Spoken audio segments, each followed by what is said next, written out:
It's all come down to this. Day 3 of the Teamfight Tactics Cyber City Digi Duos Invitational is coming to a close. Who is going to come out on top? Which team is going to reign supreme and claim this very authentic, gold-plated spatula that definitely was not 3D printed? My name's Frodan. Welcome everyone back to the couch. It's our final day of competition. We got Panda and Zane because I'm pretty sure every player is waking up. I heard they were out really late last night, having fun and making some priceless memories. Panda and I can neither confirm nor deny that. Nope. You guys, I will not get involved. You guys just sound like you woke up. But man, it's been a wonderful weekend. How you guys been? Oh, great. I mean, I'm exhausted just because of the weekend, but like so happy. I mean, this is the best vibe. I'm feeling great. And for me as well, I think 4v4 is the cherry on top for this event. I'm super excited to see the teamwork, to see the listen-ins, especially for this very first game as well. It's great just being here. I think most people said the same thing. The atmosphere, the environment, just even some of the most anti-social gamers here. Box was like, yeah, normally I'm super anti-social, but I just really love the vibes. He was telling me that last night, and that really touched me.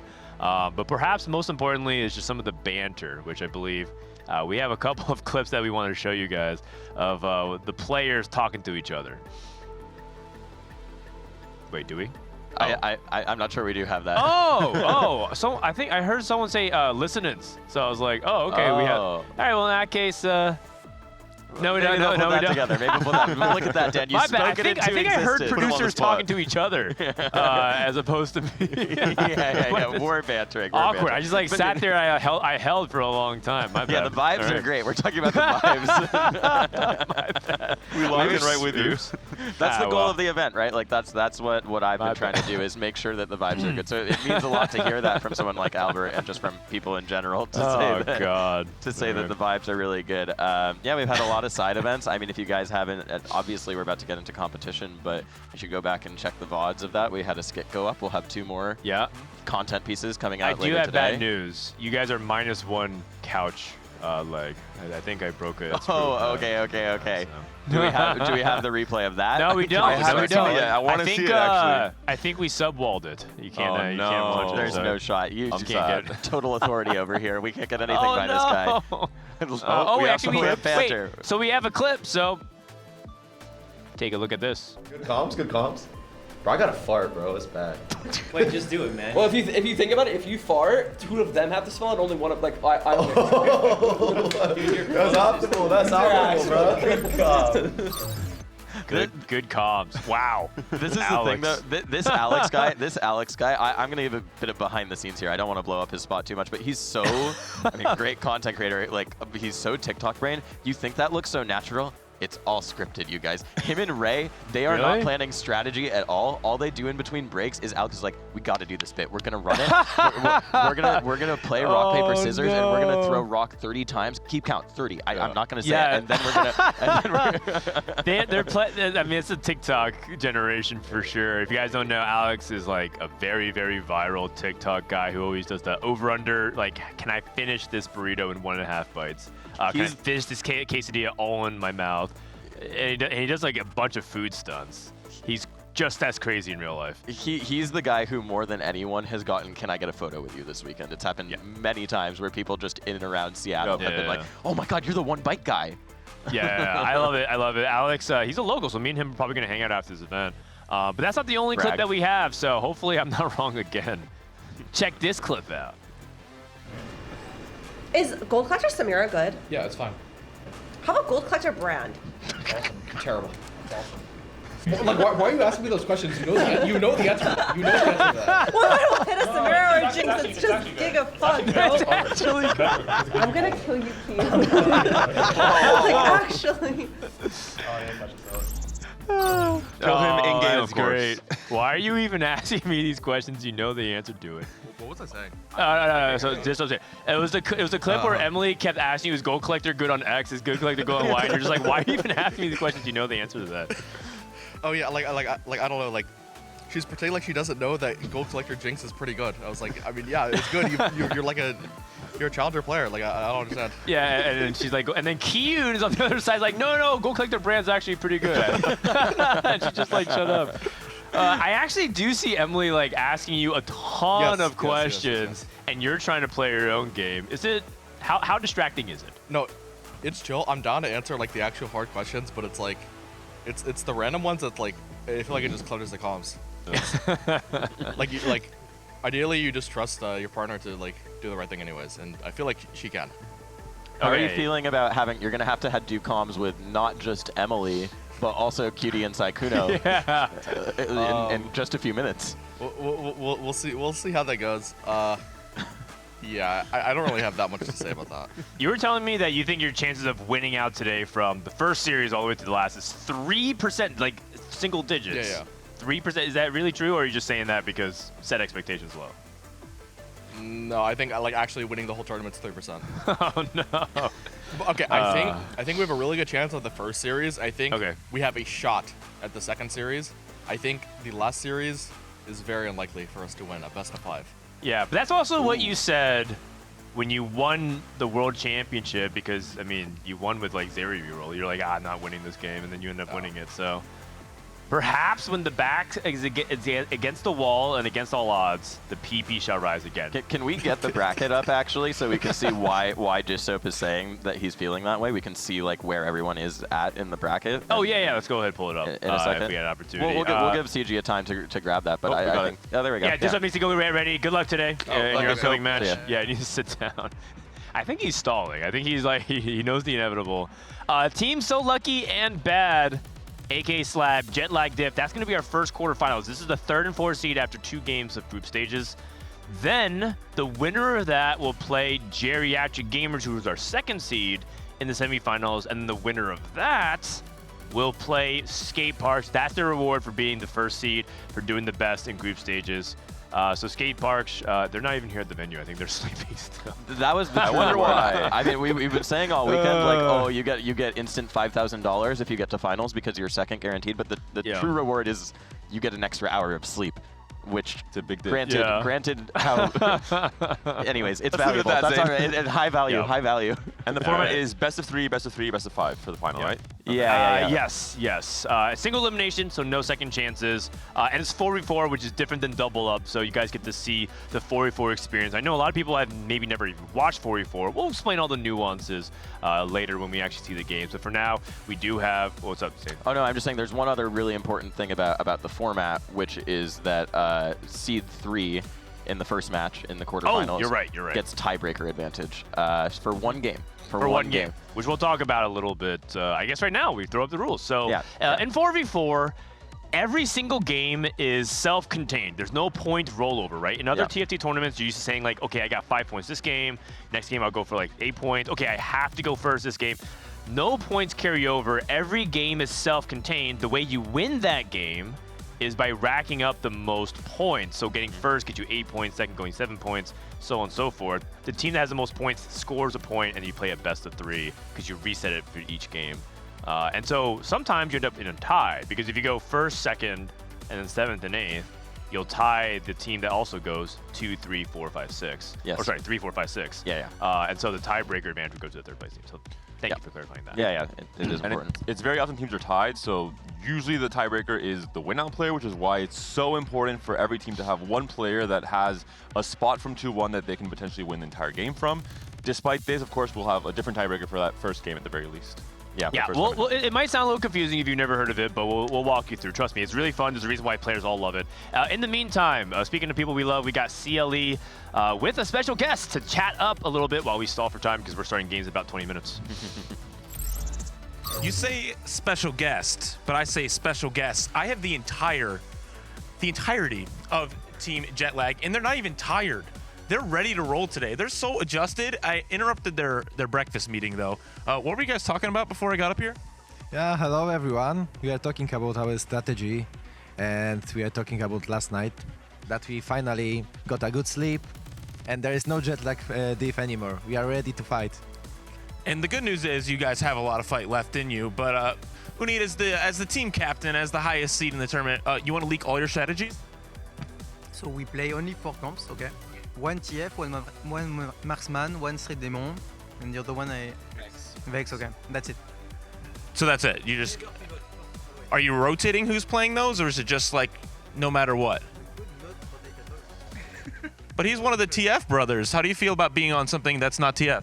I mean, this time TF shouldn't be the best option because of in double up you had chances to get stronger and stronger, and now 4 versus 4, if you get denied, if you have been blocked by someone, it's not a good comp anymore. So we are switching comps between each other, and it depends on items, I guess, who plays what. And now there's no shared resources, right? There's no shared resources between teams, no shared shops, which is a big difference from yesterday. You guys may have gotten used to it a little bit. But Johnny, have you played any 4v4, and are you excited about it today? No, actually, it's my first time. I'm looking forward to it, especially because he plays TF every game. We'll get to the point. No, we are looking forward to it. I think it's going to be fun. We have some language barrier here and there, but we'll make it work and hopefully make you proud. Root for us. And Manute, as somebody who's played a lot of games of TFT this set, are you the key flex player in your team today? Absolutely not. I think I'm gonna go Street Demon. Yeah, you know it. But let's see, because if I got against Ho and a good start, I can go Syndicate, and everything is open, so it can happen. And you guys are entering as the 4th seed today, but that doesn't really give you that much of a disadvantage, just a 1-game tiebreaker difference. Dissoap's not seeming too confident in his team today. How are you guys feeling going into this weekend, you need? I think that Temptation is the strongest 4th seed in the tournament, maybe. So I think that if today we are able to avoid 8th and 7th, we can win easily. So as long as you guys don't go bot 2, you guys are going to win the whole tournament. That's what I'm hearing? Understood. That was our strategy. We wanted to start as 4th seed to play the most games. Like, you know, you are starting as last and ending the tournament as the winner. Yeah, as long as you guys will have the most practice once you get to the finals, right? Yeah. So then you'll be the most experienced facing Team Skate Park, who hasn't played all of these series of 4v4. So it'll be easy money from there. Johnny, anything to say to your competitors? Honestly, I was a bit disappointed in their double up performance.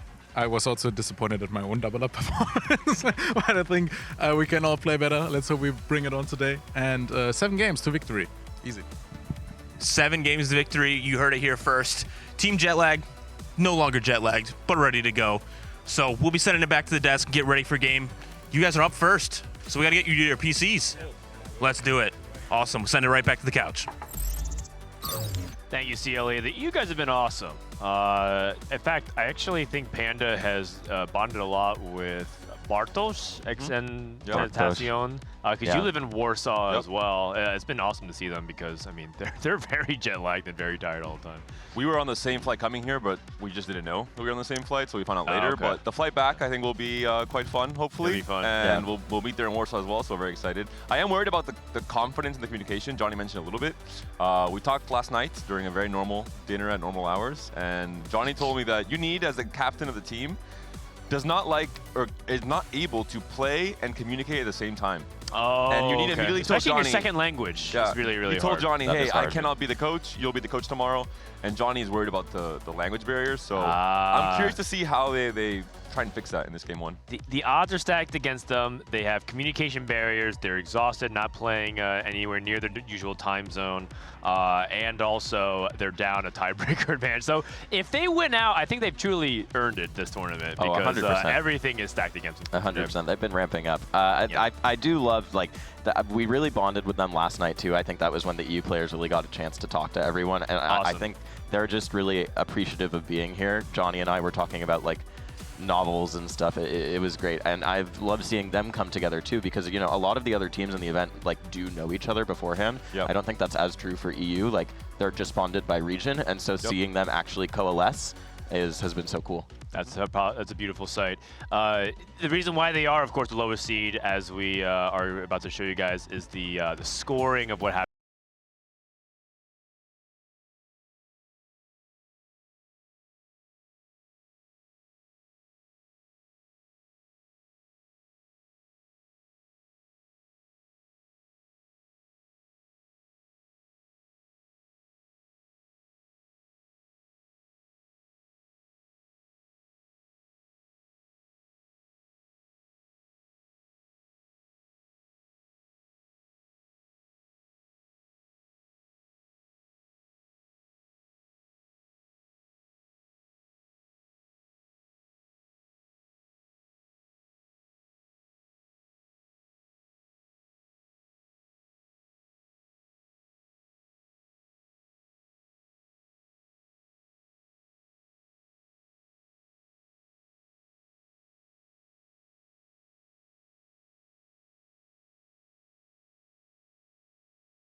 essentially, for playing for it. What this means is placements in each game matter immensely. Even if you can outplace one person on the enemy team, it can be a huge difference between winning and losing, because if you go 8th, or rather, if your enemy goes 8th and you go 7th, that is very good for the team because you just have to outplace one person. So as a result, in 4v4, it looks bad in solos if you ever go 7th and 8th, but in 4v4, there actually are good 7ths, and believe it or not, there's actually good 8ths, because sometimes you recognize that your spot is bad, so you can take down the enemy team with you as well. And this dynamic makes it really interesting because there's one other element, which is that you can and will play against your teammates in 4v4. People are always, because in double up you can't queue up against, like if we're playing up Panda, we can't play each other. Exactly. But in 4v4 you can, and as a result, you have to play around that by using your item removers, by positioning badly, by calling out, and as a result, it creates some really interesting scenarios. And also, the fact that you face your teammates means that you can't just lose streak the first 2 stages and then have a super strong board and then think, oh, I'm just going to win out like a solo queue game. It's not the case. You have to actually preserve HP because there are times where 2 very strong players on a team can face each other and someone might get eliminated because of it. So it is very, very different, the mental aspect, and it's like a whole different meta on top of a normal game of TFT. And it's why I think a lot of pro players enjoy it so much. It makes the game way more complex, and I think in the best way possible. There's so much nuance in 4v4, and just as a disclaimer, it's going to be hard to... It might be overwhelming if you're used to the chill pacing of TFT. Speaking of chill, we need to take a little bit of a tea break here. Hopefully everyone's tech is sorted out accordingly.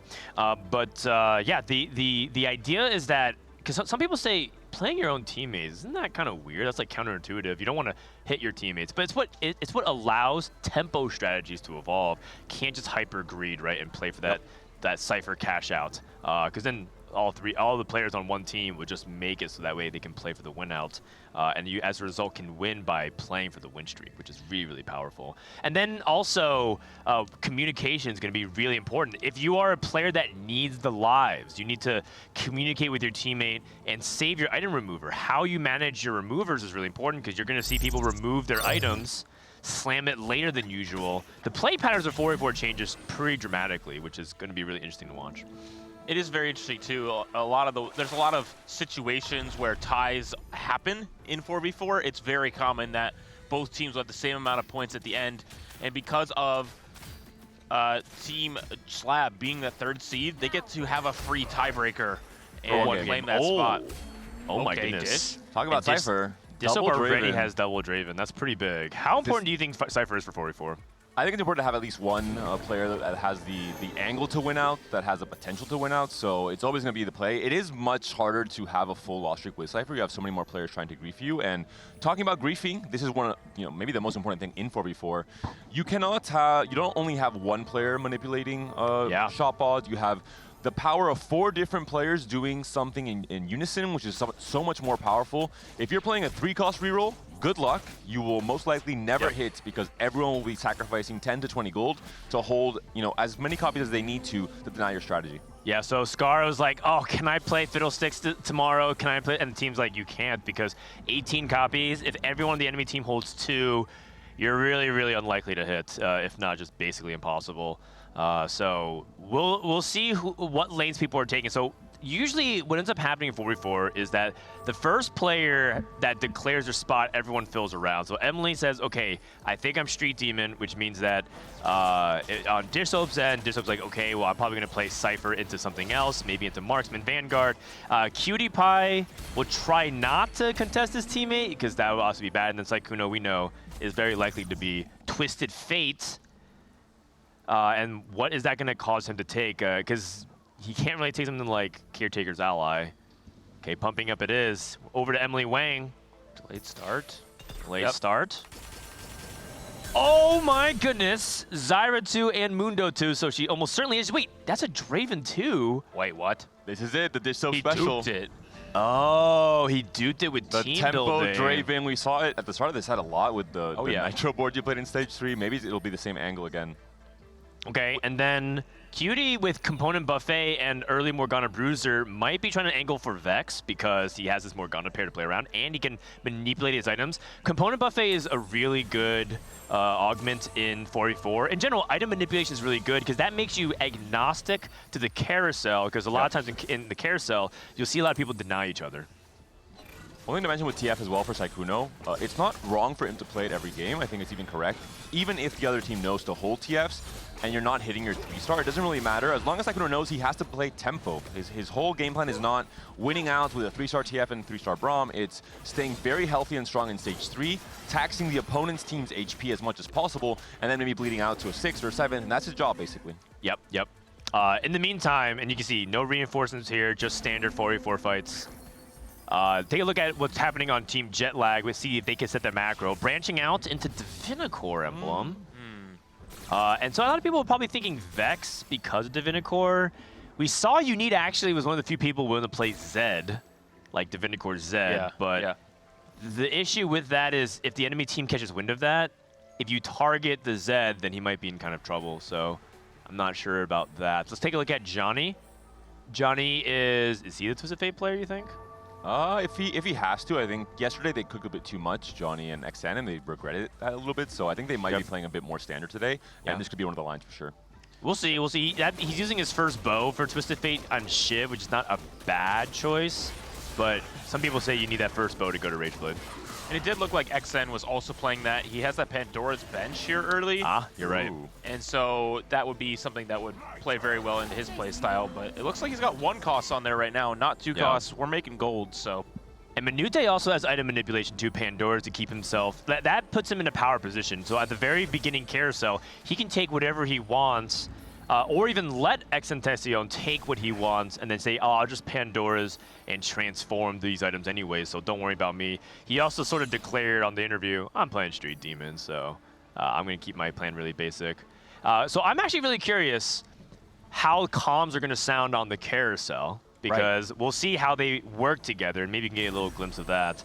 In the meantime, Dizop actually lost his first match, by the way, despite having Draven too. You need.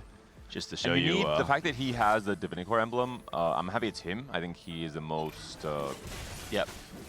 experienced player, I would say, in general, with these kind of weirder spots where it's not the standard metacom.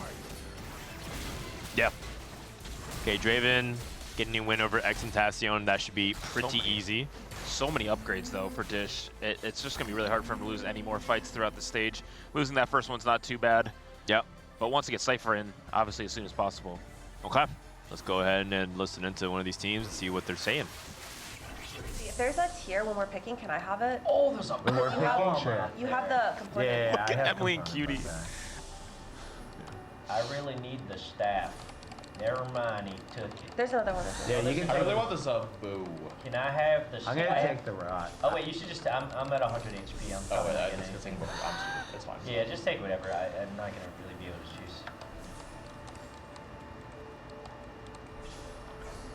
All right, so Sykkuno asked for a rod.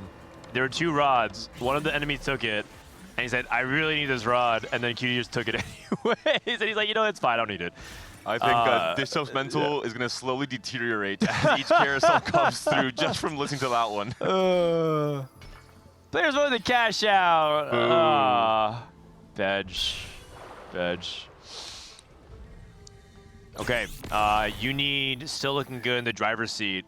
Sykkuno, so in 4v4, there's also small little milestones to check in, which is who are the people win streaking, who's preserving HP, and who will need the lives later on, because it's not a shared HP total. And so Sykkuno, it's actually really important that he wins these rounds because Twisted Fate, as you guys know, is not really the win-out composition, especially if you're contested.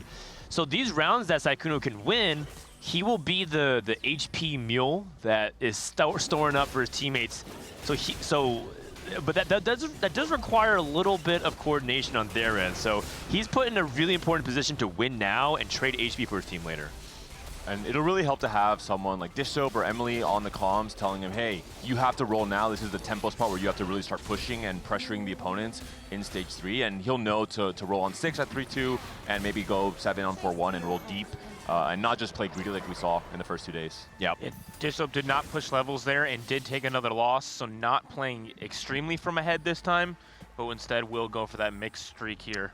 Yeah, and I think he can because he can also play into Cypher for some resources. And I think also if you're this spot that players like Dishop and Johnny are in are some of the hardest, because if you're win streaking, you just play a simple win streak tempo plan. If you're lose streaking, it's pretty straightforward. You just sell everything and make it easy to lose streak. People in the middle have some of the hardest spots because they have the least amount of gold, and they also don't have as much HP, and they have room for fewer mistakes. And so it's actually good that Dishop's in the middle because he has the hardest position relative to his teammates right now to navigate. And it looks like for Dishop here, he's really just trying to preserve his teammates' HP. Yeah. And I think that's really smart for their team because he knows that he's... Oh, wow. Very That's big. close That's win big. there. Because Johnny needs to... Again, these mid-streak fights end up having such a... It might seem small. It's like, okay, it's one fight, but it's the ebb and flow of 4v4 because as we start getting closer, you'll see like how people need that one extra life, that few extra HP for the difference makers in some of those ties. And so losing to Saikuno, but then beating Johnny there is obviously huge, because that's huge for their team's AP. A little bit unfortunate for Team Jetlagged as well. Looks like they had 2 loose streakers, which already is a little bit risky, but Manute also queued into Exentacion, which snapped his loose streak. So that is going to be a little bit rough for both of these loose streakers here. And talking about win-out players, Pandora's Bench is one of those augments that historically can be a win-out augment if you find those 3-star forecasts. If you find, 2-star forecasts even in stage 4 on your roll down, you can just continue cycling them and even force the entirety of the opponent's team to hold so many different copies that we saw with Double Up. Oh my, wait, Dishop hit Jarvan 2, Emily hit Mordekaiser 2, and Johnny did hit Twisted Fate 2 and Darius 2. So some pretty big spikes here coming out from a lot of the players. I think we're seeing already very clearly there's one brand player, one Aphelios player, and one TF player on each of the teams with one kind of flex spot still open. I think it's Johnny and QtPie who have that flex spot for now. Right. Emily, with this Mordekaiser 2, has anchored her front line pretty substantially, going up against Dishop, who seems to be okay losing to his teammates, but beating the other team. Slamming later, that's going to be really important. You're going to see delayed slams a lot, because if you just automatically slam and queue into your teammate, you'll regret it. So wait is really important here. Dishop also slamming the Gwynsus here, which is just quite good. Wow. Okay. That Draven absolutely popped off right there. Uni, though, on that 6-win streak is absolutely huge. 2 silvers or a gold. Usually so he's right playing option Divinicore. Is almost always the best in terms of just pure value if it works to some extent, but no. Trifecta? We'll be going for trifecta. This could be, I like this. It's gonna be Senna Zed duo carry most likely with Divinicore, and then go vertical into potentially a Renekton carry at the very end. It's also possible he might just play Vex and then just buff the other 3 costs in the comp, so Varus, Gragas, and Mordekaiser. But that's interesting taking augments for your support carries. It is interesting with that composition because you can itemize a good amount. I mean, you have an extra item from Exotech, but also just knowing that those 3 stars, those 3 costs aren't going to be rerolled as much in these lobbies does make trifecta a little bit worse, I would think, right? It makes it. I think it's okay, personally, but we'll see. By the way, fun synergy here from QtPie, Big Friend and Bulky Buddies. Bulky Buddies gives the HP, Big Friend gives you damage reduction if you have enough HP. So some pretty interesting synergy there, assuming it can work out nicely for QtPie. And QtPie is 1 tier off from being able to complete his ideal Vex items. And he is the loose streak player. A lot of times people think Vex is the loose streak player because you need to have perfect items. Yep. But the problem is he's not in the power position to pick the tier. And so if you are Team Jetlag, you're going to be looking to deny the tier from QtPie in the upcoming carousel. And this carousel now, we're going to have 4 costs, so really important for teams to communicate well. Hey, I really need this Vex, I really need this Aphelios, no matter what the component is as well. Yeah. Manute is going to be looking for a bow, and preferably on a Leona or an Aphelios or Xayah of some kind. And it looks like Exentacion's locking in Street Demon with Climb the Ladder and so much vertical. Already has that Ziggs as well, which is one of these units that'll stay on the board for a while. The problem with this board that takes a lot of skill expression is going to level 9, right? You really need level 9 to put in the high cap of this board, and so we haven't seen that too much from XN in this tournament. Pandora's bench is really interesting in 4v4 because it also, while it gives you the chance to roll into 4 cost, holding stuff on the bench is also reduced. And so you might need those 3 slots to hold the enemy team while holding your units, right? Let's say he's in a situation where you're paired on Mundo, you're paired on Zyra, you're paired on all of this. Where's the room to hold enemy units to help deny? And so Pandora's bench is an isolating augment, and 4v4 ends up making your game plan easier to hit, but it kind of makes it worse for the team overall.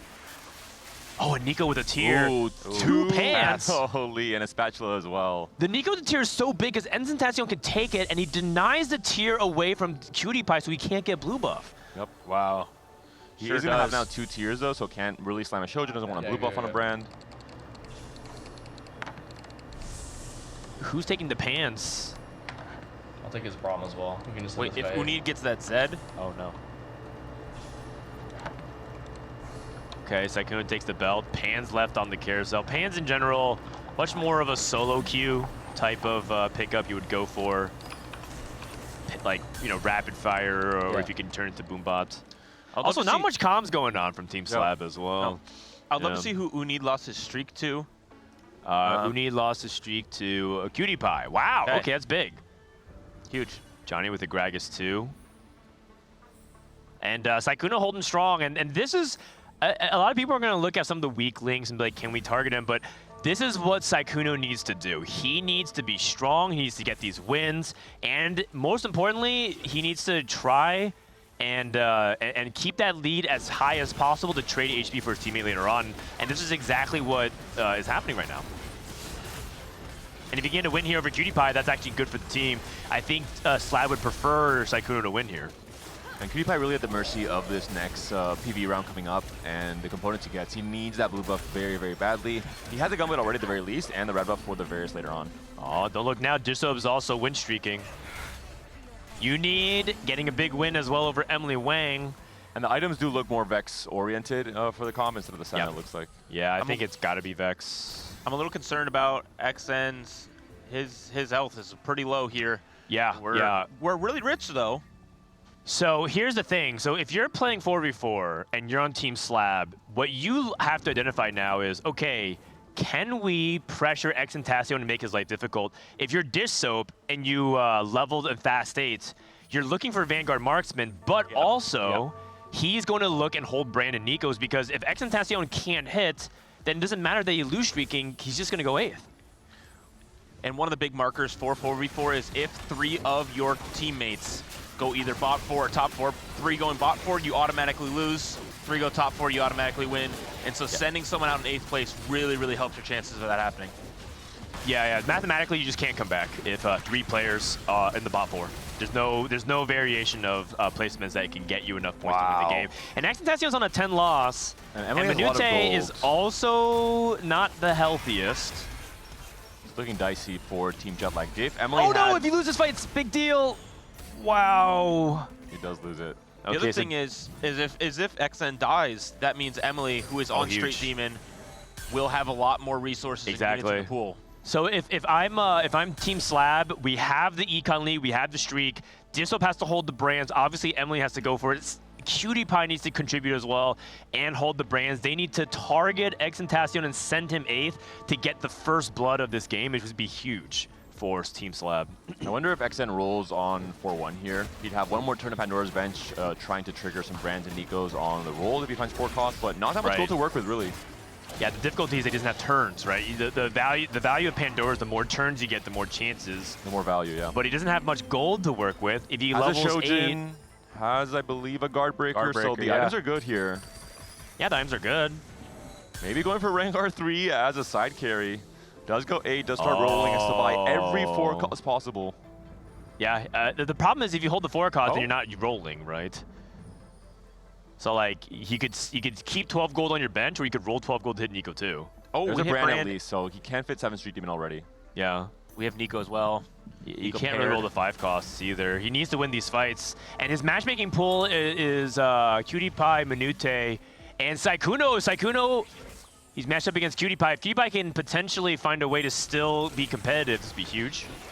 Okay, probably not. He's playing Morgan too. They didn't get the chance to level, has not rolled at all, and so we'll be doing that next turn for Cutie. So really a very important stabilization for XN here. We also have an Aurora being rerolled on the Pandora's bench, so the opportunity to get something like a Koboko on the board. Or Samira. This is Saikuno. Oh! Nah, narrow loss, bad TG items. Him and Dishop ended up getting the loss. You need also taking a loss, and this makes sense. These are the people. Wait, actually, you need rolled down at 8 and missed completely. Oh wow. And it's Syndicate +1 for, I believe it's Johnny. So potential for 7 Syndicate if he does high roll. And we do see Prismatics come through for the 4-2 augment round. Binary airdrop, insta pick because he has 2 items. Okay.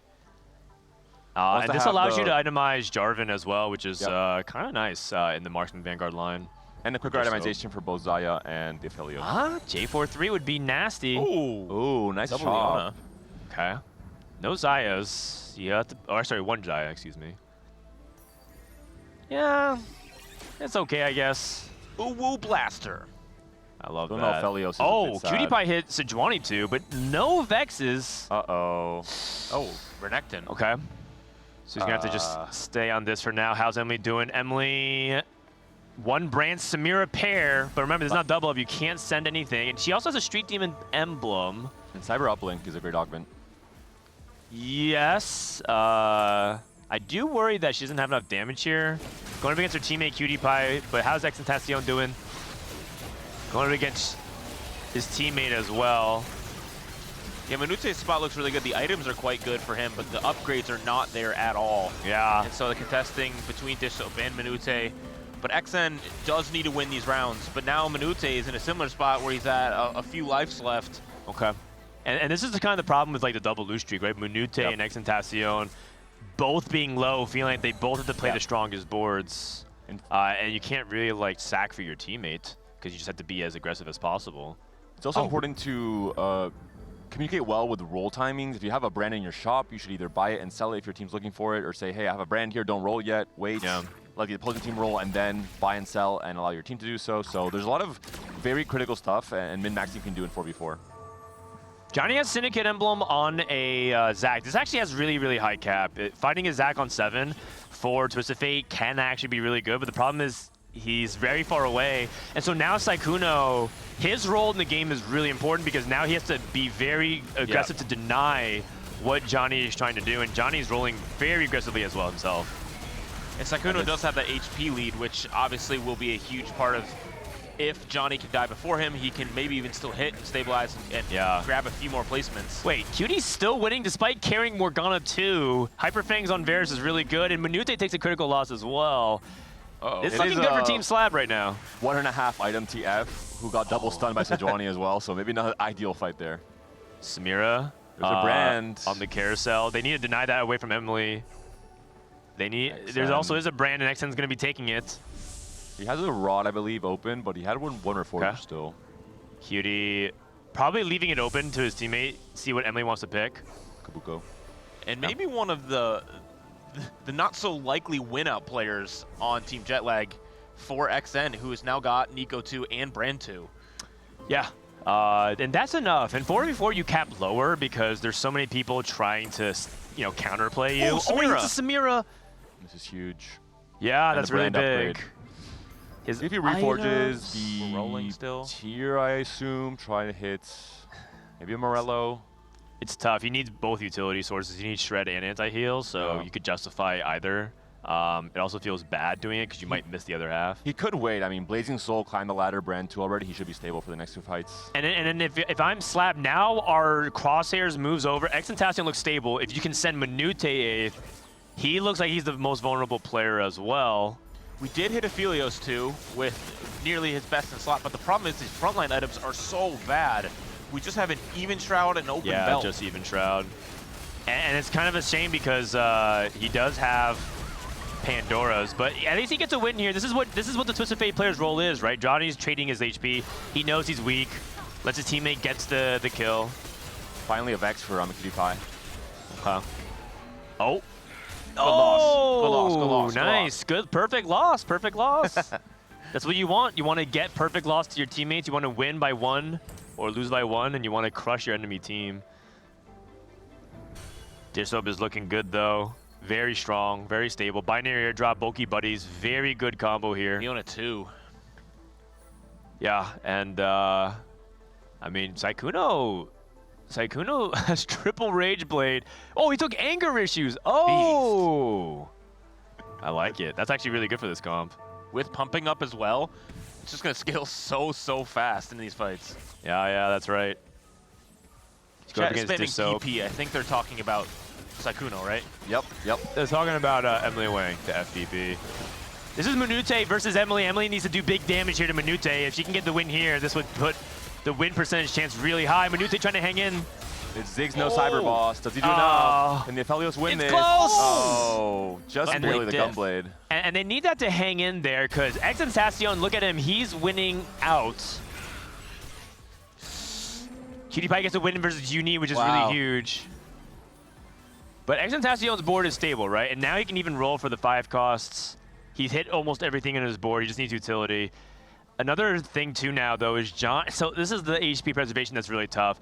They need to try and milk Uni's HP total, but he's only at 39.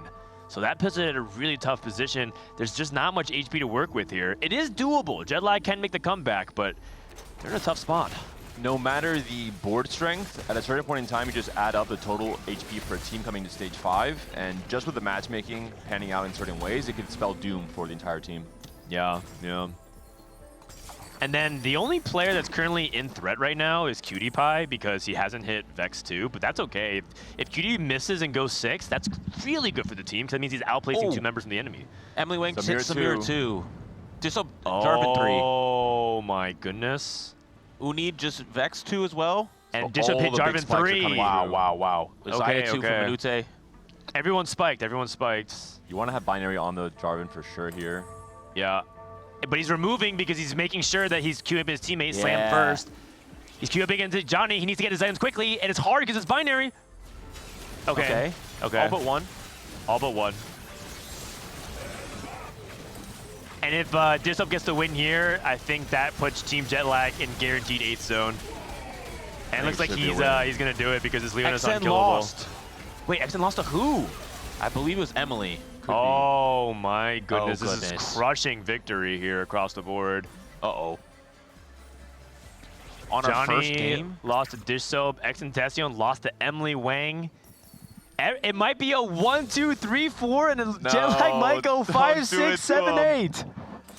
Uh-oh. Emily hits Brand 2 as well. Yeah. All the upgrades she needed. And she can move items. Okay, the problem, so this is actually a punishment for putting the bow on Brand because if she uses double removers, she can't use the removers for her teammates. So this is definitely something you have to be a little bit careful with 4v4 because remover management is really important. And she's not doing it this turn because of that. Yeah. Okay, she's going up against Dish Soap. This is Johnny's last stand. He's going up against Unid didn't remove any items. Unid has 3 removers and he didn't remove any items, so this is... Oh god, I think Unid might accidentally kill his teammate here. Well, I wonder if this is a conscious choice, though. Knowing that Johnny's spot isn't that him. good. Yeah. Yeah, maybe just sack him, try not to save him. Wait. Oh, just barely. That's that might be a Sykkuno, though, down to 16. That's okay. Sykkuno did his job, which is to just survive. Yeah, you outplaced Johnny. That was your goal there. Outplace Johnny. He might outplace Exentacion as well. And Sykkuno was waiting for Johnny to go down, and now he can start rolling and trying to hit the 3 stars. And if he goes, even if he goes 7th, it's a good 7th. And that's the interesting thing about 4v4. Oh, okay. Big spike. And he has a duplicator. He needs to do one more TF.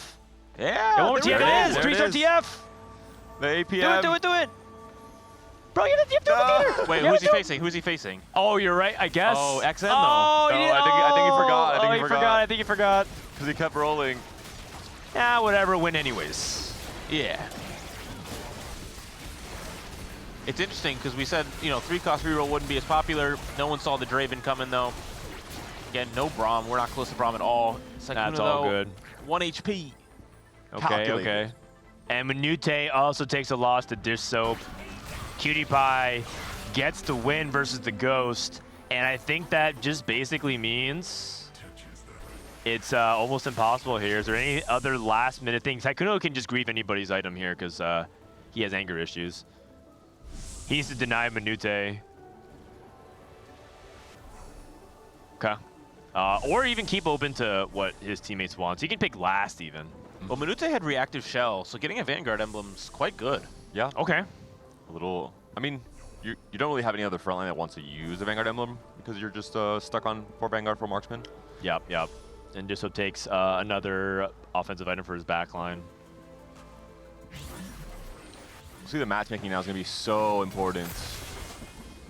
Okay. Kuno has you need Emily and Dish Soap. I'm pretty sure Slab's win percentage here is like 90-something%. It feels like unless what ends up happening is that they need to send Sykkuno 7th. Look at the matchmaking for XN. He has both Manute and you need everyone's on 1 life. It's going to be really difficult. He needs to match against Dish Soap and beat him, and then Someone has to die there. And then they need to win out, which is just really, really hard. Yeah, Sykkuno has to go 7th here, or they really, really don't have a chance. Yep. If they go 7-8, they have to go 1-2, and that's just actually impossible. That's a ghost fight. That's good. And it's I'm a cutie pie who can put the dagger in and kill off Minute here and basically secure the victory. Sejuani wrong side though. Both the Zaya and the Felios will not be stunned by either of the casts coming through here. 6 Vanguard is a lot better though, and it's getting buffed next patch. He's also on the wrong side. Oh, it walks into the stun. That D-Claw's doing so much work though. Not allowing this Vex to continue to keep casting. Okay. Sykkuno is down in 7th. Need is in 6th. There's still a chance here. So they can't 1-3, right? So the only way you can counter a 6-8 is to go 1-3. And Slab has tiebreakers as well for this first game. Yeah. Oh, so they have to go 1-2. So they have to go 1-2. Yeah. Well, I mean, it's Cutie hits Vex 2. Quite good. All right. About time. So who's going to do it? Who's going to be the one to end it? X and Tassion, they might even kill each other. Actually, we didn't, Uh-oh. Oh, wait, here comes Dish Soap. Oh, is Dish Soap going to end it himself? Captain America. Protects homeland soil. Even just with the Felios 1. I mean, X and Tassion's board is pretty dang good. I mean, Climb the Ladder, Blazing Soul is just a really strong on combination. But Jarvan 3. Oh, wow, that brand burst. Manute is out, unfortunately. Okay, and that's 3 members. Will be a game 1 win for Team Slab. And just, I think, a much stronger early game. By the time that Team Jetlag Div came back into it, they just noticed, hey, we have way too little HP to do this. That's right. All right, so 3 members of Team Jetlag in the bot 4, which means Team Slab is up 1-0. I don't think we actually formally made any rules about it, but the game is 100% over, which is why the players can get up. We don't actually have. It's basically like a GG moment, so I guess they could just surrender. Yeah, and what's the rule around the tiebreaker? Is this tiebreaker now roll over to game 2? Is it just like a one-time use tiebreaker? I need clarification from Zane on that, just so I don't say the wrong thing, because I would be very bad. But I believe it was game 1. Oh, it rolls over to the next game. Never mind. Okay, there it is. The surrender for the GG, and Team Slab up 1-0. You know what it might be? It might be a warmth difference. Yeah. They look really snuggled up and cozy right now. And the game plan from Jetlag Diff was executed as expected. Unique mentioned it. We're going to have 1 player on each of the main metacomps, and that was the case for them. They didn't really flex out and play any more dangerous game plans like we saw yesterday from XN and Johnny especially. We'll see if it's going to be the same for game 2. I think the big issue is that your Vanguard there's 2 things wrong, I think, with the Jetlag macros. I don't think you can really lose streak with Vanguard Marksman. It's not really that type of comp unless you're playing something like Cypher. And the second thing is, I think Tassion and Minute both lose streaking, but the thing is, he took Pandora's bench, which is not exactly an econ augment, and that put him in a really tough spot HP-wise.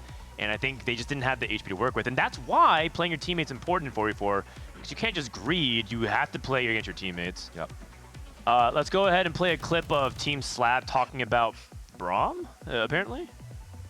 Oh no. Let's listen to this. So legit sell Braum and roll for TF2 right through TF3. Oh, I know. So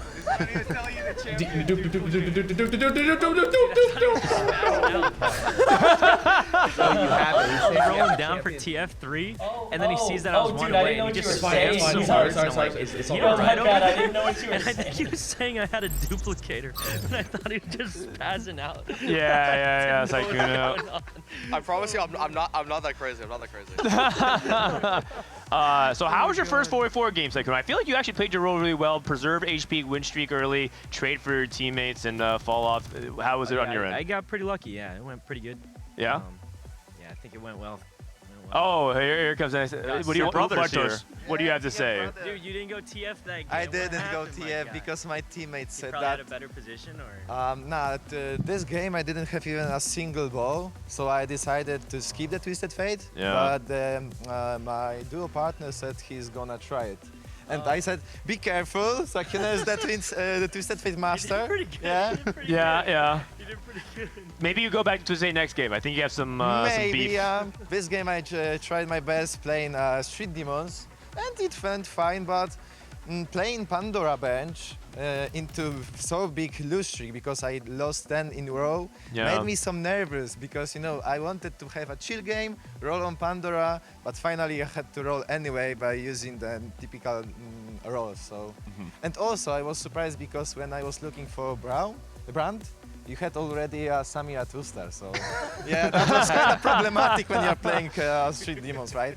That's good, that's good.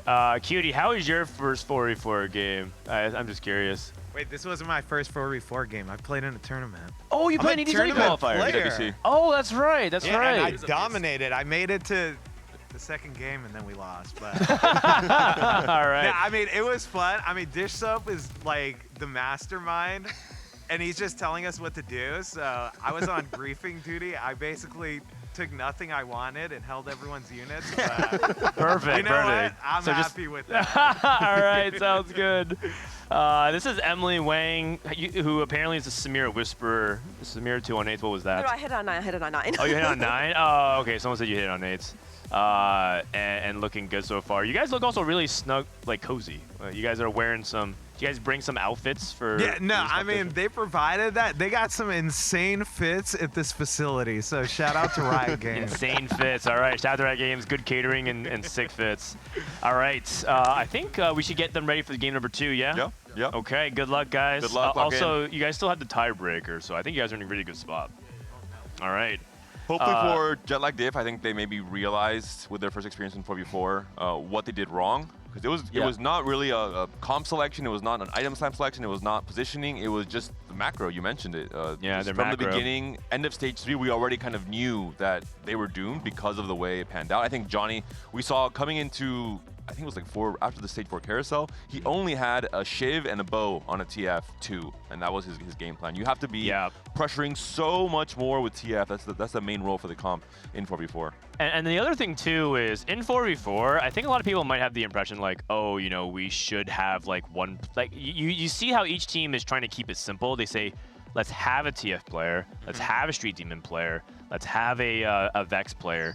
But the reality is, if you can't play TF in some of those spots, maybe no one plays TF, and that ends up, and then you hold TFs while playing your normal game plan, so you're still counterplaying Sykkuno, but sometimes you have to let it go. And so that could be a spot where maybe no one on Team Jetlag was supposed to go for it. And that's the 4v4 difficulty, because you have to juggle each other's spots like that. Well, and I think it's interesting that I didn't know Cutie has played 4v4, and so Emily, Cutie, and Dish Soap have all played 4v4. Yeah, that's which right. it's a very unique experience, and no one else has 3 players on their team that played 4v4. Yep. Oh, so interesting. They may have a really big advantage. Most of them only have 1. I think Skate Parks has, because Ray also played in the qualifier previously did he? as well. So and you jelly. they actually even I think Emily teamed with I'm a Cutie Pie and Ray for the qualifier. Friendly fire. which was glorious. And you know what? You can tell Cutie Pie is in his zone, but he's like, man, I can just chill and grief my opponents, which is kind of like what I get the sense he wants to do half the time when I'm watching his stream, anyways. He's just leaning into it. Any excuse to be a rat, he's down for. The goal That's of right. TFT is to make others play TFT less. Yes, you want to make it. You want to do well, but you want to make it as painful for your opponents as possible as well. Apparently, at least that's the vibe I'm getting. At least that's the vibe I'm getting. What's so more yeah, that's different than just game double up? 1. We're gonna play best of 3. And the winner of this will play Team Geriatric Gamers. Geriatric Gamers, I believe they're piling in. That's Box, Robin, Scarra, and Trisha. And let me tell you something. That team, they were even hard sweating like the seating optimization. They're like, okay, who needs to sit next to whom? Trisha, you need to sit next to Scarra, but we also want Robin or Box to be able to go look at as well, because Box has been practicing Trisha, so they're like practicing their seating arrangement as well. Even though the voice comm is one thing, but having certain people on your left or right that can maybe go into your screen and point, hey, this for quicker communication and less chaos is also going to be an advantage. So there's so much maxing to do in the venue, it's like small in things, game. Exactly, for sure. And if you're tryhards, I mean, you really want to get any possible edge coming into these best of threes. Yeah, and I think they're feeling pretty good against Team Jetlag Diff, but they said that they felt like they were underdogs against Geriatric Gamers, and I'm curious why.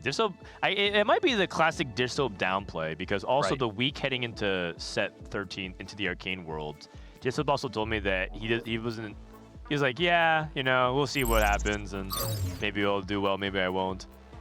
And then we all know what happened. The 2-time. I think that's part of it. You have to just be cool. Yeah. You know who's feeling good and cool right now? I'm a cutie pie. Wait. Oh, I thought they swapped.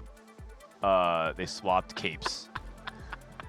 He's so comfy. I will say already some mental damage has been dealt in this game one in terms of the dupe situation on so we'll see if that continues to become better or if it becomes worse as the day goes on and as they maybe advance through the bracket. I actually really like that he has the unicorn one, because I do think it's a good metaphor, right? Because I think Cutie is a unicorn in many cases. Is there an analogy for Emily being a dinosaur? Yeah, she's as old as one. That makes sense. Oh. Yeah. Another hacked opening encounter. It's the same one. I was hoping for some Garen encounters, maybe, some Zax. We saw some crazy games at the end of yesterday with all the prismatic starts. Not that going to be the case here. Of course, if Emily goes back in this VOD, you are young, you are able, and you are a challenger. You are great, Emily. Keep up the good work.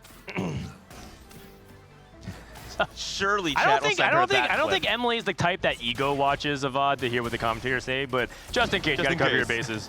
Yeah, please come back if we host another invitational. Don't deny the invite. Emily was actually a really important person. She's a keystone of how the players fell into place, because she also helped invite a lot of people. Yeah, so I can imagine. We need her back. The social connection. Oh, Lord. Okay, I'm gonna get in trouble. All right. Anyways, back in the game. This is pot of gold again? Yep. Yes, sir. Okay. Well, you know what ends up happening is ends up making it very low resource. And that's another punishment as well for Team Jetlag. They didn't have the crazy hacked encounters to bring them back, which does throw 44 into the mix, so it's more punishment for not taking Econ. And if there's one piece of advice that I would give Team Jetlag, I don't think they listened to the stream, but I think they needed to start off with stronger Econ augments. They didn't have any Econ going. And have just less open forters or less full districtors as well. Yeah. Yeah, Exaltacion was on the win-out duty, which he was in a really good spot for it, I do believe, but I don't think it was even possible there. But that's a lot of Zyras. 5 Zyras. I don't think he's gonna deviate though. Oh. You think Saikuno? You think Saikuno of all people is gonna whip out the dank Zyra reroll? At some point in time, Dissoap will tell him, you must. He has Saikuno, a Shojin. You must. He has a Shojin. I don't think Dissoap will allow him to play TF every game. No, I don't think he can. Wait, pumping up, it's time. So, he's gonna take puppy up. Oh, cooking pot. It actually is though. If he was willing to do it, the cooking pot into Bruiser's Zyra reroll is actually pretty legit. The trick for Manute. Okay. Dissoap, Portable Forge, and do probably Manazane. Oh, LeBlanc could be really interesting. Maybe Gold Collector brand. Yeah, I heard that was pretty good. Or just Annie Amp, maybe? Oh, okay. Here's something really interesting. Cutie Pie took Clear Mind, and Clear Mind says you have no units on your bench, gain EXP. So that's actually really isolationist from 4v4. You can't hold. It's two ways. Not only can you not deny your opponents, you can't hold to help your teammates. It might be only first 2 stages. I think probably stage 4, he'll completely ignore this. And now this could be a spot for Veigar from Unid. Blue buff has been slammed. Spark has been slammed. Yeah, I know Unid, I'm pretty sure I spoke to him on the first day and he said he does like playing Veigar quite a lot. Okay. Yeah, I mean, Veigar reroll is okay in 4v4. I do think you need one of the power augments like new high score and cower weaklings because Starry Night? It's just not enough to get there, I think, without it. Starry Night into, is this Slayers? Are we trying to help out Sykkuno a little bit, or are we just gonna? Yeah, and then she might need to because this is what I was talking about. Cutie Pie can't help his teammates by holding 2 costs. He can't grieve his enemy teammates. He's just playing his own game. But the upside is you play your own game, you max your econ. You have to play for like the win out, and he's playing Vex, and I think he can do it. He has Cyber Coil and it's a good spot. Guard Breaker Hollow Bow, which slams, are okay. Path of Blue buff. A fairly strong board for Clear Mind already. Yeah. Oh, XN playing Nefuri reroll, it looks like, with Starry Night as well. Okay. Wow, we actually might get a reroll heavy lobby. It looks like at least 4 people are looking at reroll with maybe even some more people. We got Sykkuno, XN, he's locked in, Cutie, and maybe Unid. And Dishsoap had an early Nefuri as well. Curious to see what was his augment choice? 2-trick? No, Dishsoap I think took Portable Forge. I don't think he's gonna go Manazane LeBlanc because the argument against Manazane LeBlanc is that if you hit Brand 2, Cypher, we're back. Oh. Does that now change do we do anything? it? There's some cash outs that do give you duplicators, so maybe he stays open to it without or rolling on 3-2. Yeah, and just on 3-7 decides if it's time or not. You know, this is one of the things where, funny enough, I think I would just ask Disso what he would do. I'd be like, well, what should you do in this spot? We'll get your answer soon. Yeah. He's going to sack. Okay. Intentionally lose. And he has to do... Wait, he's going against Cutie Pie? Okay, that's actually perfect. Cutie Pie doesn't care if he wins, loses. He's just econing. Yeah, and Cutie Pie's one of the weaker boards as well because of Clear Mind, so you can't get as easy upgrades. Sort of. You also like over-leveling a lot with Clear Mind, so you might like hit level 5 quicker as well. I don't know if Extentation wants to win this fight. I don't think he is. It's kind of close. It's very close. The Viscount should do it though. Unless. Okay. So that means that Jetlag. Oh boy. Is there only one spat? No Galio for Dish Soap. There's so many tiers for Cutie Pie, so pretty much a guaranteed blue buff already. These characters are really hard to play for 4v4. It's actually incredibly complex because of the set of outcomes that can happen based off the combination of items. And denying is almost off the table completely because you just like, I can't really deny. And Cutie Pie gets a tier and denies the Yuumi potentially from XN as well if he wants to go for the amp comp. And Sykkuno grabs the spatula, which I imagine could be Syndicate spat, but it really probably was just a big deny also from the rest of the players in the lobby. Continue, do it. I feel like they're just gonna vote to cash out again. I think the continue option is, well, they're thinking about it. Brand, huh? Players that voted to cash out, and I know it's boring, but like I think it's correct because the game in 4v4 games are shorter, and the only other time you would really want to cash out is stage 3. So just take the gold now, which is basically the same, if not better than taking it later. What are we doing for Sykkuno here? I'm curious if Cutie Pie. I think we're playing Card Shark. We got one Braum.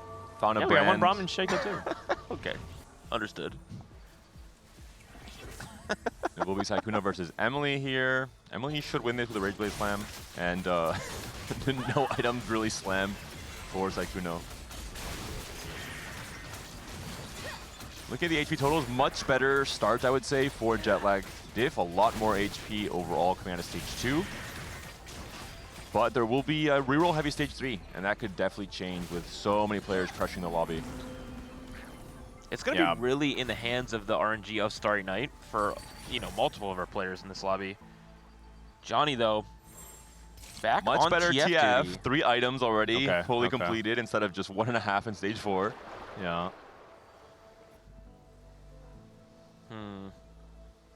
Manute looking like he wants to play around. I mean, this could be a lot of things, but obviously Brand with the units he has right now would be great. We did see Cutie have a Brand on 2-5. This is a very strong spot for Manute. Yeah, he's looking for the 5 streak here, and Jetlag can control both the win streaks, which is if they can find a way to get the both win streaks, then they're in the power position. I would say Team Jetlag is off to a better start right now if they can get this double 5 streak going. It's a prize fighter as well for Unit, so perfectly playing into the win streak. I think that's a great choice in 4v4, being able to know if you're going to be able to play around that win streak.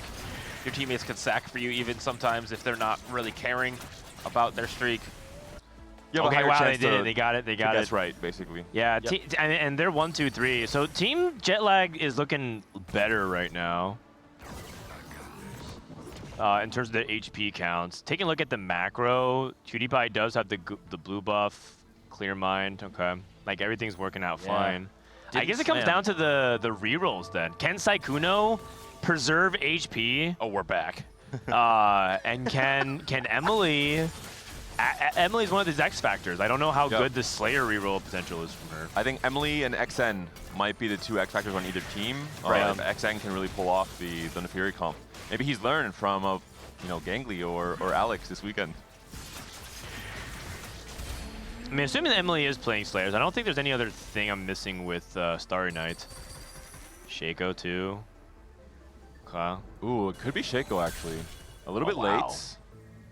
With potential. A Varus too. Oh, okay. He might just be playing that temporarily just for board strength. Okay. And Dizop already has the Jewel Gauntlet made. Knowing Dizop, he probably is still open to playing LeBlanc rule, but he needs like something else kind of crazy for it. I don't know what is like exactly what he's thinking about to make it crazy, but I know that he'd be willing to do it. Also, the fact that PewDiePie found the Brand, maybe he's pivoting off of Vex and into Street Demon, which means that now Digi has to find an out that isn't just contesting his teammate. Oh, is it? I think he might. I mean, you can't really ignore a Brand on 2-5, can you? Yeah. Oh, I mean, you can. You definitely can. You could. It would feel wrong to do so. And Digi would maybe tell him if it feels wrong to do so. Climb the ladder. Oh, wow. This is a very strong spot. So I think he could do that, and then they would make Disso pivot, which would be really tough. And on Disso's team, the role that player usually is Spencer. Spencer's usually the guy who pivots. It's going to be Street Demon for PewDiePie with this augment choice. Okay. Emily Wang. Late game specialist is interesting. Preparation's really good for Slayers if she threads the needle very carefully, and it does have very high ceiling. Yep. I like it. It's just a very early Zed. Oh, prepping Zed is huge. This is so big. She's looking for Vayne 2. Alawi 2, wrong Enema squad. Oh boy. There's a Senna as well. There's a LeBlanc 2 for her teammates, but okay. And Johnny some big upgrades. Hit the Draven 2, hit the Braum 2. So Johnny understands now what he did wrong in game 1. He has pressured the lobby, and it has rolled very, very deep. This is also kind of brutal for Emily because even if she didn't find another Vayne 2, she also could just have a Vayne copy so she can prep it on the bench. But I do believe in 3-star Slayers prep. I actually do think that can make a pretty good run later in the game. It's also better in 4v4 because you can weaken yourself. Instead of removing items, you can prep a unit during one of those weak rounds in stage 4 as well. They're also Team Jetlag is still streaking. We got Unid and Manute holding strong. Wow, and that is really, really big. Titanic Titan. Titanic Titan. Yeah, he's got 125 HP. He's got Biss, Graves. We see their JG guard breaker for sure. They're 1, 2, 3, 4, and I think with this means that their win out potential was lower, and so Team Jetlag's goal is actually a tempo victory. I think they understand that Dishsoap will probably win out, but they can send everyone but Dishsoap bot forward. That's how they can win, and just let Dishsoap win the game. And Unid, I think, will be playing potentially into Urgots from the item slams here onto this Veigar. It could just be tempo slams, but I wouldn't be surprised. I think he is the highest skilled player on Jetlag Div. He's the one that can pull off playing a Fast 9 Urgot flex. Okay, and Uni loses his streak, which is fine. He can't keep it forever. Emily gets the win. Oh, Emily did hit the Vayne too. Looks like she rolled again. Ah, Zed pair? Does Emily want that, or she needed a specific item? Another bow, perhaps? Well, this could be an even shot as well. Doesn't go for it. Bows are just really important when you play Vayne, so it feels like you need to get it. Manute not using his Titanic Titan to immediately go for something. What does he want? And then maybe is it teammates? So slow. No. Oh, no. Okay. I mean, Tier's pretty good. Tier's pretty good. Yes. All defensive components here. And currently, entire bottom 4 for Team Slab, so very different to game 1, the macro. I really do appreciate everyone having the same little legend. It makes our viewer experience way better. Yeah. And also, there's been some good choices. The Snake is great. Holy cow, I didn't even realize. I was like, this was pretty healthy for Cypher. He's got Titan. Zed as well. 5 Cypher online at 3-5 with Titanic Titan. My 27 stacks, holding Yumi to the 9xN. I mean, a great spot for Distop here. Oh my god. And he has the ability to push pretty far if he wants to. How far? That's the question. At least 4-3. I don't know if he wants to go to 4-7. I think you need the HP to trade to your teammate. I think you could push beyond 4-3 if your team had 2 win streakers. But I think Distop's gonna have to cash out at 4-3. I wonder if he's also thinking about playing into Strategist Amp at Fast 9, kind of the OG open 4 comp. Yeah, that still contests your teammate though. The problem with that is Cutie Pie is playing for Strategist, so you're gonna play 3-way contested. Is also true. 3-6 again, and Sykkuno is on TF1. Yeah. Has a dupe. Maybe he'll use it this time. Does have a dupe. Oh, there we go. He might have to. He might have to. There we go. He's not making the same mistake again. I thought he was He's singing also at first. not getting full mentorship value. Okay, never mind. Yeah, it's looking really bad for Sykkuno. Okay, and Disso frontlined his LeBlanc to get the win, or get the lose rather. Allow Sykkuno to win this fight. But this is lose streak TF, which is very bad. And now all of a sudden Slab is in a spot where they probably have to at one point just sack Sykkuno. Oh god, Emily's losing as well. And Sykkuno's pretty poor as well. 40 gold, level 6. Oh, Cutie's gonna lose too. Uh-oh. I gotta say, man, I really don't like Slab spots. We're back on Vex. Are we? But there's a blue buff slam. Oh, that so was another brand. Despite the climb brand the ladder. pairs, so now punished yet again for not going into brand when the game is telling you I mean, to do you so. theoretically could play Vex brand. Yeah, you just play Rengar. It's not like, it's not the worst idea I've ever heard. Is there a Vex player on Jetlag diff? You can also deny. I believe Vex Intestion is re-rolling. I think Johnny is Twisted Fate. This looks like Vex from You Need. Yeah. And then Street Demon. Well, You Need might be Vex Urgot, I think, potentially. Yeah. Wait, Emily wins this, right? Yeah. Right?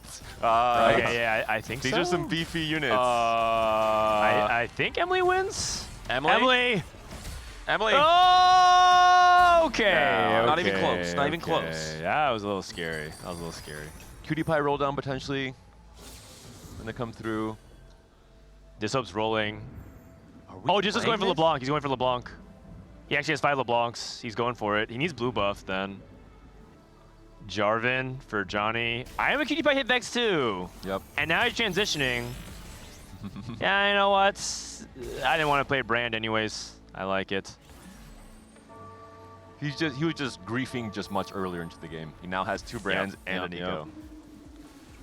Okay, wow. Cutie Pie in, Cutie Pie out, pivot in, pivot out. So flex. But his items are good for Vex. Very good. Going against Johnny. This would be He a didn't big get the win. full 5 X attack in though. Johnny is streaking here. Can he continue the streak? It's going to be so big for Jetlag diff. Oh, Vex didn't get the other cast in time. Sykkuno loses again as well. Dishsoap taking a loss, which is expected. 463. Goodness gracious. This is the problem. Dishsoap will most likely have a massive spike, but the HPs are not there to support him. From Yeah, he needs Emily and Cutie to start winning every fight possible. If they want a chance to win this game, they need Emily and Sykkuno to start winning all their fights, and that's just going to be really tough. What's for LDP? LDP? Okay. Okay. Because he's going to lose one more. This is Emily's spot. Emily asking Disto for help. Clockwork Accelerator is very good. A lot of combat. This does not look like a Starry Night board, though. This is the big problem right now. Emily's at 4 veins. Wait, she's on clear mind, yeah? Yeah. Yeah. Cutie. It's up to Cutie Pie then. It's up to Cutie Pie because right now Sykkuno is just dead. They're gonna have to sack him. They don't sack for him. If they can send another player bot 4, I guess Exentacion only has 2-star Nefiri. He's not exactly high rolling either. He does have a Biz Varus at the very least. Yeah. Okay. I think both teams can send these rerollers 7-8. Oh, man. Okay, so this was about to catch out. If Sykkuno can play for 7th, I don't know if he can, but if he can play for 7th, that'd be huge for the team. Oh, 6 dupes! 6? I didn't even realize. Well, I've never gotten that sure. cash. I've never gotten this high for that duplicators. 6 so now he just has Galio 3 and LeBlanc 3. And we're if he still finds rolling. one more. Because I think he's missing 7 one. now.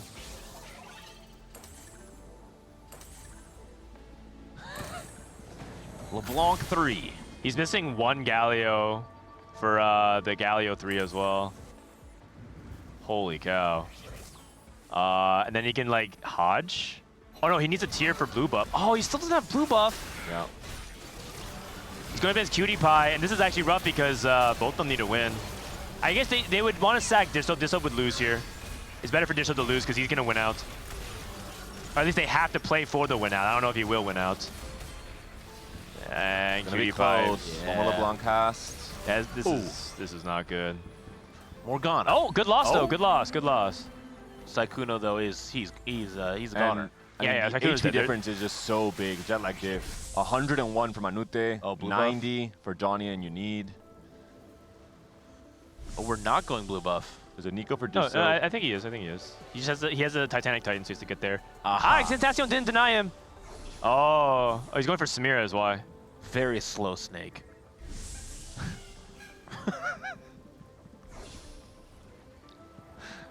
And then, oh man.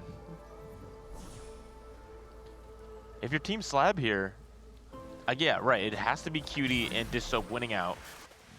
But the problem is they're so healthy. Between Cutie and Johnny, that's 49 HP. Simi's one more Galio. 39, I'm bad. And there it is. So he has Bad Galio 3. And what does he use his big dupe on is the big question. Maybe the Zed. Oh, he might be going for Yumi 3? Oh, hold on. It denies, I think it's one off. Denies X10 as well. Yeah. Oh, you're right. I think his dupe is twofold. He's not using his dupes, though, because he thinks he should win this next fight. So, like, if he can save his dupes, also, he's not sure of his teammates' matchmaking. He does have triple EMEA in his team against Jet Lag Diff, so maybe that was the time to use them. This also, blue buff, though, is really so clutch powerful. TG to get Spark as well, which is very nice. Oh my god, Manazane LeBlanc murders. Yeah, Manazane LeBlanc is pretty insane. Sykkuno against Cutie Pie, that's going to probably be it for They're just Sykkuno. going to sack him, just kill him off now. 8th place. 0-7. Emily losing out. Emily with Starry Night into this board is just so sad. We do need to remember that Team Slab will have, there it is, finally. It's way too late, though. Team Slab will have a tiebreaker in this game. Yeah, they can play for the tie. They can play for the tie. And they can play for the inferior tie, but the problem is that they're in a position to play for the good tie because of Dishsoap. Right. You know what's crazy? I don't see anybody from Jet Lag even denying the veins. I was like scouting around to see if Emily was kind of like getting griefed. No one's even holding her veins. I just think that she was just really far behind. This Sejuani's really big though. She got caught out of bad positioning as well. Oh, never mind, it worked. We're good. Yeah. Totally planned. Her lack of frontline items is also a little bit scary, but I think she should win this fight. Unib doesn't look like he's in a great spot either. No. He just played high tempo, just trying to preserve HP, and now he's no Vex. Very low cap. Okay. And if XTentacion goes 7th, and Emily goes 6th, that is doable. That's Yuumi 3 for Dishsoap if he wants it. But I think he doesn't have items for her, so he's not entirely sure. Johnny hits Darius 3. Johnny's 2 off TF, 1 off Draven. He's probably going to send it this turn. He did a good job preserving HP. Might depend on his matchmaking as well. Yep. Cutie Pie 1 and 2 fight. Okay. Again, we talk about Cutie Pie being one of the X factors with Clear Mind. He's holding Nico, by the way, as well to try to deny. Dishsoap hits Z2. Okay. You see if he rolls down for the rest of this. What he does. He is. Now 2 off. Very close. He has Galio. He's now 1 more Yuumi, and he can save his big dupe. I think he can use it on Galio or Yuumi here. Okay. He has JG Shiv. Oh, JG Shiv basically. Johnny hits Twisted Fate 3. Okay. The thing is, too, is that... oh, does he want LDP on Galio? He does. Do we still need to be playing Draven on this board? Is that important for the value of the AP? It's just 5 Cypher, yeah, I think so. Okay. 20 AP. It probably could be just that it's better than any unit can play right now. Yeah. Now, he'll probably replace it later on, especially for 5 costs, but it's a lot of freaking AP. That LeBlanc is very strong. Oh. Emily. Emily needs to outplace XTentacion, or this game is going to be really, really hard to make happen. Because I don't think XTentacion can do anything but go 7th here. Okay. Emily had 2 Nefiris there, doesn't hold them in the shop. She just pass right one more Senna. Immediately hits. Galio 3 for Dishsoap 2. Okay. We're hitting. So much for no 3-cost reroll. I mean, this is not a true 3-cost reroll. No one really played defense. Yeah, it's not true 3-cost reroll. And Dishsoap, by the way, is trying to sack lives for Emily, so he's removing. And this is where saving the remover is really, really important. He gets a ghost fight. That's actually not what he wanted. Emily's going up against XTentacion, and this is the fight that I think will determine the biggest swing of the game. Yep. Nefiri wrong side. Gonna take a long time to wrap onto the vein. Yeah, good positioning for Emily. It's only no wrap for Nefiri. Oh, yeah. Is there enough burst? Oh, very close. Oh. Just barely, but Emily is still alive at the very least. That's huge for Team Jetlag. That is very, very big. Big spike coming through soon. Can go 9. Cutie winning they again. Need to win that. Okay, Cutie winning is huge though, because now Cutie has enough HP. They can play for the 1-2. Oh, and has this Viego to put in right now. Yep. Oh, pair. All of a sudden. Senna 3. Of Viego 2. No one's holding Senna 3 is Viegos. really big for Emily. The problem with Emily is her front line though. She's still playing 2-item front line, I think. Braum 3 for Johnny though. Johnny is looking strong. Yeah, Emily's still on 2-item front line, and one of them is Sunfire, so she's kind of like item gated this game. Again, going back to like why the encounter being this is a big deal. You don't get those extra resources. And you're also Clockwork Accelerator without frontline means that you're just not getting value from that augment. You need not weakening his board. He didn't even remove. Okay, so another thing about Exotech, they can remove the items. Yeah. And not slam them every fight. Big and mistake. He's playing max power.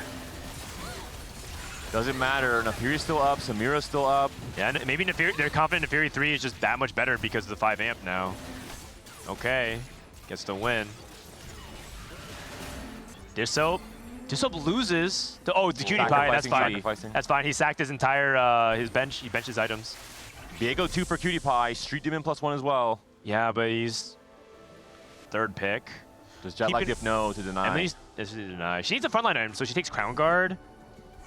Dishsoap still has this big duplicator as well. He might just take the Urgot. Anute goes for Brand. He's playing Street Demon. No one denies the Viego. Dishsoap doesn't really care about what he gets. Oh, he's thinking about a Yuumi item is why. Oh, double JG. I think he wanted Gunblade then. Oh, but Cutie Pie probably wanted the Gunblade instead, so he let him have it. This is actually still winnable for Slab, even though they're behind. Viego 2, but the problem with Viego 2, man, Sad, he's just a shell of his former self. He's nowhere near as explosive as he was previous patch. If Team Jetlag wins this, you have to tip your cap to Minute and Johnny. They've done a really good job controlling the pace of battle here for them. Really needs to play for that 4th here, if he can. Every placement matters a lot. Level 8. Last minute swaps. And this is Extentacion. Is he strong enough to beat Johnny is the question. And they have so much I don't think sack, so. right? And Johnny's not using his removers. Yeah. Emily? Wrong side for Cutie Pie on purpose, it looks like, for the Sejuani. I think they're just sacking Emily. Yeah. I think this is a mistake. I think Cutie needed to like remove his items as well. Oh, XN's down too. And that's a placement swing. Okay, unless so now, oh god, that's actually such a big deal because they get to play for the 1-3. It's so much easier than play for the 1-2, because now they have to go 1-2 in order to cancel out the 7-8. And Cutie Pie could afford to give the life. Is there a way that the tiebreaker would work that they could go 2-3? No, because they just outright lose. Yeah, they outright lose. The only way Slab can win this is if they go 1-2 now. Which is very possible. Both teams just sacking their lower weak players and not trading the HP to their teammates. This is Disso versus Unique. Disso needs to win this fight. Losing this fight is backbreaking. Not completely over if they lose, but it makes it way harder. And this should be a win for Disso. I mean, this man, Zane LeBlanc, is just so powerful. The blue buff with the resets as well because you get so many kills. And Unique is dead. Out. Okay. Hey. And Minute beats Cutie Pie, which is huge. The fight will likely be Minute versus Cutie Pie. If they can deny Cutie Pie from going second. It's the big upside. Yeah. Johnny should eventually bleed out to a 3rd from this HP lead. It's doable. It's doable. The 1-2 is doable. I know that Jetlag has a massive HP lead, but we're about to go to stage 6. And Disso will just continue taxing Cutie Pie as well every time he faces him because of the HP lead from Johnny and Minute. Well, they know who they're facing now. Yeah. Top 4. So you can guarantee you only have to sack 1 round. What's really important is that Cutie Pie has to win all against the other 2 members of Team Jetlag for Slab. Otherwise, Team Jetlag just has too big of a lead. Pandora's in an emblem rolling for Johnny. Samira 2 for Minute. Oh man. Now that XN's dead. Yeah. What are those? It is the I think worst Street Demon pattern at the very least. Yeah. Very vulnerable to Sejuani. Especially against Cutie Pie. Yep. Very hard to find value. Looking for Kabuko too. Okay. And Cutie Pie. Oh, Cutie Pie's going to 10? Oh. I mean, the Viego up 2 for free. And Clear Mind. Could be enough. And he knows he has to cap out high, right? Yeah. And here comes Sejuani's cast again. Okay. Wait a second. They can't kill this, so... Wait a second. Wait a second. Wait a second. Wait a second. Oh, that might be a okay, come on, guys. Come on, man. Disso just waves by to the camera. Cutie Pie's a beast. All right, yeah. Yeah, he's a beast. All right, well, that's going to be it for game 2 then. There's no way for Slab to win this. A lot of unforced errors here. I think the number one thing I would say is that these teams are just, they have so many removers on the bench. And it's hard to keep track of. This is the hardest part about 4v4. But the least you could do is bench your Exotech unit so that they don't have the item immediately. They're just keeping it slammed on their item and just say, yeah. So you gotta be careful about that. Don't play too strong of a board.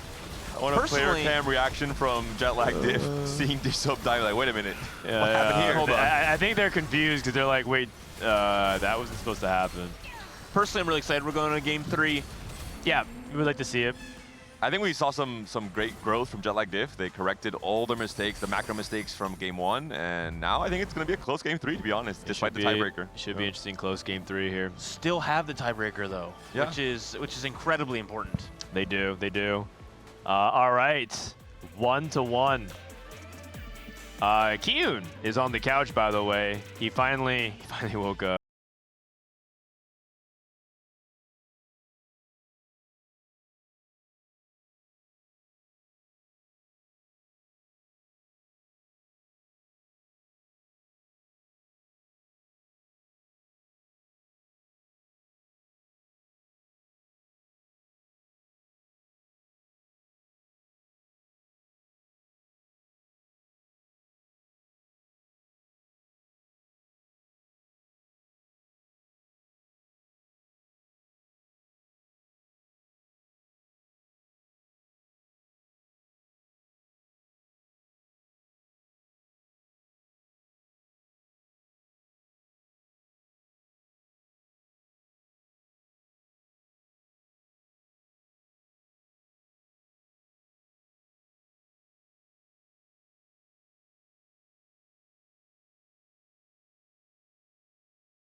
You still a good spot going in game number 3.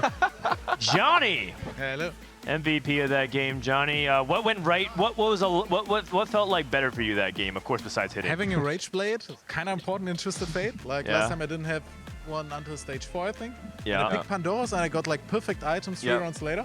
Yes. I was like, whoo, okay, thank you. Mortog is here, I can thank him personally this time. Yeah, right? you can actually go thank Mortog in person. And Minute, really good job as well. Did anything change from game 1 to game 2 for the team? Just playing tempo, which is my specialty, so I felt more comfort, and you can see that in the gameplay. We have to say thank you to Cutie for letting us kick in the world champion. He's such a good guy. Oh, I saw you on Titanic Titan. It looked like you were a little lost on the carousel, but was that because you were communicating through your team? Yeah. Okay, I wasn't sure. Yeah, it's just so chaotic all the time. How are you guys handling English talking to each other? Is it really hard? Because Well, it's your he's second listening language. to music, so sometimes he's just spacing. Like, it's kind of funny. Yeah, I mean, I'm used to as He's a not even streamer, listening to I'm his hearing many music. I'm listening to music every time I play, but I know my job, right? This game, I had to just reroll Nafri, and that was all. Like, I was listening them were talking to each other, but I was focused on myself. But I don't have to be a last, and that will be great. So I'm so glad I went 6th. And I did my job correct. 6 is really good in a team format. Yeah, I think it's great. And also I'd like to say special thanks to this soap that he gave us a helping hand. Thank you very much. Oh man! DM from each player. They've been waiting for that. They've been waiting for that. Actually, I want to give a shout out to you, man, because I think after game 1 it was a bit like we felt like, I mean, we're last place, right? It doesn't feel like great losing the first game, but I think you have such a positive energy and motivated all of us, so I think this is something you need in a team, and I'm happy that we have you, man. Thank you. Minute is El Goat. So, great, congratulations. Get back to your player stations. I do want to ask Cutie. Can we wait? I have to update my Twitter bio beating world champion. Thank you. Yeah, sure. For sure. All right, Cutie, what was the breakdown in communication there for killing your teammates? I was like, should I remove her? He's like, no, it's fine. I watched my Viego ult his backline twice, and I was like, oh shit. Like that at Viego, as soon as it started ulting, I was like, oh lordy, no. And when you pick Clear Mind, did you get approval from the team to pick Clear Mind? Yeah, I mean, I'm not asking because I figure like, I have like a decent judgment of what's good, but I didn't realize afterward. I don't know if you saw my roll down. I saw 30 brands. Yes. And I was like, God, I want to hold them all so bad. Yes, but you can't because of Clear Mind. Yeah, so I was just like, that just blew up in my face. And it was in that moment when Michael Santana realized he fucked up. All right, good luck in the next game. Oh, I'm not supposed to swear. My bad. It was a quiet one. Messed up. Yeah. I mean, he actually.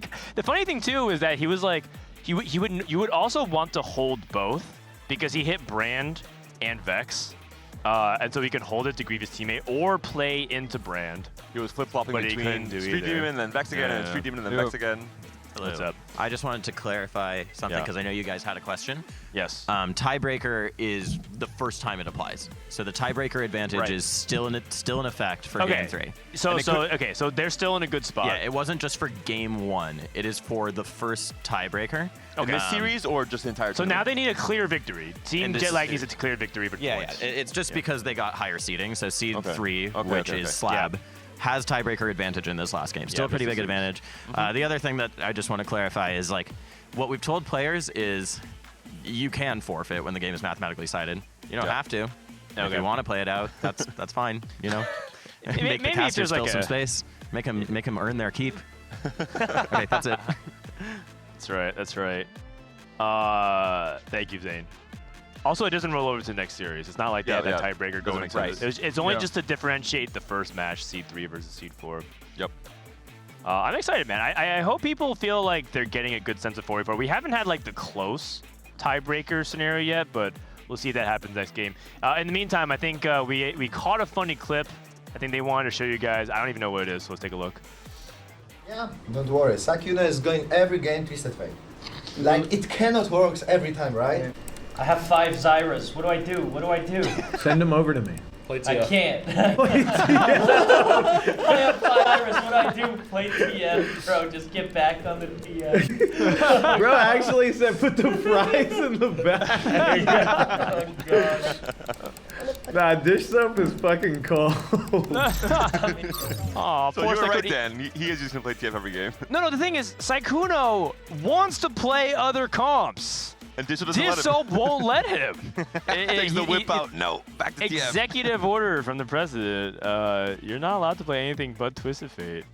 Would you let Saikuno play other things? He had 5 Zyras and Shojin. Yesterday, I actually talked. I was actually watching him play in this room. And then I actually told him I think he should just play Street Demon. I feel like Street Demon is a better comp. It's easier to play than TF. I feel like real TF is actually a lot harder than playing vertical Street Demon. So it's too late. It's too late. I mean, it's too late, I guess. Interesting. Yeah. What do you think makes TF harder? And is it 44 or just in general? Just in general. Like I feel like real comp's always harder than like a level 8 comp.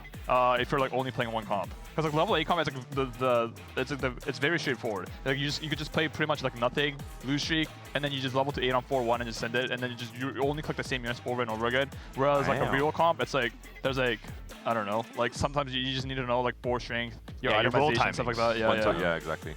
Interesting.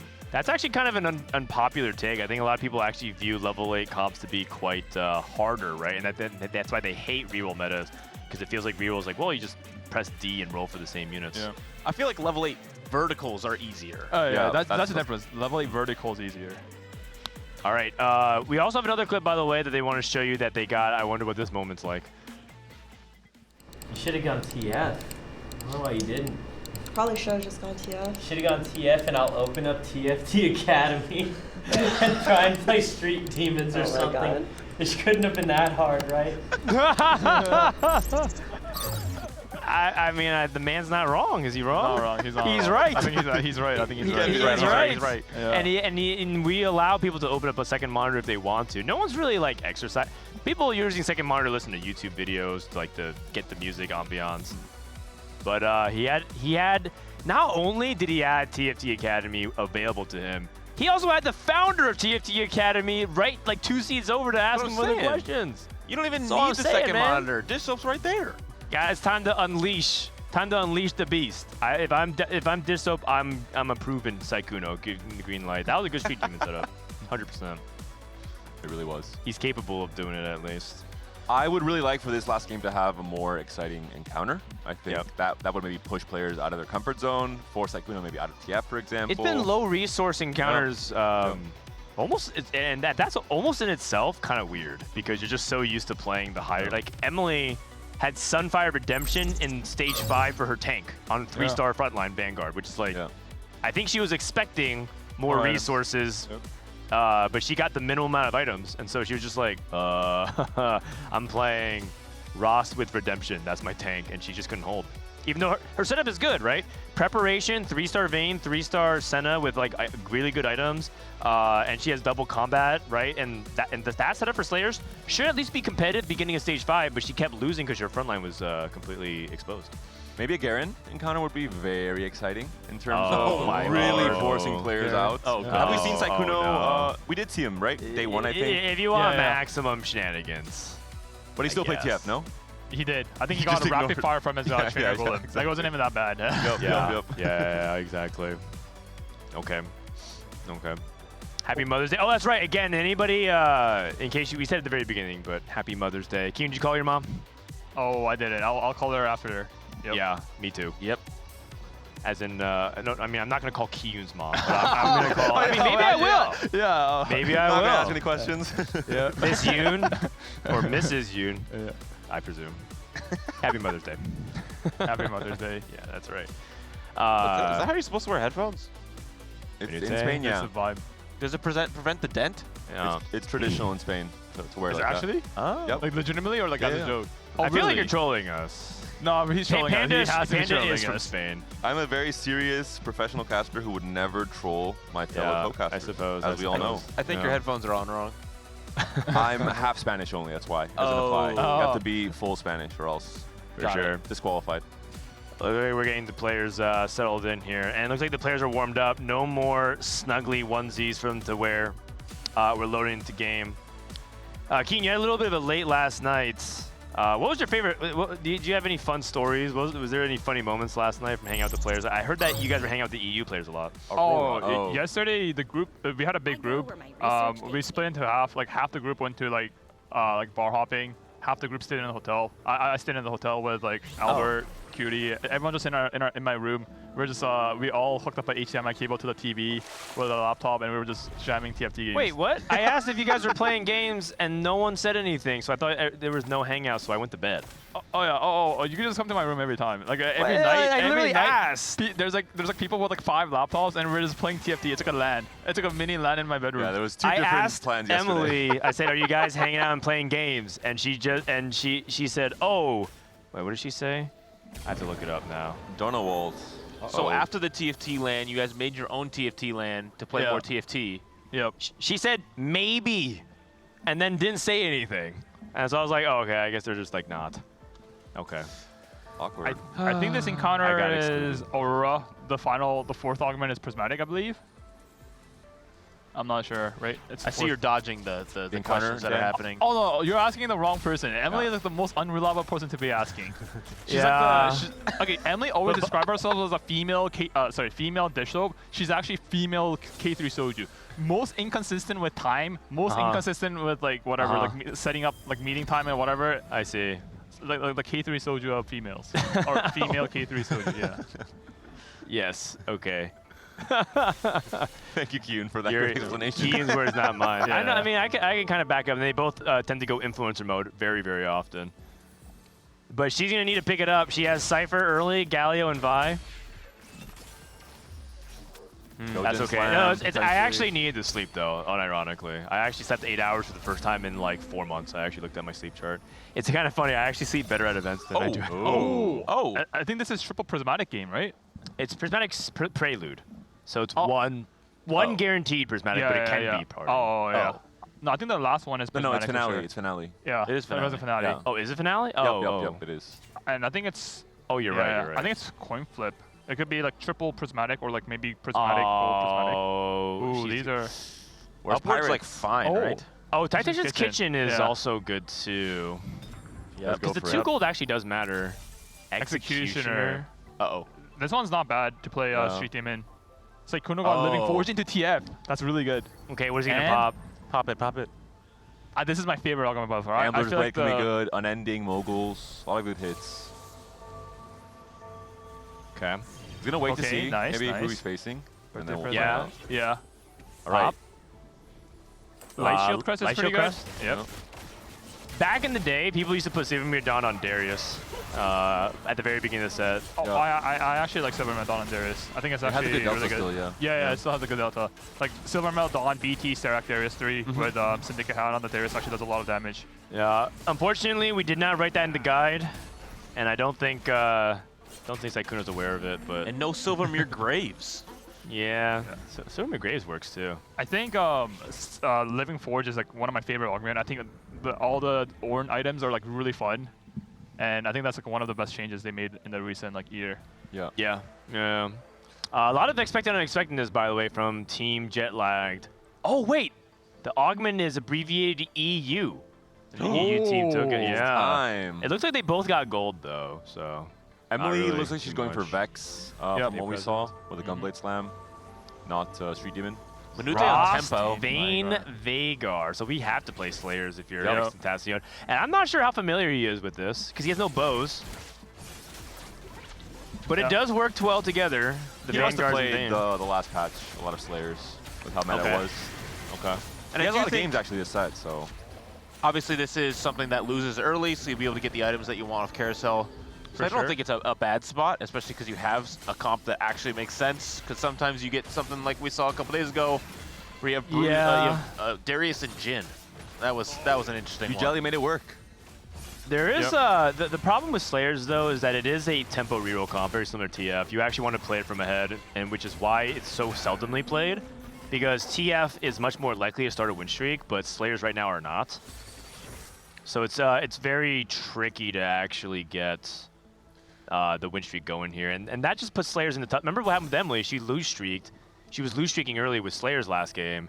And then when she even hit, she was like win, lose, and she just died. And that's without anyone holding Veins. I imagine this game we'll be seeing 10 to 12 Veins being held by the opposing team. I think now with Slayers, it's more like an Ornn item check. It's really good to play with Slayers if you have, like, for example, Trenchcoat on Jarvan, stuff like that. But Slayers do have a favorable matchup versus Street Demon. So if you're like, if you're sick and tired of like losing to Street Demon, and you have a good Slayer spot, you should force Slayer, or you should play Slayers to counter the Street Demons. Yeah.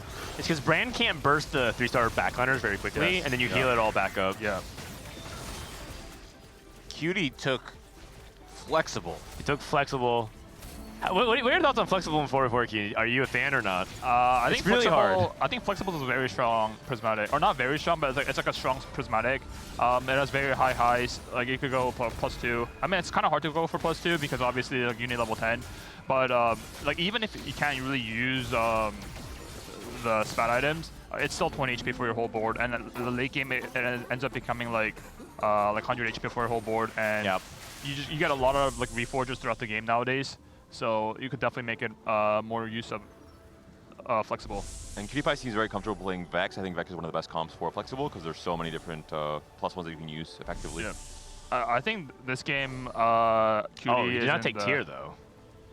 Yeah, I think he has the hardest game this game because I believe Emily is playing Vex. She's on Gunblade with an open tier. Yeah, you're right. With execution +1, and then Saikuno's obviously on TF duty. Dishop's on Street Demon, I think. Yeah, and Dishop's on Cutie. So Cutie's playing like whatever like that's left over. I'm guessing it's gonna be Marksman because he went for Rod, which is gonna be Guinsoo. Yep. Maybe he's open to something like... like... Oh, no, he's Anima. He's Anima, probably. Yeah, for now. He might just play like 4-4, 4 Marksman, 4 Vanguard, and then on 9... Oh, and then on 9 you can play 5 Anima with the Aurora. Yeah. Okay, I see. Yeah, they can see that. Dishop also took Unexpectedness? Expected Unexpectedness? Yeah. Yeah, and I think he got a bunch of gold. He's at 40 gold. Back on Cypher, dude. And he's on Cypher again. Which should be good for him. He's the player that I trust with Cypher the most in this lobby. Yep. This is, I think, very ideal scenario for So Lucky and Bad because I think having a win-out player, like having like one win-out player is obviously really important in a 4v4, and putting that role on Dishop is obviously the best outcome, right? For sure. Yeah, on average, you would think so, except he played Cypher last game, and then he misjudged a fight and then died. He lost to the GOAT. I'm a PewDiePie. Oh, that's right. And we saw XN there. He is trapping as well, so trying to... Yeah, trying to grief Dishop's blue streak. So both teams could send 2 players. Yep. And it's basically net neutral, so nothing happens here. The only thing is if something happens and they don't send 2 players. Like the Cutie Emily incident. Oh, I think I think EU sent 1 player. No. I think EU got more gold or no? You know, Extentacion got 8 gold, which means 2 other players. Oh, you're right. I think 2 players from Slab were sent, but I mean, maybe we'll have to listen to the comms and go back and hear. The funniest clip I've seen in the 4v4 tournament, the one that was held like last week, was Emily's team was playing with Emily, Ray, Cutie, and Saint. Yeah. And then it was straight up Among Us. Like what happened was everyone selected left, right, or like whatever, and then Cutie like just without thinking just clicks right one, and then we're like, wait, what happened? Why is the number wrong? Like why was the split wrong? Yeah. And then the entire team they're like talking for like 5 minutes. Like, what could have been? Are they trolling? Are they like mind gaming us? And then Cutie just sit there, just listening to music, just vibing, and then it just ended up being Cutie being the Among Us or imposter. Yeah, no, I think he even chimed in. It was like they were like, who on their team split? And he was like, oh, dude, I don't know, man. That's crazy. I can hear his voice. Yeah. It looks like Dish Soap's on Street Demon duty this game. Yep. Yeah. I mean, cash out into Street Demon is very, very common. So this is one of my favorite parts about Cypher as a trait design is like you can just now take out Cypher, you have 60 stacks, you can still cash it out. Yep. I also love the Sykkuno's spot is amazing. He has a Living Forge, which is also a scaling augment. Obviously, it has high highs, and he also full streaked with honestly like close. He actually 5 win streak with 0 upgrade. Yeah, that's really, really big for the team. And we saw what happened last game with Johnny. Oh, there's a rod. Rage Blade Shojin. No TF yet though. This spot looks amazing. Honestly, I think my goal, or I think I would be the most happy if I see Sykkuno win the lobby. I think that would be like peak TFT. That'd be super hype because he's been wanting to. He's been like so looking close for too. it. He was so close too. I think Cutie and Sykkuno went second one game. It was like off of like a the flexible for Cutie Pie? Golden Eye. Oh, that's Maybe amazing. Ignoring the anima. The biggest part is he has a Reforger. The Reforger is gonna come in clutch. Late game. Hopefully he doesn't use it prematurely. Also, Emily like super high rolled her items. She somehow managed to get 3 tiers. She has a perfect item Vex, blue buff Gunblade, and then a perfect item of Vow for Sejuani. The setup is looking really good for Slab. Sykkuno 3 tiers. Loses. I don't think he had an item. He didn't have time all of his items here, but that's okay. This is Manute. Still has the headphones on his forehead. Importantly. Manute is once again. Ooh, Forge could be pretty high roll if he gets the Mana Zane. He's looking for it. Let's go for it. Sniper's Focus is good. Oh, Sniper's Focus. Insta-pick. 3-item brand now. This is Emily Wang. Emily's playing Vex, I believe. Yeah. Bulky Butters is amazing here. You like Bulky's better than Cyber and Bulk? Yep, for sure. I think Bulky's better, especially she has a Fawn, so she gets extra Bulky ability value with Fawn. One other thing she could have also potentially done was take the hero grab back and go for Varus 3. That's definitely an out. Varus 3 is very, very strong in the Vex board. Maybe less consistent in 4v4 though, because if it's definitely going to be harder to hit. Disob got Portable Anima forward. Visage, and it looks like his expected and unexpectedness gave him 4 costs. Oh, 4 costs. But no, it might be gold, I think. I think it got gold. Okay. Yeah. It's possible. He's very rich. Expected and unexpected has very, very highs. Like you could get a Fawn, you could get sometimes or animal, whatever. But there's like a cash out where like you could get like econ into econ into econ. Getting a triple econ from expected and unexpected is like really bad. Yeah. Usually the ideal scenario is you get 1 econ and then you get 2 combat from expected and unexpected. But obviously you can't control that, so. XM with the duplicators. Wow. Which is going to make it much harder for them to grief him. He wants to really guarantee he can cash out Exalted Adventure.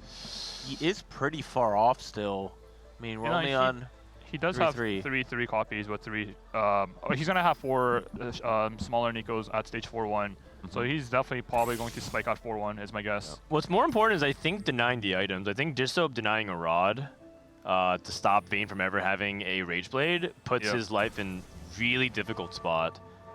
I think the biggest point in this game is that X and Disob's gonna both spike at 4-1. Yeah. And they're both gonna be like really low, like 2 lives at most likely. And it's gonna determine like who can win that fight and be sent to 1 life. Right. And so the transition turn is going to be really important. Yes, for sure. Because Diso's basically taking max damage. Yeah.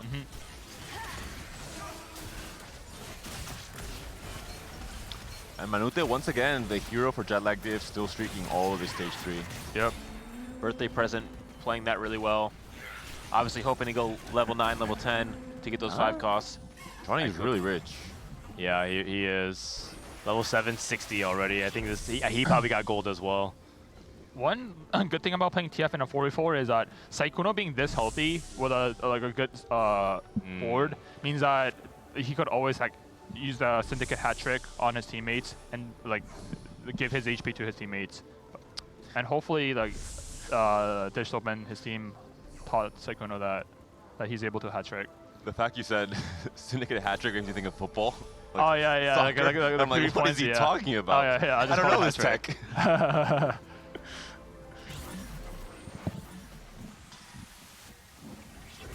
I think Johnny's out here playing Vex. His items are looking honestly amazing. He has BI's Vex with rep buff. Yep. Good front item as well. So it's going to be looking like there's a Slayer player, 2 Street Demon player, 2 Vex player, obviously Sykkuno playing TF and Marksman Vanguard. Yep. Okay. And we'll see how far Manute can extend his lead. He's level 8 already. Holy cow. Wow. Very, very aggressive to protect his win streak. Yep, he has a very solid board. I think he'll be definitely having the Ziggs too, where these items are definitely stronger, but yeah, obviously it was a Ziggs surprisingly is pretty good with Sniper's Focus because of how much he does the column damage on his spell. Looks like he's getting an easy win over Uni. They're going to extend the lead. Oh, Uni actually has forward thinking. Wow. Forward thinking. I mean, forward thinking can be really powerful. If you have the HP to play for as a team. What is he playing for, you need? He's like marksman. Vanguard. He might be. He's either 4/4 marksman or he could also be Ox, I guess. But I'm thinking it's 4/4 because he doesn't have any of the Graves or the Alistar. Neither of the marksman players are tempoing though, so that puts I think that puts Jetlag ahead in this regard. I think Jetlag's overall behind in HP, but I do see the potential on their boards. The upside is you're forced to roll later. You don't have a choice if you need, so you don't have agency over how many copies are in the pool. If you can try and roll in 4-1. Look at this, Sykkuno's holding the veins. Oh, boy! I mean, that's what you do as a TF player. This is incredible growth from Sykkuno. No, I mean, this is like what you need to do, though. And yeah, exactly. He's managing his econ while being aggressive with rolling, while maintaining his HP. This is what Keenan was talking about. These are the harder spots to play because the game plan for the level 8 players are pretty straightforward, but Sykkuno is the one who's kind of applying pressure to the lobby while maintaining his economy and also denying his opponents. That does a lot of things to juggle at one point, especially if you're a new TFT player. And can we pan over to the Soap's board or cash out board here? Oh, I want to see this cash out. 4 components are very solid. It's pretty good. That's very good. Yeah, he's up at 2 full items. Hopefully he could translate that into will likely roll on creeps, I assume. Yep. And sure. 19 is a good HP to be at, assuming he can stay at 19 going into stage 6. If he can't, it'll be more dicey, but 19 is a good number. The big problem is he got offered 3 swords on bench now. That's okay. He's getting removed. Fine. He has a Reforger. Jinx 2 is a solid item holder for Shamira. Shamira. Yep. Oh god, his rolls 0 brands, 0 Nikos. And he already rolled half his gold. That is not good. Oh my god, that is 4 BF swords. He's gonna have a rejuice. Oh, minus 1 gold. I mean, denying, yeah. Yeah, but I think he's not in a position to be denying, to be honest. Right. He completely brand. Nice. 1 brand is very huge. 2. Another brand. We need a Zac. 5 costs. No Samira. Okay, so he has the board, but we're looking for 2 stars because we want to win out. XN, I believe that might be Vein 3. No, just second Vein 2, it looks like. Okay. And the Z2 from XN. Gonna wait. I think he has a slam. I don't think he has a forward. I don't think he can afford to sack here. Yep, for sure. Just Vein, yeah. 6 GS, veins for XN. DV, Warmogs. Oh, this is such a hard round. This is a really, really hard turn. No Warmogs. Bramble. He's going Bramble. Anti-heal. Sunfire. Oh, he doesn't have anti-heal. Okay, huge win. Huge win. Yeah, this is a huge win. I think XN completely missed his roll down. He's at 6/6 with 4 lesser dupes. 4 dupes. Yeah, and he's at 0 gold. So this is Call to Chaos. I don't think he's not rolling dice. It's definitely not this. Oh, here we go. It's items. It's items. Hulk Crusher. Oh, that's actually really good. That's actually really good. That's actually super good. Triple Hulk Crusher, Zac, or like frontline. Oh, he's gonna reforge some. Oh, he's gonna reforge all. Oh. RFC. Trenchcoat, Sterox. Okay, RC's like playable. It's attack Trench speed. call Rengar. Well, because he Trench can call do Sterak's Rengar. Oh, this is good. Oh. Wait, I'm surprised he actually reforged 2 of them. I think I would have kept. Oh, yeah, I guess he did keep 1. The zero Oh, gonna be a lot of okay. Zax. Okay. And then he's going Ooh, Bramble. Anima. Okay, and Anima? Sunfire. Yeah, he's going Bramble, Declaw. Okay, that makes sense. Holy cow, this turn was hard. And then GS. And GS and Rapid Fire on backline. He's waiting to see though. Okay. Okay. Dang. I like this. I like this a lot. That was a really hard sequence of turns. Yeah, breaking news. Dishop's good at TFT, so that's good. He's not completely out of the woods though. It's possible for him to lose this fight. Oh. Okay. Huge win. That's a very big win. And Cutie Pie to Coronation. Oh. His he got rapid fire. Oh wait, He's 6 Golden Ox. He's 6 Golden Ox. Oh, Oh, Vayne 3 for XN. his cash out is Radiant Giant Slayer. Oh, that's good. That's very good. That's Very good. And you can dish Quicksilver. You can reforge it even if you want. Wait, I And think the he Vanguard took, +1 on I Zed think he is took call pretty to chaos. I think he took call to chaos, and his call to chaos gave him 5 stats. random emblems. Yeah. These emblems are good. Wait, he yeah, also has, he has double Vanguard emblem. yeah, he has double Vanguard emblem, and he also has double Reforger. This could Oh, be what the? very, very good. He just needs to remember and reforge Executioner and Demon Yeah, Slayer. yeah, Not yeah. Demon Slayer, sorry. But he's like Shit at 1 Demon. life, so he's like trying to get things on as soon as possible. Yeah, This is he's tricky. definitely 2 lives. He's actually, like, honestly, he's pretty strong. He needs to. He's gonna not slam versus teammate. He like Vanguard on Zed. Oh god. Hopefully it's not a Vanguard Zed diff. Oh, he's at 1 life. Uh-oh. That's really bad. That's really bad. He can't be at 1 life because if he rotates back into Dish Soap. Okay, Sykkuno trading his life, not a big deal. Can we listen into the comms here? Carousel? Just want to see what they're saying here. Okay. I don't think there's anything I horribly need, so if I can get it up. Yeah, deny their brand. That's okay. It looks like they're doing it themselves. Okay, yeah, I mean, I might just take the MF, I guess. I really need it that bad, but I think Emily completely missed her rolldown as well. I think she had no Vex. Okay. Actually, maybe she hit 1. No, she hit 1. Oh, she hit 1. She hit 1. Ah, she has pair as Urgot well. pair. She might be able to even play into it as well. Look at the 3rd augment she took here. Tomb Raider. She has Tomb Raider. Really? Oh my god. I mean, she's very healthy. Yeah, so she's like banking on For the XN. win. Oh my goodness.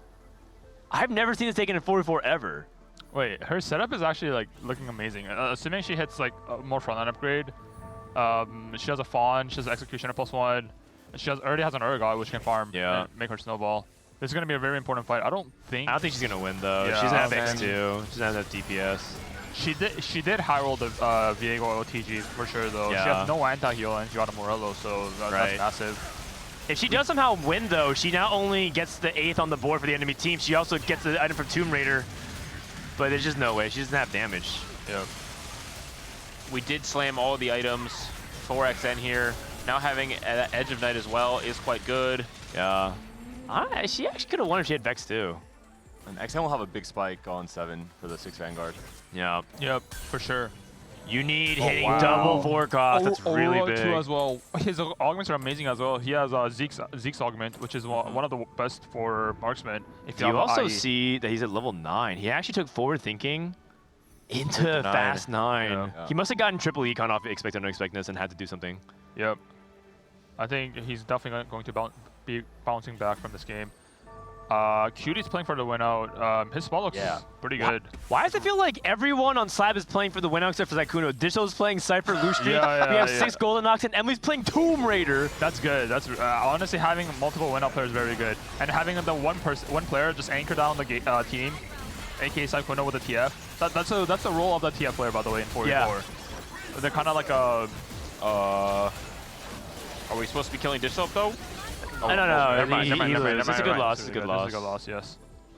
We don't want to talk about what happened last game. So. Oh, the Vex versus Vex matchup. Oh, huge one for that's Emily. a huge win. Emily Wayne coming up clutch. How does it? X2. If he had this okay. earlier. Okay, Johnny's back. Johnny's back. I love how Johnny has the same item on Vex and Morgana. True. Exitacion holding on by a thread, but man, it must be really stressful. He is now 7, has Leona in, 6 Vanguard. Does he reforge? He should be reforging. He's actually really strong. If he had one more life, he'll be like bouncing back for sure. Everyone's so strong this game. Let's look at PewDiePie's flexible. He had Gambler's Blade for TF too. Yeah. I think PewDiePie wants what, like a marksman emblem or something? He has a reforger. Bruiser Oh. +1. That's good. That's terrible. Bruiser's good on Viego in general. Yep. Kabugo 2 from Minute. Still only brand 1 though, and this is Level the artifact 9. carrier as well, which is not ideal. Yeah. Nico 1 as well. Oh, yeah. Darius 3 for Sykkuno. No Cyberboss on Ziggs. Okay. Sykkuno, how far is he gonna roll? He's not removing. 7-7 right now. His items looks pretty good. Oh, he has a... Oh, his items are awkward on TF. He needs a spark on someone.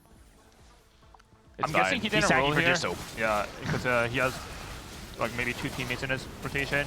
Yeah. Also, I guess he has Gambler's Blade value. It's kind of awkward for him because he has a spark, but he can't really slam it on TF.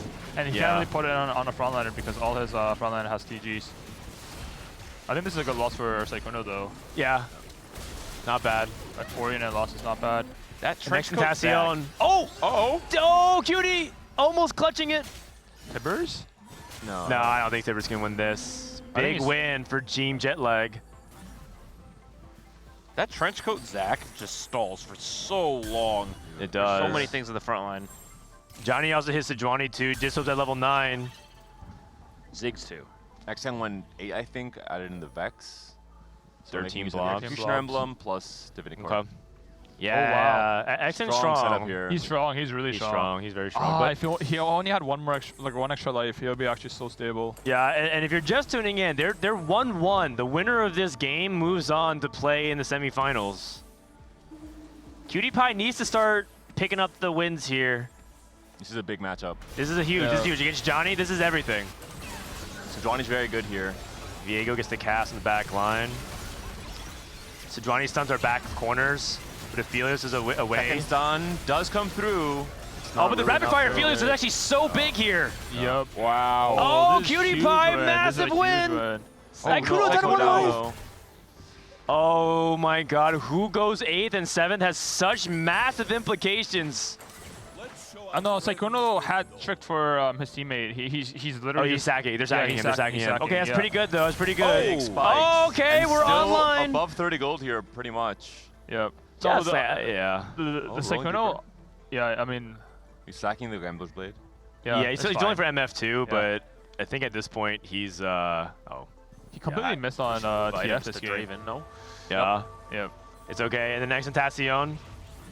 So strong. Facing his teammate His though. teammate! Oh, Oh, no! no! For them. So if Emily sacks for Sykkuno, Emily must sack for Sykkuno. she didn't Emily sack at all. She didn't at Or all. got 2 as well with She didn't sack at all. Emily.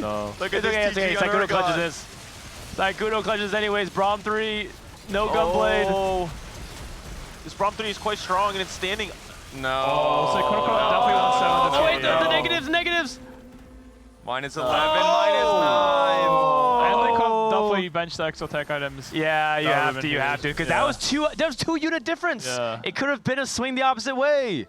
Let's see what Emily chooses from her Tomb Raider when we True. get back. But True. as far we need to remember that the tiebreaker exists. Yeah. Okay, that's true. That's true. And you know what? If they play for the win out, they're in a good spot to do it. Yeah. It's okay, Tomb Raider. True. It's also, they're all 3 of them are playing for win out. Man, Yeah. this must feel so bad for Sykkuno. Sykkuno's like out here trading his valuable Yeah. HP to his teammates, putting hat on Shaco and stuff, and then Emily just comes in and just kills Sykkuno like nothing. Wanged. Probably just items for Gunblade. frontline here. I think you want to just stall out, so adaptive for frontline makes the I most think sense that here. was good. Yep. Yeah. And by the way, you need also at 16 HP, or 10 HP, it's very, very close. Wow. I think they could play for the triple ball 4 maybe. And if they EU triple ball 4 is GD versus Disto, neither of them can die. Unity versus Ecstasy. Oh, that means that one of them's gonna die as well. Really this bad matchmaking is brutal for Yeah. EU. And they have to. I mean, I think they have to roll with Extasion. He feels stronger. Yeah, for sure. I think XN has a higher count. The Vayne is dead. It's fine. It's fine. I don't think he's enough DPS. Goes infinite or no? Yeah. Oh, it was actually close. Oh, it was actually very close. Wait, can he live or no? No, never mind. No, he's dead. They're still actually lost. Maybe he sacked. Yeah, he's sacked. Look at he benched his items. Oh. Oh, he reforged. He has the forbidden tech. He has the giga forbidden tech. What's the forbidden trench tech? coat with talisman. The trench coat will split, and then the split units will all get talisman. It's actually there's like this, and then there's like Astro, but this is Astro Giga Turbis. Oh my goodness! We must see this. We must see this little. We must see this little Zax. They just become demons. Okay. Okay. We'll see. If the fight lasts that long, no, it's for sure going to. And this is for the potential win. This is for the potential win. Still brand 1, it looks like. No, it's this Zac is Bantu. Oh, I'm actually so excited. Instant bomb! No, I'm actually so excited for the Zac. Talisman? Is he gonna live? Is he gonna brand live? will kill those small ones. Oh no. No. Wait. Maybe one of them. The CC's too much. The giant brand cast. It's a win regardless. Hopefully we see it once. I think this is Slap winning. Slap wins. Wow, Dish so clutch. Dish so clutch. 5, 6, 7 for Team Jetlag, and it was very close. It could have gone either way. But, actually, Emily Wayne gets another Tomb Raider. MVP Saikuno. They should play it out, though. I want to see the Zac. I want to see XN try his best. I suppose. This is already FF. Boo. All right. Oh. We didn't get to see it. That's going to be it. That's going to be it. All right. GG's team So Lucky and Bad advances to the semifinals to play against Geriatric Gamers. Pretty fun series, though. A pretty fun series. And you know what? The tiebreaker never even came into effect. Right. It was clean wins across the board, which is nice. Which I feel like it does tie often. Mm-hmm. And so yeah, except it doesn't tie today, which is kind of unusual. And we asked for more of an off meta game 3, and we got it. A lot of very spicy boards Yeah, were constructed. I mean, players were pushed off of their comfort zone. Cutie's board is so strong. Cutie board is actually kind of nuts with the 6 golden knocks marksman. So like he actually could win. I actually think that both him and Disup could have won out. They're both very powerful. Emily board is also so strong. I'm pretty sure Emily board also wins out as well. Yeah, true. Like everyone wins out. 3 people were playing for the win out, and they all just managed to make it to this point. And then there's poor Saikuno, like feeding his in the family with his valuable HP with a TF. Yeah. Honestly, this is like the ideal like split of like how their like team should be played. Like Saikuno playing the TF, locking it down, and trading his HP for his teammates late game.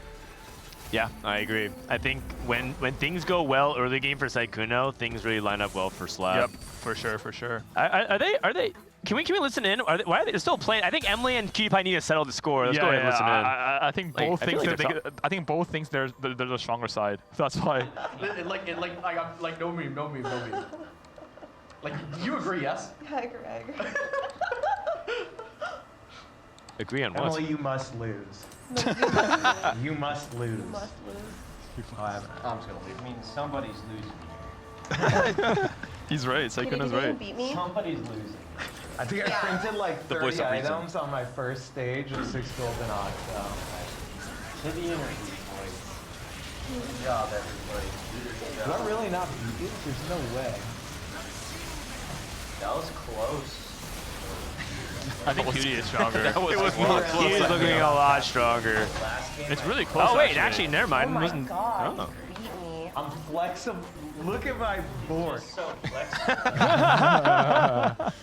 Dish Soap. Congratulations. Let's turn on the mics. So Lucky and Bad advances. We got the PP behind us. Dish Soap. Talk to me about that series, man. It was interesting. I feel like we could have had it in both games. I'm going to blame the second game on me. But honestly, I'm pretty sure we're clicking in this 4v4. Yeah, who is the MVP of that series? You get to crown one person.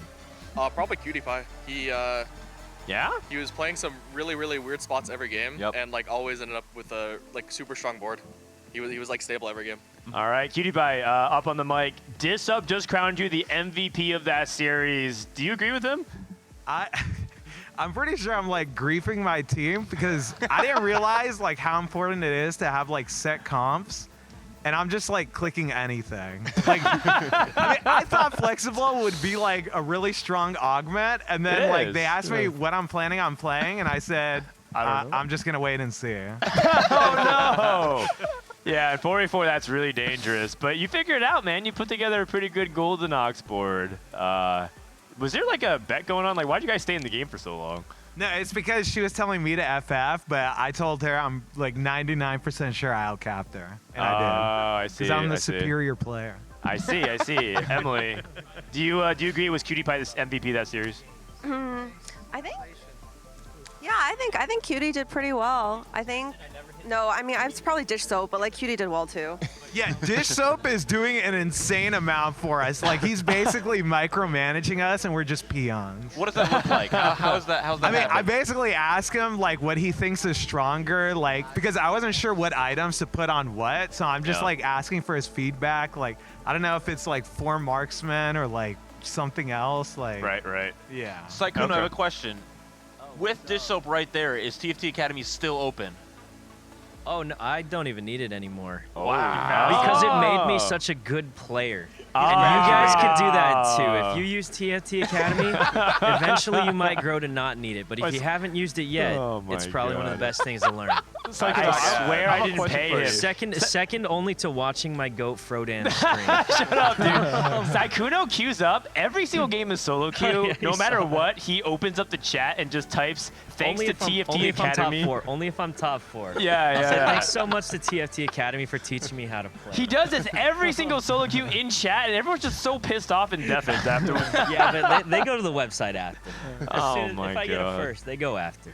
Wait, Sykkuno, how did you feel when Emily killed you? You're like sacking your entire HP for your teammates, and then Emily just comes in and just kills you off. No sack from Emily, by the way. No extra tech bench or anything. That's how it goes. I think there was one time there's like it was either I fight Cutie or someone else. Yeah. And I was like, I'm gonna just not upgrade in case I run into Cutie. I didn't run into Cutie. But, Yeah. You know, sometimes it's how 4v4 is, I think. Do you feel like the chemistry's clicking? Disho saying he thinks the chemistry's picking up. Do you agree with that? It's going pretty good. It's going pretty good. Who's the glue person? Every team has like a glue guy or a glue gal. He gives us It's good Dish Soap? comms. Yeah, like I feel Tells like us what Mike to just do. takes and augments, chuckles to himself, doesn't say anything. Emily yells out, "I got Tomb Raider." I don't know what that means. I thought we were playing TFT. And Dish Soap gives usually good comms. Comms. He's really helping out. All right. Congratulations, Solo Game Bad. We'll see you guys in the semifinals. Bartosz, I know that losing isn't fun, but let's chat a little bit if we could. You guys put up a hell of a fight. Yeah, great game. Your game was kind of crazy with the Exalted Adventure. How did that work out for you? Yeah, it's not a funny thing to losing, but the funny thing is the event. I mean, you know, I'm the lowest rank in the whole lobby, and I'm being blocked by the world champion during playing an Exalted Adventure, so the game wasn't that easy, but I felt like I was strong enough to play for win out. Sadly, we lost during the matchups, and matchmaking also was unlucky for us. Yes, it I was. love the game, yeah, that was a great game. I mean, very interesting one. I decided going Exalted Adventure.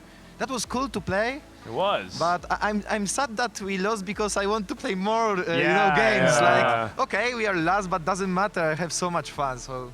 You showed off amazing versatility. A lot of people are talking about Alex being the low seed that flexes a lot. You played a bunch of different comps. You played Street Demon, you played Nefiri, you play Slayers and Vayne. So you actually showed a lot of versatility. I think you should be really proud of that. Yeah, I mean, I'm trying my best. It's a tournament. It's a different story than you're playing, for an example, solo queue. Doing my streams, I'm, you know, making some stupid decisions. Right now, I'm also making stupid decisions, but I'm trying my best, you know? Like, an immediate ill of thinking, trying to be the best, but it's hard when you're playing, for an example, against Dish Soap, right? Yeah. We have Scarra right here. He's about to play against Team So Lucky and Bad. What is one piece of advice you would give to Scarra so that they can beat and get revenge for you? Okay, there is always one guy, Sykkuno, playing TF. Like, don't go for it.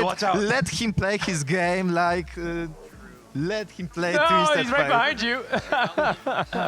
Yeah, that's what I wanted to say. I'm playing TF this game. All the games, actually. Oh, you're TF. Wait, that's good. That's a good. I heard you guys rearrange your sitting, Scar. Is that true? Yeah, so like we rearranged our sitting because I went Trisha, Albert and me wanted to help out Trisha to make sure that like she had any help that she wanted essentially. But like I don't know, Robert talked to us about this matchup, and you need to do is beat the person that is contesting your comp. Is apparently how 4v4 works. Yes. So if I play TF, I just have to beat Sykkuno. It doesn't matter if we're 7-8. As if I'm 7, that's a dub. Yeah. Yeah.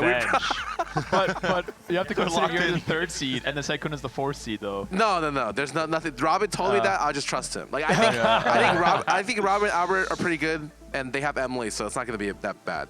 All right. I like it. You guys feel rested? Did you guys get a good rest, Scarra, going into the match? Oh yeah, I didn't go out last night because honestly I've been sleeping so early nowadays. It's because I'm old. Geriatric gamers.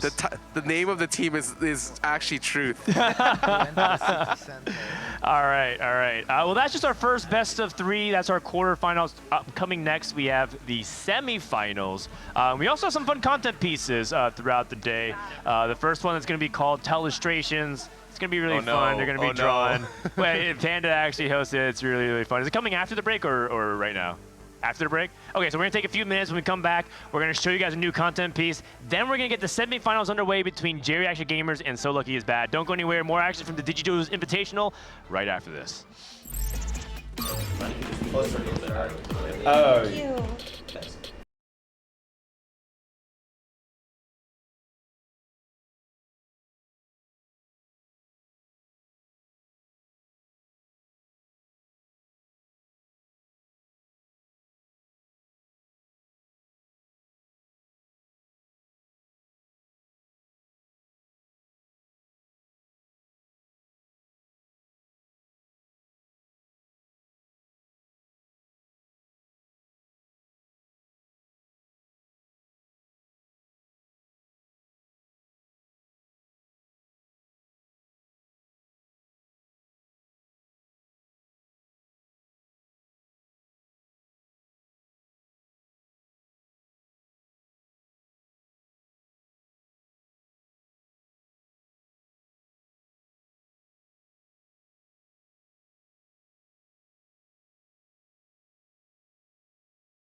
Hey guys, Panda here, and you guys thought I was flown out for casting, but the real reason I was flown out was to display my excellent artistic skills in the world of stick figures. So I'm gonna pull out a prompt here, and we're gonna get going with the telestrations.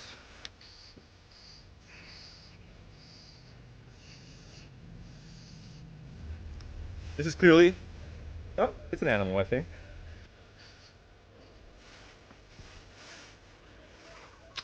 Chef's kiss, master kiss. I see her ears, eyes, teeth, and it looks like it's a Nida. I'm choosing the no pivot, no scout, and it looks similar. Oh, maybe I'm wrong, but yeah, that was my first thing. Well.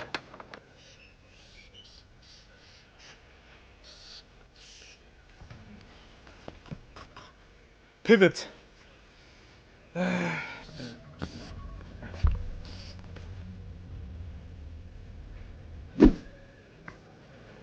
This has to do with TFT. This is a cat, I think. There's some sort of transfer here between that's an arrow, maybe. When you pivot to Nidalee on stage 5. And you will have 60 seconds. Wait, really?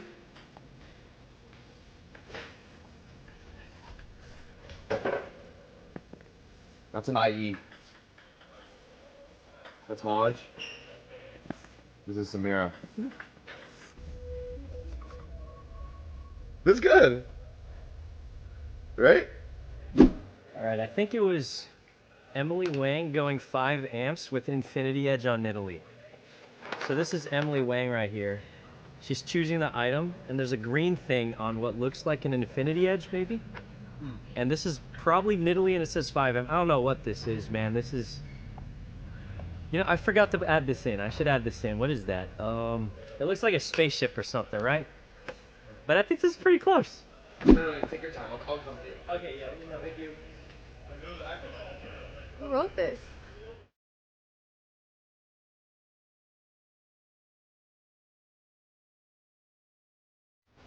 This was so hard. I don't know if anyone is able to guess this.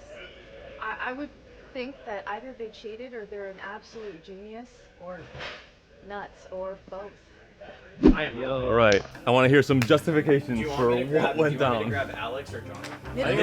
No pivot, It was no XNX, Nidalee, no pivot, no scout. Okay. That's good. That's good guess. I didn't guess that, but that's good guess. Because they got the odd. Chain So now on we're a cat. completely off the. We're never gonna get it now. Yeah. It's completely impossible. Who drew this? Good. What is this supposed to be? No scout. Oh, no scout. Whoa. Those are eyes. That's No not- pivot. Get This is the Nidalee pivoting out Oh, of this. no from pivot. when you Wait. pivot from Nidalee on stage 5. Yeah, I How drew did they this. get I drew it? this. Yeah, this, I think it's really good. You'll get it, actually. Drawing masterpiece. Oh, you drew this? My yeah. God. No, because this is Nidalee, obviously, Yeah, no, I see the colors. and she's throwing I up did get that. IE. What the Wait, heck? dude, I did get it. Oh my IE. god. All right. Look at what I got as This a is prompt. what I- so good. Hold on, not bad. We That's got so the IE. good. 5 amp was True. Emily Wang and Samira confirmed, Yeah, apparently. so look. This was is very good, actually. PP1, PP2, it obviously, you Emily know, Wang. like Emily Wang, so I point to her. And then there's this cat dog. And then I was like, Samira is the... Wait. It ended pretty good. I feel like it ended really Yeah, it good. ended pretty Wait, this is a good. happy Wait, ending. It started for me. This is clearly no scout, no pivot Nidalee, though. Like, the gas is perfect, I feel like. Yeah, Honestly, I see forgot that. about the chains on Yeah. Italy. My prompt was completely different than what Yeah, it was. yeah. I did really Yeah, good. your mission I was actually different. guessed wolf I on feel chains, so much which better. means Exactly. It's also I that. understood it. Exactly. Trisha and me, I think, are Yeah. aligned. This is You're my just not son. on our level. Yo, true. we got the infinite. Ready? 3. Oh, sorry, Wait, sorry. ready? 3, set, 2, go. 1. Not close enough. I might have missed. No, it's okay. They'll edit it. They'll edit it. So I will be honest, Trisha had like 6 minutes to draw her masterpiece. I had 30 seconds, so there's already maybe unfair bias there. So 2 minutes to draw. this couch is actually a full representation. We've got 3 of the artists, 4 behind us, actually 5 behind. That's everybody. We have the full cast of artists. We also have Phil, the mastermind behind the telestration. Phil, can you give us your justification? Why did Trisha get more time than everyone else? This one's really easy is because Sekuno had like the longest prompt. Like it was an alien attack. There's like 3 other things going on there, so it's like we had to give you more time. Yeah. Oh, and also, why are people saying Happy Mother's Day to me? What did you guys do? What did you say? I Wasn't have us. like 20 DMs of people saying Happy Mother's Day. I'm not We a didn't say mom. anything on stream. That wasn't us. That wasn't us. There was a mom incident at a restaurant maybe this weekend, but Trisha is not a mom as far as I know. I will say, for me, the most surprising thing is someone drew what looked like a perfect corgi, the dog breed, and the next person came in and said, "Oh, that's a cat." Just right off the beat, and yet my wolf is obviously in Italy. The problem is that wolf was for sure chained, not unchained. The lock was closed. It's close enough. I need the key. Just time ran out. That actually is confusing, right? Because if anything, that's actually true. You mentioned it yesterday. if you do see a leash on an animal, you would assume it's still a dog or closer to a wolf. Wait, wolf are in the dog family, right? Not the cat family. Yeah. Okay. So we really did just change. If I had more species time, entirely. potentially I could have brainstormed a little bit more, but we were constrained to just under 1 minute. Alex, you also were participating. Are you happy with your performance overall? I think I did really, really well. Your IE was pretty sus, I want to say, and your HODS was even more sus. I had Biss, item, Samir, perfectly drawn, Biss drawing. I feel like it was good. I really appreciate Alex's confidence in everything that he does. He looks so proud of himself after he drew it too. He looks like, look at this, and it's like a camel-looking thing with a blob. Johnny, I would like to ask you the same question. How do you feel about your drawing? Same as my TFT performance, I would say, over the last 2 days. No, I think it was, honestly, it was fine because I expected less. Drawing is my strong suit. Interpreting would be really good. I think that's my strong suit. But so it was a bit more tricky. But I think in the end, it was okay. The abstract nature of Scout, I think you nailed that. I think it's that really was hard to draw I no actually Scout like my pivots. pivot as well. The Like pivot, I got it later. No one else did, but so you got it, Tuli? Well, so I had to translate Johnny's drawing. Oh. And I knew it was like, I saw Nidalee. I knew we pivoted at some point. But it was no pivot, which I guess it didn't. There was a lot of X's and checks. Yeah, I don't know why. At the end for I the did board, the check because I was so happy that I did it in time. And that was no, stupid. in game as well with those kind of pivot. Once the round overlaps, doesn't it have a check mark on the units that are? Oh, no, doesn't it? No. Okay, No, that's a new problem. Check by accident. That's a jet lag diff. Yeah, the prompt got off the rails very quickly, but it surprisingly stayed on rails once it got off the track entirely, right? Yeah. That makes me feel so much better, Gangly. Thank you.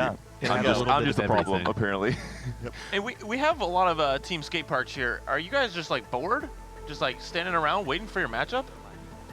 Yeah, we've been watching the games, and honestly, I think we're just chilling. So. Yeah. Are you guys learning anything or? Well, I'm learning that Alex is a really good drawer. I think we're all riding the high of first place still, and we're chilling.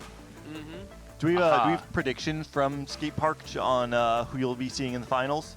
I think this one is, I don't know, it could go either way. I honestly think it's 50-50 with these teams. I don't know, Dish Soap last night said that he thought he had a 3% to make it all the way to the finals and win. 3? Yeah. He said This is the semifinals, so. Yeah, he said if he made it to the finals against our team, he has a 15% chance of winning, is what he said. Whoa, that's crazy. Yeah, PP stats. I will say the scariest things maybe look like the comms, but the comms I think have been ironed out. They look pretty clean at the end of that game 3. You know, everyone is adding correct input, I think, at all points in time, and they have the advantage of having the warm-up game against Jet Lag Diff. Do you feel that was a warm-up game? Do you feel like it should have been maybe closer in that game 3? What do you think went wrong in the game 3 at the end? Oh, game 3 it was we picked 2 times unexpectedness. And just lots of gold. Yeah, and it was a bit tricky. I don't know if you saw I got 6-5-6. I was so close to major breakthrough, but I think it was a bit complicated to go from there. I think not contesting TF is always a burden because we can't send him 8 then. But I think honestly I'm not really disappointed or anything. Manute had problems getting his brand too. Yeah. If he gets that early, it's probably fine. But to be honest, they had Go in Ox 6, they had Cypher cash out, so they for sure are top 2 anyway. So we have to go 3-2-6, but also we lose the tiebreaker. Yeah. So it's really complicated at this point. So I think most of us realized it kind of early that the game is doomed and we have to high roll. So we all played a bit greedy and lost because of it. But it's fine. I mean, you guys just had some really unfortunate roll downs. It seemed like just your level 8 roll downs. I had You weren't like able to hit 90 2 stars. gold and 1 vex. Like what the? And then I triple reforged my carry items, so I have more tank items, and I ended with another blue buff, another Gunblade. I was so close to playing we noticed, two yeah. what the hell is happening? Like, I just want frontline items, please. No, but I think it's fine. I actually believe that they are the better players, so I'm absolutely fine that they win. I think if we play 10 times, they probably win 7, and if we play 3, we win 1. It's completely fine. And also, we beat the world champion. Holy, the warm-up! This is maybe the diff for a game like this. We heard it was a little bit cold in the rooms. Maybe she is warming up for multiple reasons. Oh, it's way getting better that blood today. flowing. Yeah. Ooh, and according to we've talked a lot about strategy and seeding. And it looks like they put Robin on the end, which is a curious thing because you want. I mean, this was on the end too. Wait, is there like a seeding Yeah, we meta? Yeah, I did not know this. There absolutely They is. asked us for our seeding, and I mean, I think it's correct to put your team captain more in the middle, so it's easier to help. Both teams have not done that. Yeah, we have we have Kyun You in the guys middle did. for ours. Yeah. But if you, we could ask for seeding, but if you didn't, it's random. Yeah. So I think maybe they just forgot. No, I think they were very they were aware. Yeah.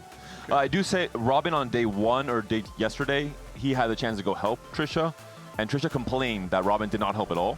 He distracted her, so maybe she purposely wanted Robin as far away as possible and have maybe better communicators like Scarra and Box next to her. We actually talked about this a little bit on the cast yesterday. I think that they are so geriatric, man. dropping the eye drops in. Trisha's like bent over, just like trying to hold herself up. She needs her support. Where's her walker? Laugh all you can. You'll need him someday too. Right. Clock is ticking. There is an element in 4v4 that not only does it rely on your skills in TFT, it relies on your ability to play the game while being distracted. Because comms, while they're helpful, they also are a distraction, right? And being able to tune out your teammates when they're talking to one another while also have active listening when they're giving you something to listen to is not easy to do. It actually is quite difficult. And it's not just about comms being correct, it's about comms being correct and efficient, not adding unnecessary noise, which maybe with Team Slab might be the case on some of those carousels, as we heard earlier on. Trisha's back at it again. She is continuing to warm up for the most important TFT game of her life up until now, and she is someone who has taken this tournament very, very seriously in terms of her progression, in terms of her development, in terms of how much pressure she's felt to perform for her teammates, for Scarra yesterday, but now for all 3 of them. She just told me earlier that if she places higher than Sykkuno, then she's happy. Yeah, that's all she it's cares personal. about. And we are going to be in game. Here's a fun interaction. These golems are great, and I always just want to find an excuse to take the gold generating golem, and I just never. The excuse is when you have LP to lose, right? Yeah, that's fair. When you've got a buffer. There's no LP in this. Exo for Trisha, not ideal for Vex, so that's already maybe discounted. I mean, if you want to make an excuse, 4 vs 4 is the only chance, right? If you have more HP than your teammates and you're actually looking for ways to make your board weaker, you can actually go for gold. Yeah. But it's like you really have to dig deep to justify this. I'm heavily biased. Trisha and was in our room all the time. Scarra as well, and they were cheering for us all the time. Like, no, it's insane. Like, I can't thank these guys enough. That they made our experience that much better. So this will be a heavily biased cast. Be ready for that. 3 costs coming out from the orb, so all players potentially have some added direction. Maybe Cypher's on the books for some of these competitors for this very first game of the semifinals. I know Trisha was leaning really heavily into Golden Ox, right, earlier on in the tournament. That's right. Has she flexed any other tech besides that? There have been a few games, but majority, if she's able to, have been Golden Ox. Okay. Well, she flexed a lot into 4-4 recently, playing 4 Vanguard, 4 Marksman, which is just an adaptation of her playstyle into something probably a little bit more stronger in the current meta. But again, in these 4v4 games, you need someone to be on win-out duty, and she's proven that she can do that. Hold on. Nefiri potential for Dish Soap. Gangly is almost just got injured. Breaking yet another sofa. Another couch has almost taken a sacrifice due to his excitement. Gangly, walk me through why you're so excited. Listen, Dish Soap and I, you guys know, we talk all the time about strategy. Yeah, we have a lot of conversations, and we had a long conversation all about Nidalee reroll, where he disagreed with every single thing that I said. But this might be the time where we get to see it come into practice. Not really the items you want for Nidalee reroll though. Although maybe you pumping up Thorn Prelude. You got half a Hodge, right? Sure. So with this, you would go Nidalee reroll just to I understand this correctly. Nefiri, but probably not anymore. I don't think you have the angle anymore. I think it's a bit Oh, you lost. do pumping up and pumping up Nefiri? Yeah. Yeah, for sure. Yeah, for sure. Yeah, we'll be pumping you're up. not believing me now, but wait 2 Okay. stages. Yeah. I'm a big believer of the comp. Will likely be potentially into Aphelios, or maybe Goldenox has an upgraded Alistar here. The Moo, the cow is ready to go, as well as potentially a Graves here. Let's check out all the different augments though for Trisha. Also pumping up. She did actually play a great game of Vanguard Marksman yesterday at the very end. Not playing at the Goldenox. Scarra is contesting Sykkuno. And Scarra is going to be locked into TF. Which makes sense. Sykkuno is also on TF for now. And that's a Nitro for Emily. I have no idea. That's a TF too. Oh my god, he used he both double dupes? duped? Double duplicated He TF. double duped. Double duping to lose is definitely not the not the line that you really want to be playing on 2-1. But I think what Sykkuno's doing is he's standing his ground, right? He's sending a message.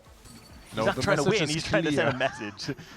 I think if one guy doesn't need to send you a message that he's playing TF, it's like Yeah, that's true. But yeah, for sure a mistake. But I mean, in the end, he always sits. Like, I don't know how, I don't know why. Flatline. Cutie Pie on Flatline will be guaranteed playing for Vanguard, 4 Marksman coming into stage 4. Box for now is just on Healing Orbs. Pretty strong augment with Brand, for example, has the Morello already slammed. But maybe Angling Vex as well. The exo item for Box is going to be not ideal for Vex, really. Cyber Coil and Pulse Stabilizer on 5. I'm curious, this is for many, actually, I believe everyone but Robin, this is their first 4v4 game ever. Really? Box as well? Box as well. Yeah, we Wow. were just talking about last night. He's never played 4v4. And so this will be interesting to see how they can figure it out as a collective, because as we've seen for Team Slab, 3 of them were just playing in a qualifier last weekend. And so this is recent and on top of their mind. Yeah, 4v4, I mean, obviously, we don't have to say it, it's kind of obvious, but the fact that it does play different from solos is something that can't be understated, right? The thing that stands out to me the most about playing 4v4 is that you all have to be playing different shapes of the game. You can't all sack stage 2, you can't all sack stage 3, you can't all spike at the same exact point in time. You really want to diversify your tempo so that you are able to keep an even spread of HP. And Robin is locked into Cypher, hoping for maybe LeBlanc on this upcoming carousel. Already on 30 gold, 3 Cypher now in for this very first round, and a great late game augment in Spirit Link as well. So we talked about win out players. There's no longer any tiebreaker advantage, so winning the game is incredibly important for both of these teams, and Robin is trying to settle himself as that player for J-Reactor Gamers. Yeah, for those who aren't familiar, because we had a little bit of a unique circumstance last time, the tiebreaker in 4v4, when you tie in points, say that you go, 1, 2, 7, 8, you'll have the same points as 3, 4, 5, 6, and then the tiebreaker there is whoever wins the game. And so winning games in 4v4 is incredibly important. That's why you'll see many of our players play for the win-out angle, and some players just play for the middle placements. I mean, even right now, we have 2 players leaning into pumping up, something that you want to reach critical mass and be able to find your top 1, top 2 finish there. And then obviously Robin, right? The perfect examples of your team setting up a win out, even in stage 2. I would love to listen to the Geriatric Gamers comms on this carousel.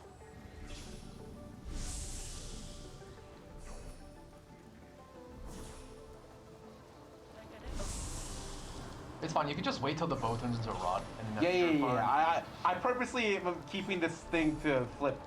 Maybe till even into stage 3. Make sure to use your sizes if you're streaking. Yeah, I already used mine. Oh! I had double TF. Oh! That's huge. Wow. That's huge. Just keep Scarra. Just keep looking at Sykkuno to see if he's like re-rolling or pushing.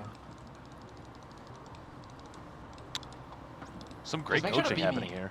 You beat me for sure. I mean, beats me as well. And like, okay, everyone's pretty strong. If I lose to you, I would be upset. Cutie's playing that.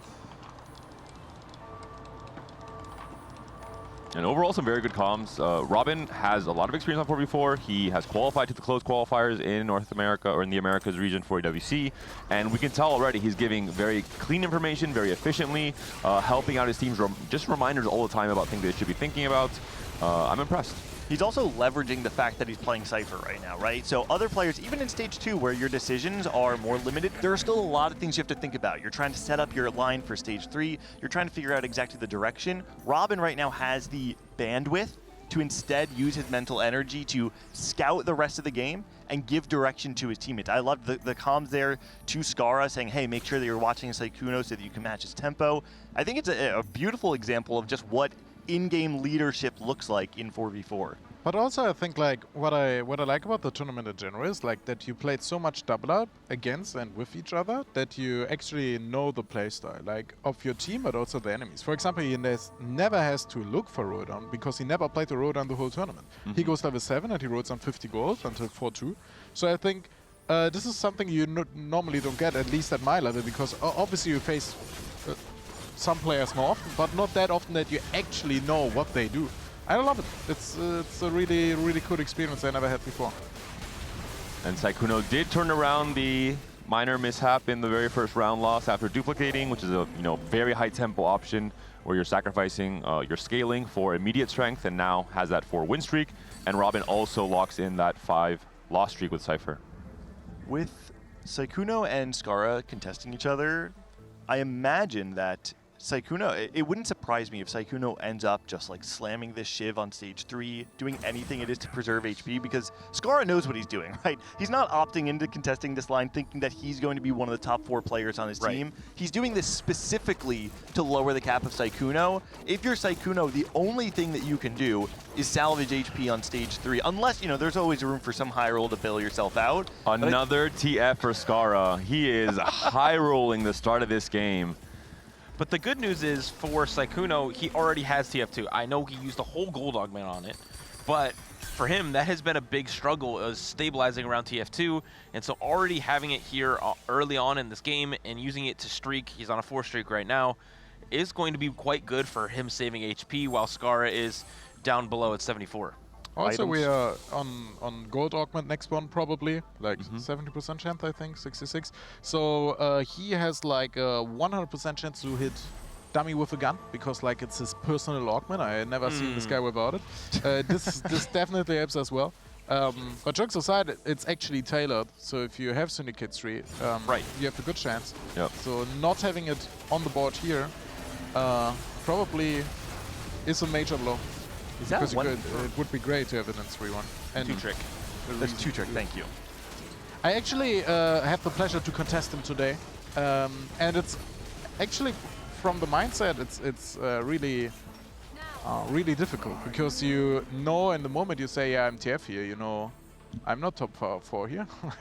I'm getting that. And the only way to actually get it is if you have more HP, if he drops out, and then you can roll. I had one game where I finished top, I think. Oh yeah, I actually won that round. I had one where I went 8. So this is the feeling Scarra will enjoy today. Dumbify. Silver augment in the end, we're on Digital's perspective. He is now the win-streaking player for Team Slab, coming to the stage 3. Branching out could be a high roll option if he wants to go for the win out. He's on pumping up, which is a pretty generic combat augment. He can try and, go into different 4-cost lines as well. I love watching Dissoap just look over at Emily's computer and be like, that one. I saw him say like 2 words. Nice. That's all he needs. And Cutie Pie, we saw Fiddle too, but he isn't going to be playing for Fiddle. Restart mission. Oh, that's why. I see. Whoa, restart mission into hitting the Vayne 2 is huge. And Sykkuno just went level 7 off of Placebo, so playing very high tempo, really understanding his role on this team with this comp. You have to play for trying to tax your opponent for as much HP as possible to the point where they are going to end up killing each other in stage 4 and 5. He didn't hit a single Darius or Prom. Like, that's actually quite unfortunate for him. Yeah, no Syndicate in. Yeah.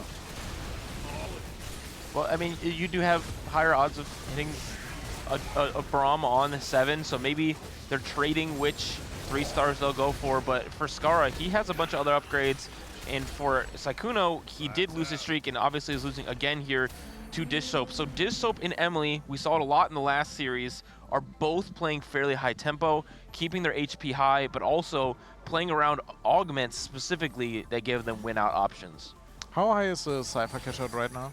Let's check with Robin. 200, wow. 205 already for Cypher. Pretty potentially, a Zed can be on this stage 3 carousel.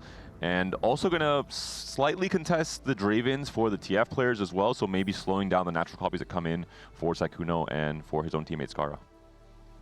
I really do like the decision to go 7 for Sykkuno for the reasons that we were outlining before, but I feel a part of that I have to imagine comes from being on this 4v4 team where people are feeding information to you, right? And if you're unsure, like, oh man, should I be rolling on 6, 7? Someone is probably in his ear right now saying, hey, you got to go 7, you got to try and stop the bleeding and just outlast Scarra and play for a 6 or a 7. Yeah, I would like to agree, but actually it just plays like that every game. So I'm not entirely sure, but I think what he actually changed is like he's slamming more items. You know, like I think he's playing more tempo in his own style. And honestly, I think it's pretty impressive how he changed his playstyle over the days while still playing the same comp. Like, I think he got a much better TFT player in 2 days. Let's have a listen in with Team Slab and see how their comms are looking for this game number 1 after the warm-up in the first series.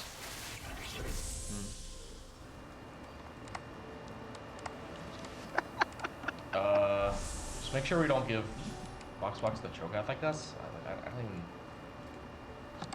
Okay. Oh. I think he's playing Brand, actually. Never mind. I'm gonna take a tier. Does anyone need that?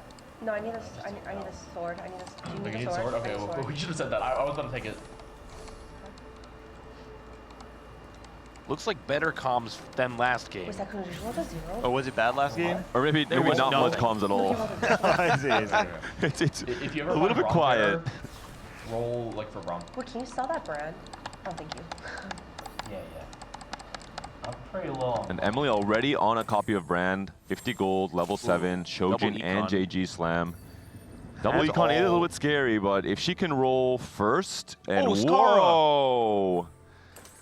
That is a TF3. Scarra, he chose violence today, and he warned Sykkuno. He said, hey, buddy, I'm playing TF every game, and he did not lie. Scarra is a very honest person. Great slams. You can transfer the Draven later on. Yeah, very high tempo. When I was looking at Scarra's items on 3-1, I felt like they were quite bad. He also had rolled the hacked component into a sword that round, so he was sitting on 3 swords. With the pickup that round, though, he's able to actually make a really strong setup now, and then rolling down before Sykkuno can hit. I mean, this feels really bad for Sykkuno now, because you don't have the combat power. You've already used your 2 duplicators on TF, and you know at this point in time, you're not playing for a TF3. I mean, he might be, but you shouldn't be. And he chose to, instead of going the traditional level 7 and then rolling for TF, Draven, and Braum, chose to go a little bit under Sykkuno, roll on 6 heavily, hit TF, and then eventually maybe go 7 later on in the game. Yeah, I think the only sad part for him is that I'm not quite sure who he faced in 3-2, but if he wins that round, Scarra is actually on the way to hit top 3, why being contested. But it's, I think, it's just so, I played a lot of solo queue next to Scarra between the games, and it was really enjoyable. Like, he did so great. Because he's just a great understanding of TFT. Like, he gives so much input, and I think it just shows here. And Robin is locked into Vex off of Cypher Cash Out, has the blue buff and the Gunblade Slam, has pretty great exo items, not the ideal I think, but close to it. Hyper Fangs for the Varus and Repulsor as well for one of the tanks.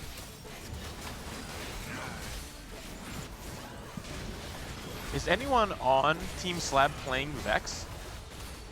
Not certain on Dish Soap yet.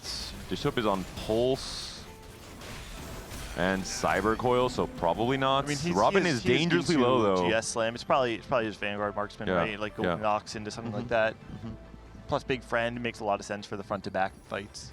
391 for the cash out for Robin, 20 HP, 10 loss streak, gets a Tactician Shield and some gold, so can immediately go level 8 and start rolling now for the Vex board with that open slot for something like a Zac or a 5 cost. Put it in though, bro. Whoa. The blobs. Robin. The blobs, Robin. Robin. Blobs. Come on, old Lock man. in. There we go. All right. And I like to play, split up your roll down between 2 turns. No need to greed max interest. It's just 2 gold. It's better to have direction. It's better to do the completion of your turn rather than have additional resources left by the time the fight starts. Especially if your team name is Geriatric Gamers. I think there's a... I had to Google that. We also got the new coin consumable. So we're going to get 1 interest for every, 1 extra gold for every round. The you have it in. 22. Big upgrades. Koboko. No Vex yet Man. is a little bit Aura scary. to something for sure. We hit 1 billion Sejuanis though. Morg too. Yeah, Aurora can definitely go in. There's a lot of combat power. We just need this Vex. Varus 2 is good. Varus 2 is actually a very, very strong upgrade here, especially because you don't have the Vex. Yeah, you can put everything that you want to throw on Vex on this Morgana for right now. Figure out a way to itemize your Varus as well. I wonder if there's a way to just go... Yeah, okay, Morello there makes a lot of sense. And we're seeing why some Vexes are not being hit. There's a Vex 2 for Emily right now, duo carry alongside a Brand 1. And a full roll down to 0 from Emily as well, understanding she needs to play high tempo. Yeah, she also knows she needs to play around her 2 econ augments to kind of deny. But again, being 2 econ, having 2 trick, and now rolling for days, I assume all being used completely already and still losing. It's not ideal. Granted, it is against Robin, who just cashed out, has the Tactician Shield and 0 gold now, right? So the Robin is going to be at his strongest point last round than he's reinforcement is quite a really while. big. And Pair Forge is also pretty strong with Vex Sejuani. We'll see if Robin wants to reinforce to just try and find the guaranteed Vex. And we'll see if he can do it. He does find it, so no punish on Robin, who could have been in trouble at 20 HP without his main carry, but now should be very, very stable. Do you consider the Aurora over the Zac, pull in the Zac from here? That's what just happened. Yep. Yeah, okay. Look at you. Yeah, Until put me in, Zac coach. 2, I think Aurora is better. With Zac 2, I think you don't have the AP if Zac gets pulled in, or it's slightly weaker. So with Zac 2, especially with items and many blobs, he's just better to start on the board. Let's do a quick spot check. Box is going to be on Street Demon, has a 7-win streak and a Brand 1 for now, playing high tempo. Facing off against Emily, the other Street Demon player with a Nico 2 upgrade and Piercing Lotus. So lots of extra crit for Emily's board. Also a Brand 2 for Emily, which is absolutely massive and has that Kobako. So much CC, a lot of the important upgrades. I don't know, didn't we just see her last round? She did not have these upgrades. She might have had some free rolls still from rolling for days, or just had, well, maybe she was a little bit lucky and not bad, and hit the Brand 2. Nice, yep. All right, so setting up for the future, Robin obviously is looking to be the win-out player for Geriatric Gamers. On the other side, I'm trying to see towards the bottom of the standings who it actually would be. It might actually be Emily being the one that's playing towards a win-out. The Street Demon board is obviously something that we've seen capable of going top 1. And, you know, obviously it's something that is very strong when you hit, which she has done. I don't know if taking the double econ is going to set her back far enough to take top 1 out of contention. I feel like the board is strong, especially with the Vex in the backline too, giving you even more damage to at least make her a threat for a top 1 finish. Boxbox also did hit Brand 2, so is much more stable as well and very, very healthy. But Sykkuno is feeling the wrath of Scarra here. Lost 3 in a row now and maybe even bleeding out. He lost to Zeri. We saw full item slams from Dish Soap as well, so dealing some extra damage against Sykkuno. Sykkuno is going to have to pivot to Draven as a main carry, maybe change off these items from TF onto the Draven. Can you show Chusha's board? Because yeah, once we leave the carousel, we'll go to it. Dish Soap's board, I don't know if you guys saw it, but it did not look This super Fort's built Zeri, out right now. It was he was playing around Zeri and MF, both 1-star in the back line, right? And I think it was the Mord 2 was his front line. It didn't seem super inspiring. With a pull stabilizer, I assume so. And this is a comp that really pops up a lot more in 4v4, where you have to try and find an alternate path to your teammates. You have to try and find a way to play an uncontested comp that just has that much more value. And we saw a lot of it from Vitality in the EWC qualifiers with Soju and Milk playing a lot of Zeri MF duo carry, especially with Pulse as the EXO item. Huh, I didn't know. Trisha pops the extra gold here. Knows that she needs to roll hard for her upgrades. Man, she's missing everything, she's got though. so many pairs. Oh, this is pain. But again, you just need to think. Obviously, Scarra is directly contesting Sykkuno. Patricia being, you know, the 4th seed, someone in the lobby that you're not expecting to contest Dish Soap for first place. She's playing for placements. She knows she needs to roll right now. And so she's in a pretty good spot to not go 8th for sure. But this is like a mistake, right? Can you show Scarra? Because he still has a remover, right? I think at this point he should always remove the items on TF, see who is facing, and if he's facing his teammate. Actually, he's losing that? What? Well, Johnny. I should just shut up. I wanted to highlight. You're good. Good loss.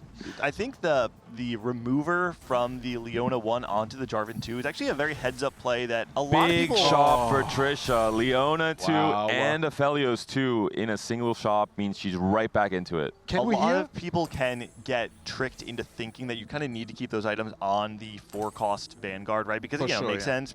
But Jarvan 2 is so stable, and it was because of that swap that she was actually able to win the fight, and she's rewarded. She now has additional HP, and she's playing pumping up and has upgraded those 4-cost. Let's check on Cutie Pie, who's also on the Vanguard Marksman. Has not hit the Aphelios 2. Does have a very strong Leona. One last roll there for the Golden Ox, and now facing against BoxBox. BoxBox having climbed the ladder. We've seen that have huge success in a vertical like Street Demon as well. And has anti-heal, has Shred, has a Samira, has a Kobuko. Looking quite good for BoxBox here. Again, these Vanguard Marksmen do a good job getting through some of these more difficult front lines, but yeah, Rengar. I mean, you can see Aphelios 1, Xayah 1 on the other side for Cutie. It's really hard to actually break through. And once it was upgraded, Aphelios 2, frontline tank potentially coming in to buy some more time for the Marksman with a trait that skills by itself already and the Rage Blade to do its thing. One thing to note for I'm a Cutie Pie, he does have Flatline and also Little Buddies. So if he's able to find a Kindred, he should be dropping the Jinx, adding in the Kindred, getting some extra value on his 4 and 5 costs. I like the pickup of the backline Golem instead of the front line. The reason for me, at least, is that relative to how tanky Leona is, your Golem's not actually going to add that much time to the fight, but because your front line is already so built out, you have the upgraded Leona, I imagine you're actually getting way more value out of just additional damage in the backline. So yeah, I like the pickup from Cutie. Do you think that the Golem is coded as a 4-cost? So does he actually profit from I don't think buddies? so. I don't think so, no. I mean, as like a 1-cost. Very specific. Yeah, maybe. Then I would imagine it would be a 1-cost. I think it's a 1-cost. I remember there was the other profit, right? Yeah, maybe so. Where's I more? think there was a case last set with some augments, and I think it's a 1-cost. I'm pretty sure. That would be nice. Saikuno back against the no, wall. man. Draven now itemized, and he has to find just that last copy. No duplicator on his item bench, so Dish Soap is very calm now, knowing that it's not in his hands. Positioning could be very relevant here. And he said Johnny stunned if he faces against Robin, for example. He could be in trouble. He does face Scarra. The mirror. Ooh, the mental warfare here. Scarra denying Saikuno from hitting and now potentially eliminating him as well in a key moment in this stage 5. Oh man. Yeah, the damage coming through from Scarra, though, is just going to be too much. There's just so much power in the TF3 compared to the TF2. And just like that, Scarra contesting Saikuno and then sending him 8th. Robin also did lose despite the cyber cash out in the very strong spot. He is greeting out. It could have been a teammate. It was Cutie Pie. So Cutie Pie all of a sudden, off of those upgrades, is very, very strong, it seems like. Leveling, putting in the Zac, using the extra gold from that consumable, rolling it down here, getting a good amount of blobs, but no huge upgrades. There's a Zac for sure. And we're seeing Zeri's being held, so trying to deny Dish Soap from hitting, I have to assume. And it is going to be still Zeri 1 for Dish Soap. Man. Check back with Robin. Who does he face? Will be facing Ghost up of against Scarra. Scarra. Just the Ghost. I mean, this would be... I would be surprised if Robin lost this fight. This feels like, especially with just Braum 2, the Draven 2 as well. Sejuani as well. Yeah, I don't really see a world where Scarra is able to win this. There's just so many powerful pieces on Robin's board. I think he should be safe. It's actually so hard to position Twisted Fate with the augment because you have to stick one to the left and one to the right, and then TF isn't in the pocket. So the anti-siege positioning doesn't really work. What a lot of people actually do is building QSS. I tried that. I didn't like it. Zeri 2 for Dish Soap. Yep. Dish Soap finds a Zeri 2. Looking at the bottom end, Scarra does find Misfortune 2 now as well. Emily is slowly dropping off a tiny bit in HP despite the early upgrade. She has gone 9 now, has been able to find a Kabuko, and does only have the 5 Street Demons, still holding on to this Vex 2 as a duo carry over the Ziggs. But it's so crazy that Trisha is actually able to hold herself in this game, right? I mean, she's 4th seed, and I think it's so impressive how much she actually is able to play on this level. I think if she comes home, she will make 1000 LP in 2 days. Like, oh, for sure. Scarra does, Zephyr, Trisha's Ophelio, so maybe some lack of communication there. Scarra has to win though, so maybe that is the correct play there for Scarra to stay alive, and potentially Robin as well. Checking out Robin's board, he is going to be facing Emily. Important matchup and a big loss for Emily here. And I think Scarra's still going to lose. It wasn't looking great. Yeah, there he goes. Scarra's down. But he did his job, right? He went 7th, Sykkuno went 8th on that same composition. And so that's +1 point for the Geriatric Gamers. This is like hurtful that it's not up there after both TF players just died. Emily denying Robin, picks up the adaptive. Who is the player on Slab that is contending for a first place finish here? It feels like not really any of them. Yeah. And they kind of have to, right? Sykkuno going 8th. No, this show actually. People holding hands are 7-8. How high? Oh, okay. I think ZeriMF doesn't that way. Yes. They should put 0-2. We don't have to hold anymore. Yeah. And finally, it's 7th Street Demon for Emily. And then finds a Samira. And then you just give that to Jinx. You're good to go. Robin is the big win-out player for Geriatric Gamers. Emily potentially can be that player as well, but missing key upgrades. Samira 1, Kabuko 1 still. Up against Trisha. Can Trisha be the hero here and eliminate Emily in 6th place? Pumping up at the end of stage 5. Yeah, Trisha did just hit that Xayah 2, which is a huge upgrade to have that secondary carry. Obviously, this Aphelios will be absolutely pumping out damage. But the Ziggs with the Gunblade staying alive. Ooh, really bad cast from the Ziggs. 1 unit loss for Trisha. Incredibly close fight. Holy. Oh, the Look HP at the bars HP right now. lobby. 5, 7, 8, 10, 16. Anything can happen here, 70. depending on the matchmaking. Wow. I mean, Boxbox, obviously, he's going to have enough time to really play for this top 1 finish. Obviously, anything can happen, but it feels like he's primed to guarantee that for his team. We should see removers come through. Emily has 3 removers still. Robin has a remover as well. Boxbox had 1. It's just Trisha with no removers at this point in time. Everyone else has. And yeah, we just saw the Boxbox use the removers here. Look at his matchups, too. 2 out of 3 are Geriatric Gamers. He didn't remove. He did. He did. He's facing Emily. Slamming back items. Really important fight here. Both front lines completely upgraded. They're holding strong for right now. Second brand cast coming out for each board. Backline's starting to fall for Boxbox, though. Climb the ladder, though, is huge late on in these fights with just these 2 units alive. Bouncing off, not quite killing the backline, though. Brand could get another cast off, but it's not going to be the case here. Dish Soap falls down in 6th, and Cutie stays alive as well. And Cutie Pie on his last life now, just barely not going 9. If Slab, if Emily or Cutie falls out in this next round, that is game over. Yeah, this is a really hard one to play if you're Slab. Obviously, you don't have any room to sack for each other. You have to win out. Boxbox, while he is strong, he's obviously not infallible, as we've seen from the last fight. And Cutie's board has come together, right? He's going to be level 9 next turn. What is his final in? Should be on Aurora if he finds it. And look at Trisha here. Emily hitting Koboko 2 is very big, but Trisha being second here, able to get this top 5 to outplace some really good players like Dish Soap in this lobby is going to be the difference maker for these 4v4 teams. And Cutie Pie has Emily and Boxbox in his rotation. Oof. I mean, if you play Emily, you automatically lose, right? The only way to win the 4v4 is at this point to somehow dodge each other. It's a 50-50. Oh, man. Does Cutie Pie win the 50-50? He is going to be facing a ghost. All right, can we go see Emily's real fight real quick? Emily's facing Robin, the Cypher cash out. I think this might be it for Emily. Surely Rod Wood. Sejuani's down, didn't cast a second time there. Miko, she casts one more time, gets the shield up. It's starting to fall now. The brand cast comes through, not enough damage though. Emily's going to take loss a hit. from Emily. Cutie Pie stays alive, but that's going to be it. Slab in 5th, 6th, and 8th place positions means that game 1 does go to Geriatric Gamers. And honestly, maybe Scarra is the real hero. Yes. Very early TF3, played under the tempo of Sykkuno. Didn't allow Sykkuno to stabilize at all this game. I want to talk about Scarra for a second because the thing that stands out to me is, you see that he goes 7th, and I bet you there's someone out there who's like, TF went 7-8. No.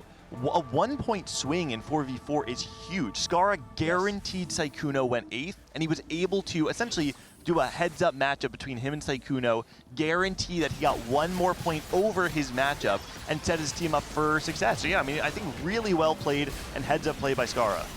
I agree, but I have to say that for me, Trisha is like the MVP of the day. Like, how can you come to this tournament being Emerald and then beating out the world champion and everyone else? Like, this is such a. I am going to go to bat that Trisha.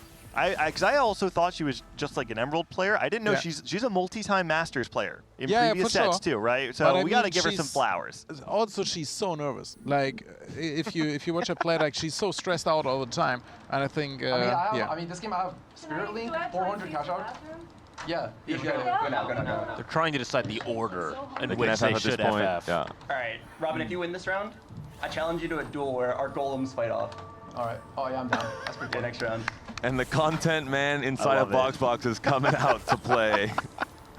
We might get a golem 1v1. You're 391. Maybe. So it'll just come down to augments, right? Yeah, so Spirit Link plus Mana Flow will obviously win.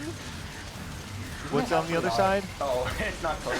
Climb the ladder, healing orbs, which none of those are going to do anything. They do nothing here. Robin's looking a little bit too strong. Alright, let's self-board and let the dummies fight. Oh, now we have to sit through They have to do the carousel and all that. These content-filled gamers, man. just end the game. And Robin did his job. Good communication early on in the carousel when we heard him. Also played the obviously riskiest game, playing into Cypher, having to stabilize. No Vexes on the roll down. Found reinforcement, found the Vex, fortunately, despite Emily holding. And then from then on, only lost 1 fight after that. So clean play from the captain, from Robin. Yep. And Disso's spot in this game was just not great. I have Mana Flow. Mana Flow on the goal. Mana Flow. You're cheating. You put that shit up. Put that shit up. Don't get Mana Flow. Aren't we actually just going to stage 7 if they play this out, right? Because Box is just going to slowly lose by 0 units every single fight. I think they will probably FF after this showdown comes through. All right, the golem 1v1, different positioning, middle for Robin, and it will be Box with the left corner. Wait, the crits! Who wins this? And Box wins! The real captain of Geriatric Gamers takes the W. A very respectable death. Spirit Link doesn't work on golems anymore. Oh, we found the tech there. Spirit Link doesn't work on golems. All right, the more you know. It doesn't? Apparently. I don't know how else you lost that. That looked like an unlosable match. Oh, no, wait, was he... Wait, did he not get Mana Flow value? He moved it front line. Oh, okay. Yeah, Because there's there's a real... some crits coming through. We'll have a chance maybe to speak with some of the team. GG, and GG to them. A strong first win. Despite the warm-up game from Slab, despite the PP, both PPs, of course, Emily and Disto being on that team. Really good team play from Geriatric Gamers. Very clean, I think. And we talked about maybe the weakest link, the 4th seed, Trisha, also popping off, Johnny. Insanely. Actually, I'm just amazed by her gameplay. I think pulling this off and not panicking when you have... She has like 5 pairs, I think. Yeah, that would be a tilting moment. Geriatric Gamers here with us. Scarra, we want to ask you first. You did your job. You went 7th, but you hit TF3 very, very early. You played very high tempo. I cheated. No, 100%. I just hacked the game. Are you proud with that game? No, I feel a little bad. But like, honestly, whatever gets the job done. Do you think the card shark hates you? Nah, he's used to it by this point. From this guy, actually. Hello. So he's actually, like, I'm just giving him more practice. Like, he's going to pop off this game. We were talking a bit on the couch just about, like, how, someone could probably look at the game and go, like, oh, TF went 7-8, ah, ha, ha, ha. People don't quite, they don't always understand the importance of getting a 1-point lead in 4v4 can make a huge difference. The TF players are probably the best players on the team. So, like, usually you give TF to your strongest player. And so, yeah, that's why, like, it looks bad results-wise, but honestly, like, we did our jobs. The math checks out. Box, you are the real champion of this game. Your golem is superior. Run us through why you think your golem won that fight.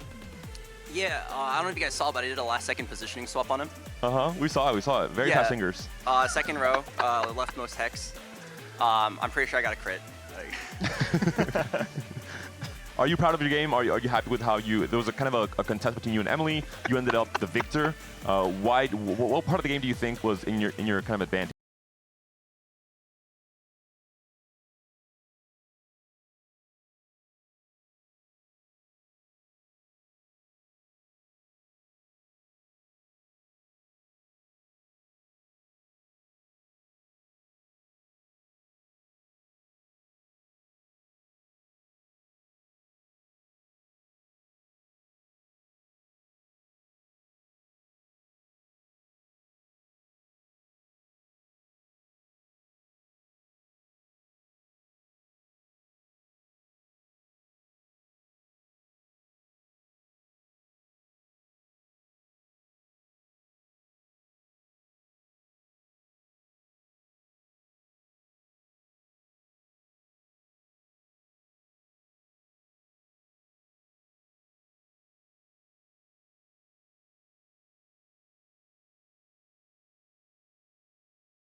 That would be the expectation. We will have our hack re-roll.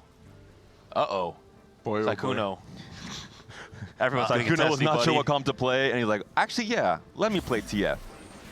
You got the little reminder with Twisted Fate standing right above. This is, so wait, this is shop re-rolls each stage, right? That's what this is? Yeah, given at the start of each stage. It is kind of interesting because one of the, something that free re-rolls at the beginning of each stage does to the game is that it gives you an opportunity to kind of spike off cadence. Most of the time, your traditional spike points in the game are going to be 3-2, 3-5, 4-2, and then kind of like 5-1, 5-2. All of a sudden, people are spiking on 3-2 if they choose, or 3-1 if they choose to use their rerolls. People have the ability to level to 8 early on 4-1 and use those rerolls because of the influx of gold. And it just kind of changes the standard cadence of the game into something that might feel a little unfamiliar.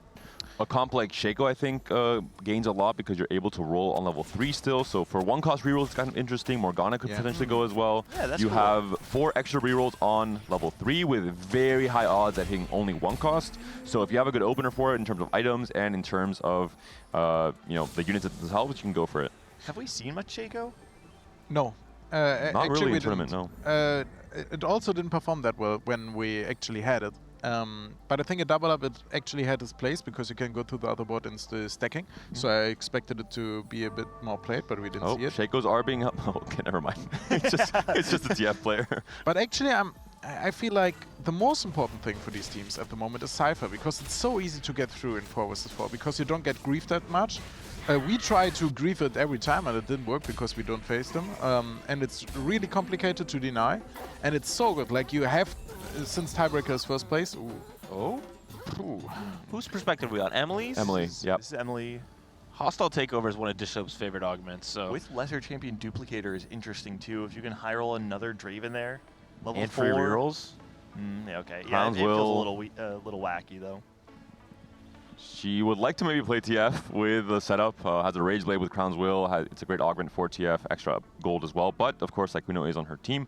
Most likely he will have priority, and that's why we see the roll come through here. Portable Forge, always an interesting option in terms of comms it opens up, or just amplifies with things like Brand becoming that much stronger. Specifically reroll is the thing that stands out to me. There's a lot of reroll that is enabled by Portable Forge, but nope, not going to come through. Instead, the Caretaker's favor. Scarra takes Replication. Was it Cloak?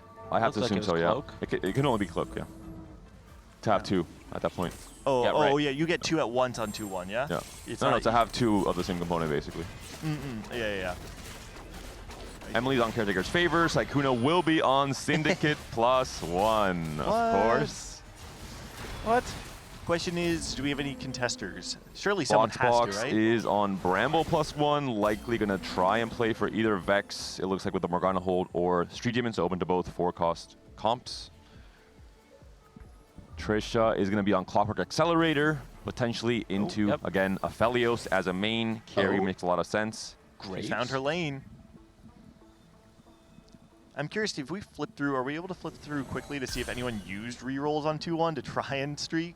Oh, there are 2 rerolls that were used by BoxBox, yeah. None from Sykkuno just yet. Scarra has not. Cutie Pie is going to be on Edge of Night, so potentially going to go for Nidalee. Nefiri reroll makes a lot of sense in this encounter. Dish Soap also on Caretaker's favor. Is he going to play? No. He's just going to play tempo with Caretaker. And Robin's trying to play for Cypher yet again. It worked out last game. Why not try and go for that same exact angle? And he can decide to maybe roll on level 4 after the carousel if he hits Galio or Draven on the carousel to find Little Blanc or high roll something. I think you can even make a statement that you go level 5 there. Yeah. I mean, it's a bit tricky, but you have a chance to hit the high roll Z as well. Yeah, and it would be pretty sick. But I think this is so important, and we will see this more. I think in the final we will see Cypher duty for everyone, because you have to play. You have one who has to play open fort anyway, or at least try to lose streak. The Draven's for BoxBox. He's gonna have LeBlanc and the Draven now only missing the Galio and the Vi to try and have 4 Cypher in as well. So quite a few players on Geriatric Gamers have the chance to play for Cypher this game. Yeah, I don't know. I don't know if BoxBox actually would want to. He's just too strong into Cypher specifically because he used all of his rerolls already, right? And so Something I love about their setup is how many resources they put into bookending the standings. They have Robin, who is full open, right? He has nothing on his board, guaranteeing that he's at the bottom of the standings. And then Boxbox is the only person in the lobby who's used the rerolls to try and force a win streak on stage 2. To me, that feels like there's no better setup going into stage 3 than if you have a 100 streaker and an open forwarder. And completely agree. I heard a lot of the players talking about how you kind of want to put your best player in the mid ground, but also lost streak. You don't want them to be the tempo player, because the tempo player will have a lot more HP to work with, where when you're in Robin's seat, you're going to have to pivot really quickly, spend a lot of your resources very quickly. There is a So Galio. putting First that pick. in the hands of him is very popular. Emily can deny, though. But no, Robin has the first priority. It looks like just walking right up and go for the Galio. He's thinking about and it. We'll be going for it. Oh, protecting the spat. Oh, I grabbed a stat from Emily, by the way. Okay, your stat is that's so good. Marksman spat with MF. You played that before, right? Yeah, not Ox. Do it. No, it's not Ox. Go for it. She's trying to find her comfort zone. Trust your gut. Do it. Wait, you're ruining Sure it's not Ox. Stop it. No. He said stop it. Oh wait, is Bo spat Ox? No. Oh. It's belt. I mean, Marksman MF is way better. And then play 4-4. Albert, I can use my 4 rolls. Yeah, Marksman spat's like a lot better if you can.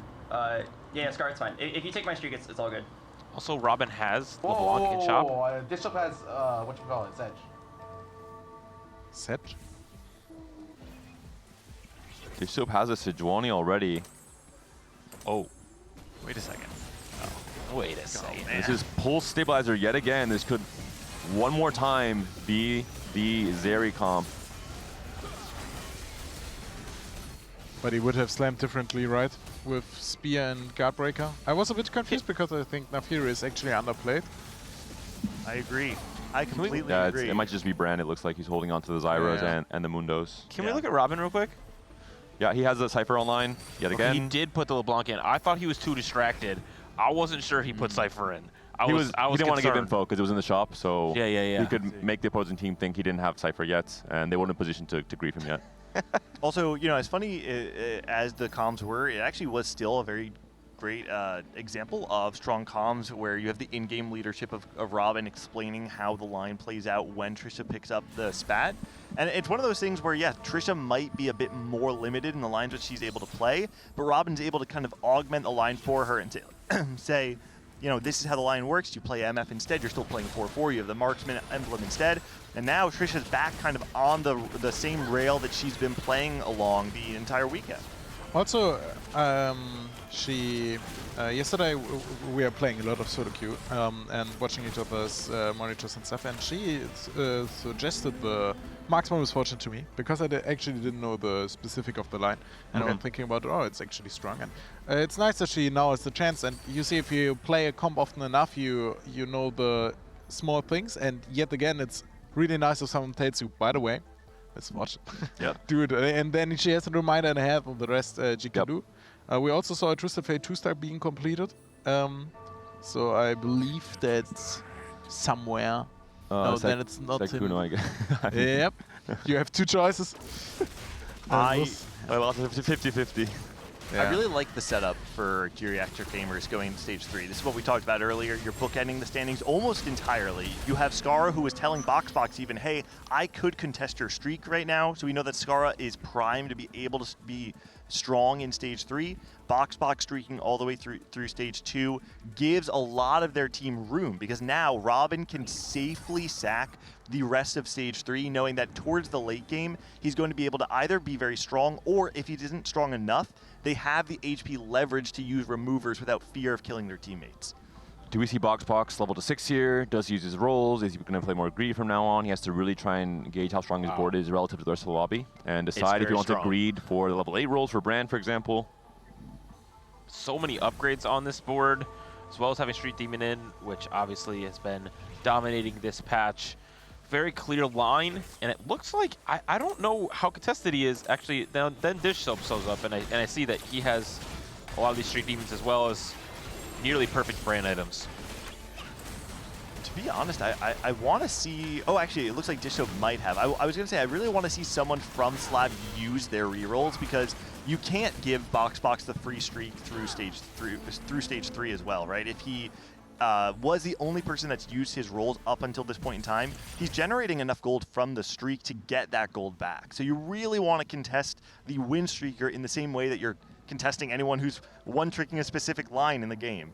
And at the moment, they have the win streak and the lose streak, so they're like on a clear way to victory here. So I think you have to grieve either. But it's really hard.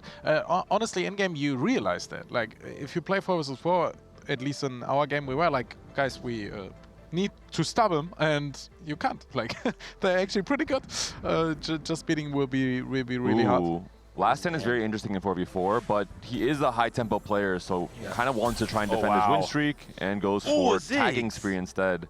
Very early Ziggs. Rolls do come through on level 6. Finds a Rengar for 5 Street Demon, and that might be where he stops.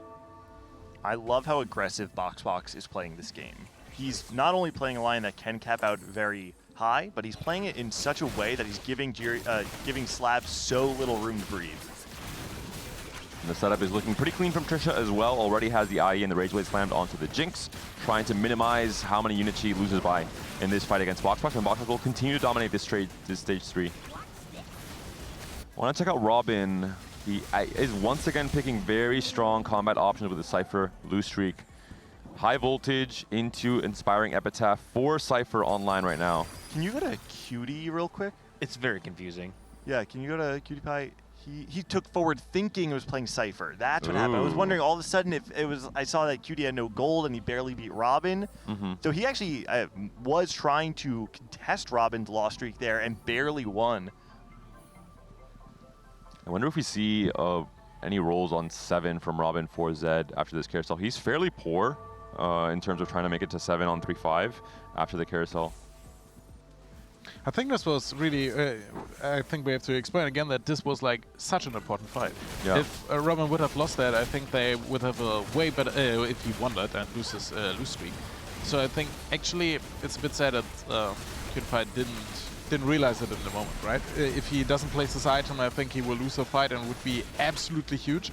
So maybe there's a bit of missing shot caller there, like because we had that upstairs as well. That in one situation, Xen said like, "Yeah, I'm losing," and Andy just told him, "No, everything has to be gone. You have no idea." Yeah, right, Nice.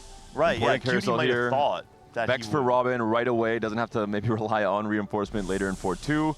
Some key units as well for the MF, for example, for Trisha, Leona even for Trisha, to try and stabilize the front line. Already has a Marksman emblem and the Morello slammed on the MF, so a really great setup for Geriatric Gamers. We'll see what Slab can do to try and come back in this game and in this series. I would love to look at Emily's and Cutie Pie's spot, because Cutie obviously will be going to Fast 8 and rolling a lot of gold. But again, who is he contesting? It seems like he's contesting Trisha once again.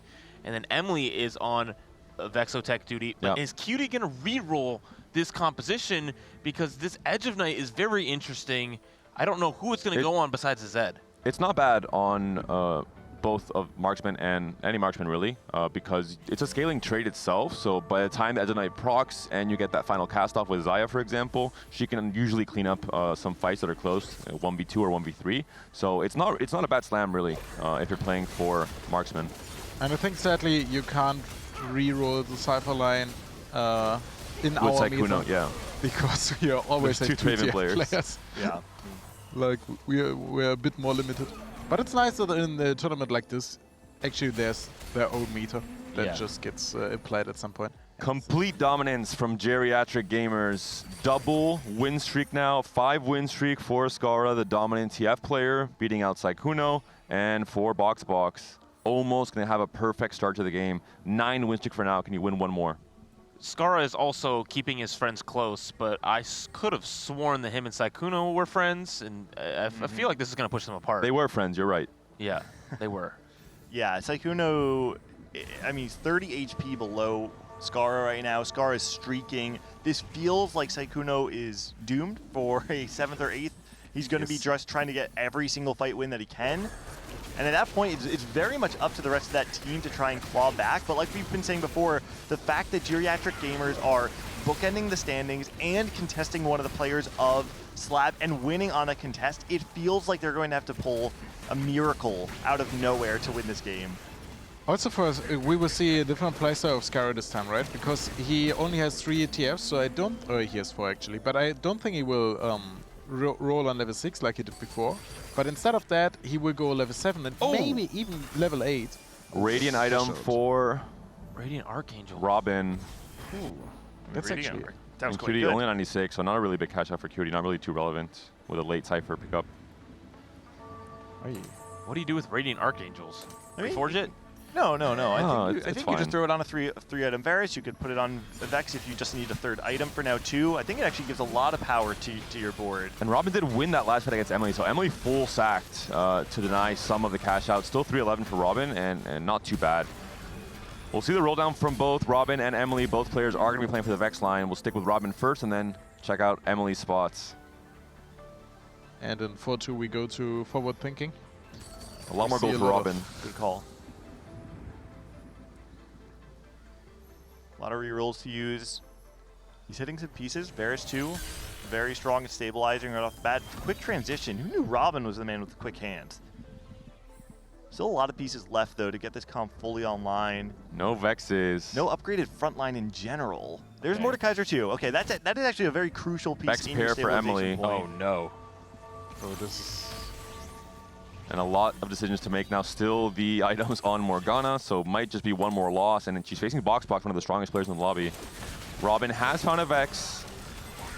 Archangel Gunblade missing the blue buff. Does he slam the Shojin here? Does he try and reforge first? He does and doesn't. He has a lot of reforgers actually. Wow. So much damage. That Gunblade is just so good on Vex. I think Robin has a chance here to just kind of wait to see what his augment is before trying to do any more reforger shenanigans. Cutie Pie is the one with... Yes. The gold's coming through. Quick augment pick, and then it's time to roll it down for Cutie Pie. Ophelios already in shop. Well, roll it down. First level. He does stay on 8. Wait. He overleveled. He also did pick up the... We didn't see it. We didn't see it. Just don't worry, guys. Maybe he's playing Zeri. Never mind. Okay. He just missed it. It's okay. It'll come back. Holding MF to deny Trisha. Finds the Aphelios. Missing a Zaya still. Has Leona pair. Okay, find Zaya. Oh, yeah. It's on the bench. Yeah. Zaya pair. Pieces here. Missing one marksman, though. Lots of upgrades coming through across the board. No Leona 2. We saw 2 of them come in for opposing players. And Trisha no Zayas whatsoever. Still has 5 rerolls, but no gold to buy anything. Flatline last augment is going to be great for Trisha, though. Is she MF2? She's not. Okay. Not MF paired either. Man. Oh, no. Not MF paired, not Aphelios paired. But at least she got the Leona too. So there's some hope. I really like the grab bag pickup here too on 3-2 for Trisha. This is one of the comps that there's so many damage threats and frontline threats in the board that you're able to use excess items so well. Can I say that you're doing such a good job spectating? I think it's let's really go, chill. David. I'll take. do it myself. All right, let's do a spot check. Healing orbs for Scarra, currently the HP leader on TF, but still a ways away. Level 7, 30 gold to work with. Box. The dominant win streaker is now on a 3-loss streak. Hasn't found the Nico upgrade, which is crucial, and has items on a Jinx 2 and no brand 2 upgrade just yet. Unfortunately, Trisha, we just saw her spot. Dish Soap is also going to be on brand, but also no upgrades for this Street Demon player, despite malicious monetization, so has a chance to get a lot of rejuice if he's able to win this next fight. Oh, but it's such a risky pick. Like, you have to bet that you kill stuff now, or it's really doomed for you. You kind of have to go for it, I think. Sykkuno's online. Blazing Soul plus a heroic grab bag pickup does mean the TF3 is in the cards. Is that Braum 1 though in the front line for Sykkuno? Oh, he was rolling on 6 the whole game. Oh, he changed his approach. Maybe trying to do what Scarra did last game, but exactly. not really panning out just yet. Yeah. But I said he never does it, and then he does it. Like, this will be. You get surprised. This lobby will be very, very low cap, it seems, as of now. We're not going to see any people really pushing 9 with a lot of rolls or 10, maybe besides Box. But again, he didn't find what he was looking for. Cutie also did hit some of his units, but again, keeps This losing. Nico, he's down to 27 HP. This Nico is so important, and it's on box sides. He's winning. Does Sykkuno deny? He tries to in time. Does he make it? He does. Oh. Sykkuno maybe saves. Wow. Maybe not saves the game, but a very important decision there. Last second stops box from the free upgrade. I wish we had the comms on that. I want to hear it. And Disho like, get it. Get one. There's no TF. What do you mean? Oh, Dissoap gonna be continuing to farm gold, it looks like. 2 big upgrades there. Big no upgrade for brand. Cutie as well. Hits the Aphelios 2, hits the Leona 2 as well. Back. And holding a lot of Zayas, denying Trisha. Box also hits the upgrade on the brand. Still Nico 1 though. I was a little surprised to see Cutie not slam items there. I thought either Shojin or Adaptive Helm on your front line both sounded pretty good to me, but instead he was holding both open components. Maybe just waiting to see who he fights, to see whether or not he actually wants to slam. Yeah, the Adaptive Helm is slammed as he goes up against Box. Really big win here for Box facing against the currently weakest or lowest HP player on Team Slab. I'm a Cutie Pie. Okay, he also slams the Deathblade. I was thinking that too, yeah. If you really want to win this fight, both of those items should be slammed. This is a really important fight for Cutie Pie. Emily winning, Robin again. Similar game plan. Huge loss streak with Cypher, cashes out, stabilizes, and now maybe the hero for Team Geriatric Gamers. Emily finally hits Vex 2, which will probably stabilize her, but again, no We do have money. some comms, it seems like, from the last carousel. Let's listen in to Sykkuno becoming the hero for Team Slab. I really want Nico if they actually they're gonna get Box Nico. Never mind. Take the arm. Okay, Psycho, take Nico. Nice. Oh my god. Oh my god. Oh my god, indeed, Sykkuno. No chill from Disho, but understandable why. That could have been a very, very big upgrade for Box. Can we talk how sick the production is? Like, getting that in with picture-in-picture. Yeah. So cool. Give some love in the chat, please, guys. That's high class. Scarra facing off against Emily, the other loose streak player. Great augments for Emily as well, coming to the late game. Spirit Link and Cyber uplink. Look at the HP. Cutie lost. Cutie did lose against Box.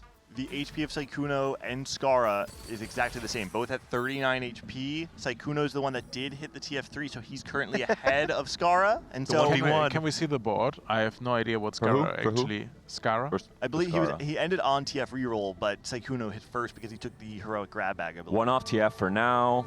Okay. Box just hit the Nico as well, so now Box is going to be very stable. Overall, a very, very close lobby. I mean, look at the HP spread here. 42 only for Trisha at the very top, and Cutie Pie is the only one who's maybe falling a bit lower. We talked a lot about how strong Geriatric Gamers looked in the Braum from the orb. But people missed on their roll downs, and now we're kind of seeing the effects of that because the standings are starting to flip a little bit on their head. And in a game that I think we thought Slab was almost entirely There's out. the TF, no duplicators. Does he find the Braum as well? One off MF. There's a world where they do come back here. True, yeah. MF2 for, whoa, the sell from the MF from Scarra, and immediately Trisha knows to roll and does find the MF2 upgrade. Oh, MF2 with Marksman was pretty good, actually. Yeah. Actually, each of the bullet instances shreds. Cutie Pie still deciding what item to go for. He is on 17 HP. It's 2 lives. Oh, he hit Aphelios too. That's pretty good. 5 Zayas as well. Denying Trisha. Two item tank for Trisha for Leona is a really big deal. In general, when you're playing this Marksman Vanguard, you really need Leona to have maximum tank. And this Edge of Night tech, by the way, is something that Ray actually was talking to Cutie Pie. It's the K3 Soju not today Marksman backup. Yeah, it's actually quite good. It's not bad. It's not bad. And the data it suggests that it might even be BIS. I assume we'll see quite a few fights where we'll see that Zaya casting that one last time and cleaning up. Even saving against those blast brand ults, for example, having those 2-3 seconds could be deciding. Something I want to point out is that with the HP so close, you have some players who are playing for this first. We see someone like Emily who is on that 6 win streak, but only 30 gold, which means she's pretty far from being able to go 9, but we're getting the free rerolls every stage. So those players who are at the bottom were able to get the additional rolls, stabilize their board, and now like we've kind of compounded the standings to really, really close fights. 9 is like pretty fake in 4v4. Like 9 is, you usually don't even have the gold to roll at 9 unless you're super high rolling or it's a high resource portal, so we're not going to get there. It's really about positioning and how you're using your removers. And Cutie is really strong. He's a strong Leona. He's positioning well. If he can get a third item with Zaya, he can actually win out. Boxbox down to 4 HP. If Boxbox goes 8th, that's a massive swing. Oh, Scarra's at 7th as well. And Boxbox sitting on 50 gold, so you're just mentioning it. 9 is fake, but Boxbox is trying to go 9. We finally got triple mana off of Brad. I was looking over, I was like, man, what is going on here? This guy Scarra spot. Can you go back to Boxbox to see his matchups? I know he has both Scarra, Sykkuno, and then Robin, so he has 2 out of 3 chance of being able to play. Well, actually, only 1 out of 3 needs chance. To sag. Robin, so can we look at Robin? Does he have Trisha, a Emily, and Boxbox. Okay, so he's benching his items. So he needs to sag for Boxbox. But if Boxbox plays Scarra, it's doomed. I don't think Scarra beats him. Scarra doesn't beat him. It's bad. You can see he's always up. That's really, really bad. So then Sykkuno, can we look at Sykkuno? Oh. The key is Sykkuno is Cutie Pie sacking for Sykkuno. He's not. He's just crushing Sykkuno. Yeah. I'm pretty sure Scarra and Sykkuno are just both 7-8 here, which is fine because Boxbox is going to be able to go 9 next turn. Yeah. It's fine. I think Boxbox... Sykkuno wins the battle. Let's go, Sykkuno. Do you think Cutie should have given a life here to Sykkuno? Because sure. if they can send Boxbox Scarra 7-8, then that'd be really strong. But then Disco doesn't have the life to trade either. I don't think so because Boxbox is spiking next turn. He has 7 rerolls as well. So I don't think you can guarantee Boxbox ever going 7. Bro, what is this high roll nonsense? 7 rerolls on 9? That's nothing. You think he can hit in 7 rolls on 0 gold? Dan. He can go to 9, but he's gonna have like a little bit of gold and 7 rolls. That doesn't. Ignore the gold. You think you can hit Samira too? What's happening there? Yeah, I mean honestly, I think he should have given the extra life, but it won't. Last rolls for Dish Soap. Boxbox went to 9. So Dish Soap and Boxbox. Boxbox at 9. He's rolling. Can he find a single Samira? Ziggs 2. Ziggs 2. Okay. Which is like, I mean, I guess the value of 9 is you get to play Kabuko. Yeah. And it seems like every player is kind of paired in their bracket. The TF players, 7th and 8th. The Street Demon players are now in that 5th and 6th bracket, fighting for their lives as well. Yeah, he needs to equip everything. He gets a lot of stuff online. Good. Oh, Emily can clutch it here for Team Slab. So Sejuani's good against the brand here. Yeah, good positioning. Actually, good position for Boxbox to also keep his Ziggs outside. So you get the brand, but you miss the Ziggs. Nico's about to die, though. Nico does not cast. Oh, Emily Wang. Oh! And Dish Soap. And Dish Soap is going to die as well, but then he takes a better loss. Yeah. Ah, okay, that's fine, that's fine. So that's now +2 for Slab. So now it comes down to who, it's the placements of the top it's a 4, 1-3. right? Yeah, Robin and Trisha needs a 1-3. And Emily hits Diego too. Again. Smurfing it. Diego too. Robin has 20 Emily gold. Wayne clutch. Both Robin and Emily are both, you know, they're kind of fully online. Trisha can't go 1, and if she goes 4th, the game is over. So she needs to play Emily. for a 3rd. She's playing Emily as well. She got a tank. She got a 3rd tank item for Leona, so that's helpful. She's positioning anti-Sejuani. I like it. She is on wrong side for her carry though, because you want to be same side as the Vex to spray her. And the Viego got to her back line. Oh! Oh, MF does not cast before the Sejuani comes out. That is not good. And are we gonna die here? That's How many units is this? There's 5 units left. Oh That's no! It. Oh no, stay 5, stay 5, stay 5. We're good, we're good, we're good. And Robin takes the win against Cutie Pie. He's also alive on 2 HP. The Vex players 1 and 2, and now the Aphelios Saya players 3 and 4. Wait, Cutie Pie losing is a huge deal as well. So, because there's 2 win conditions here for Slab. One is to send Trisha 4th, and the other is to win the game. And Robin Emily looks like she's gold gonna here. win though. Okay, who wins between Robin and Emily? You guys think? Robin had the bigger cash outs. Emily has great augments. Robin does as well with Epitaph. Oh, the Knight's Vow is pretty interesting. The Knight's Vow tech on the Vex. You have so much damage too. Yeah. I mean, the difference between blue buff and Shojin is quite large, but you also have the difference being the Radiant Archangels kind of splitting the difference there. I don't know. It feels a little close to me. None of these are very good for Urgot either, so that's kind of unfortunate. Okay, So interesting. Instead of 4v4, it seems like it's 4 different 1v1s across this game. Yeah, so Robin needs to sack here for Trisha. He actually equipped an item. Sack 2 for Cutie Pie. And Cutie Pie needs a sack from Emily. Emily needs to sack for Cutie. Dishop's trying to give her the advice. She's benching her X-Tech items. Nice. This is an adaptation from last series. Is it enough though? Yeah, she come on, took you're off the down Vex 6 items. items. Yeah, like, yeah. there's no way, there's no way you lose. So this is all according to plan. Yeah. Hopefully, no one wins by accident. And so the matchups we're expecting next round should be these two 1v1s that are Robin Songs and Emily, and then Cutie and Trisha, right? Yeah. Cutie Pie wins this one. Trisha won against Robin. Robin now on 1 life as well. Yeah. Everyone plays it right. Yeah, everyone plays it right. So then everyone's down to 1 life. So what's going to happen is Cutie is going to play Trisha, and Emily's going to play Robin, and both of those matches can determine the game. Yes. It's crazy. Yeah. These are the two win-out players playing against one another for a first, well, technically a first or a third place finish, right? And then the two players who are playing for HP. Oh, Kabugo 2's big. Both conditions are important. Honestly, the QSS on the Urgot for Robin is quite valuable in this matchup. There's a lot of nuance to the Robin's Vex versus rolling. Vex because you either greed for anti-Sedge, but then you lose AoE effectiveness with the Vex as well. Like this actually makes it. Wait, Robin full left. And be able to. Oh wait, my! Actually, he's gonna dodge everything from the Sedge here, right? Oh, he cut the Varus. Sedge is hitting nothing valuable, and the only thing is gonna be the QSS on the Urgot. Oh, it does hit the Varus there. Robin goes also not really doing much. Oh, this Urgot 2 is very strong. Wait, one more cast. Oh, wait, we're targeting the back line. Emily, wait, clutch. No, the Vex is dead. The Archangel, Vex is dead. Oh, Emily wins it. Emily Wang clutch. Wow. So lucky, so bad. And that's going to be it. Slab 1 and 2. Cutie Pie and Emily both pop off to bring it back in this series 1-1. They win their 1v1s at the end. Holy cow. 1-2 from Cutie Pie and Emily. And it goes back to what you're saying, David. I think it's so cool that a lot of this game felt like it was 1v1 against your counterpart. You have the Sykkuno versus Scarra battle once again. Yeah. This time, Scarra goes 8th, Sykkuno goes 7th, a flip-flop of the last game. Coming down to the two win-out players competing, both playing the Vexotech. I mean, it's just pure cinema.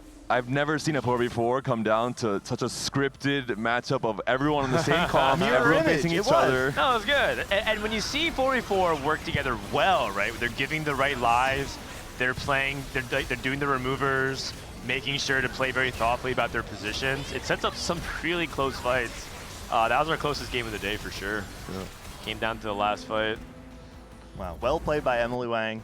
Great job. And what's crazy, I don't know, Dan, did you see the beginning of the game as well? Were you watching the wings there? I was watching. I was in and out doing stuff. We were talking about how it was so well set up by Geriatric Gamers. They were bookending the standings first and last going into stage 3. It looked like it was a wrap, and out of nowhere, Slab turns it around, and they win the game. Welcome, everybody. You guys were, Emily, were you sweating even at all during that? I felt like your position was pretty good most of the game. I knew I won. Yeah? What gave you so much confidence? Well, actually, I wasn't. But then I saw my augments. I was like, I'm pretty sure like my items and my augments are like better than Robin's if I can hit everything and go 9. Good. And then I did. That's good. Can we have a moment from the true winner of your team, which was Sykkuno, winning the 1v1 against Scarra, going 7th this game instead of 8th? What do you have to say?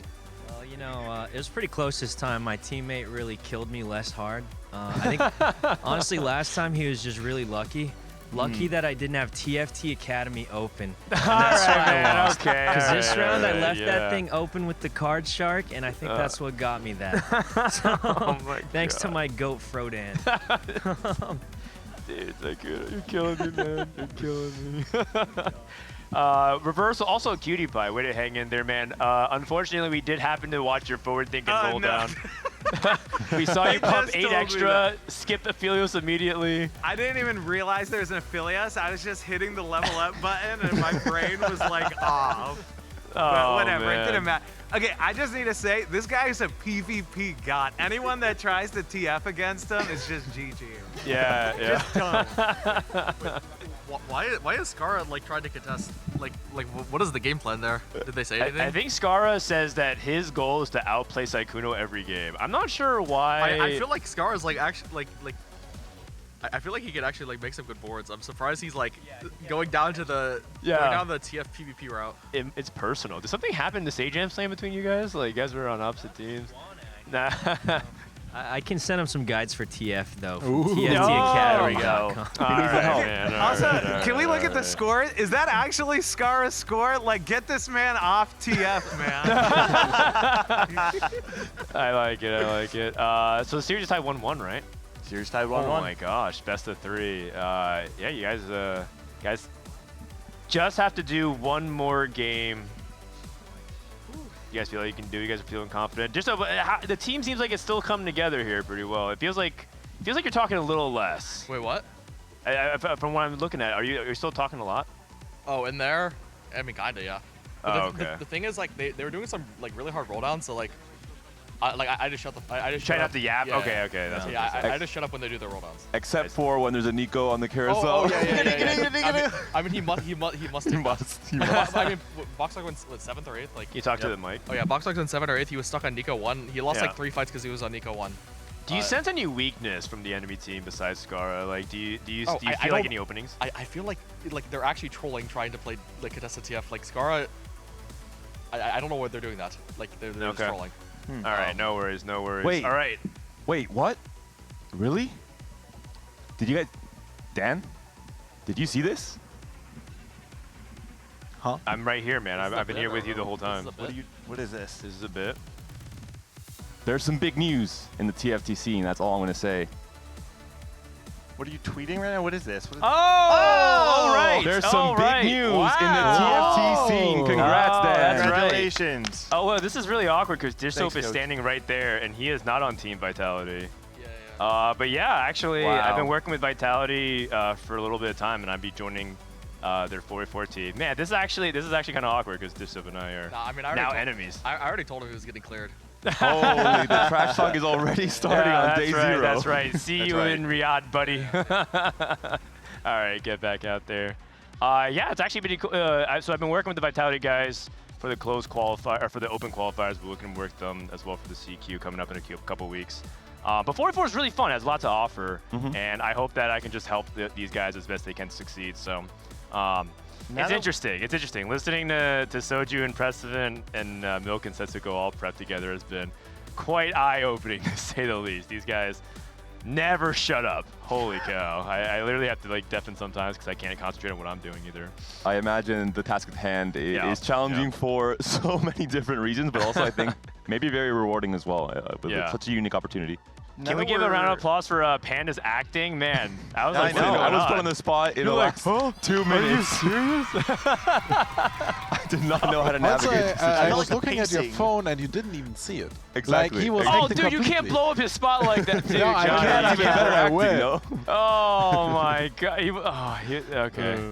Next, you're Being gonna in tell me Santa isn't real. Presence of a professional 4v4 coach, I feel like it might be worth it for us to unpack a little bit about what Dishope is talking about between this 1v1 between Scarra and Sykkuno, because there is value in seeing that a player is playing a narrow lane and saying, if I'm able to get a 7th and they go 8th, that is a 2-point swing for my team. There's value there, right? And Sykkuno, you know, the 4th seed, maybe has the most narrow line that he's willing to play. Dishope is very convinced that contesting is not the play. Well, how do you feel about it? Well, in my professional head coach opinion, Dishope's right. Really? Yeah, I mean, it's a shocker.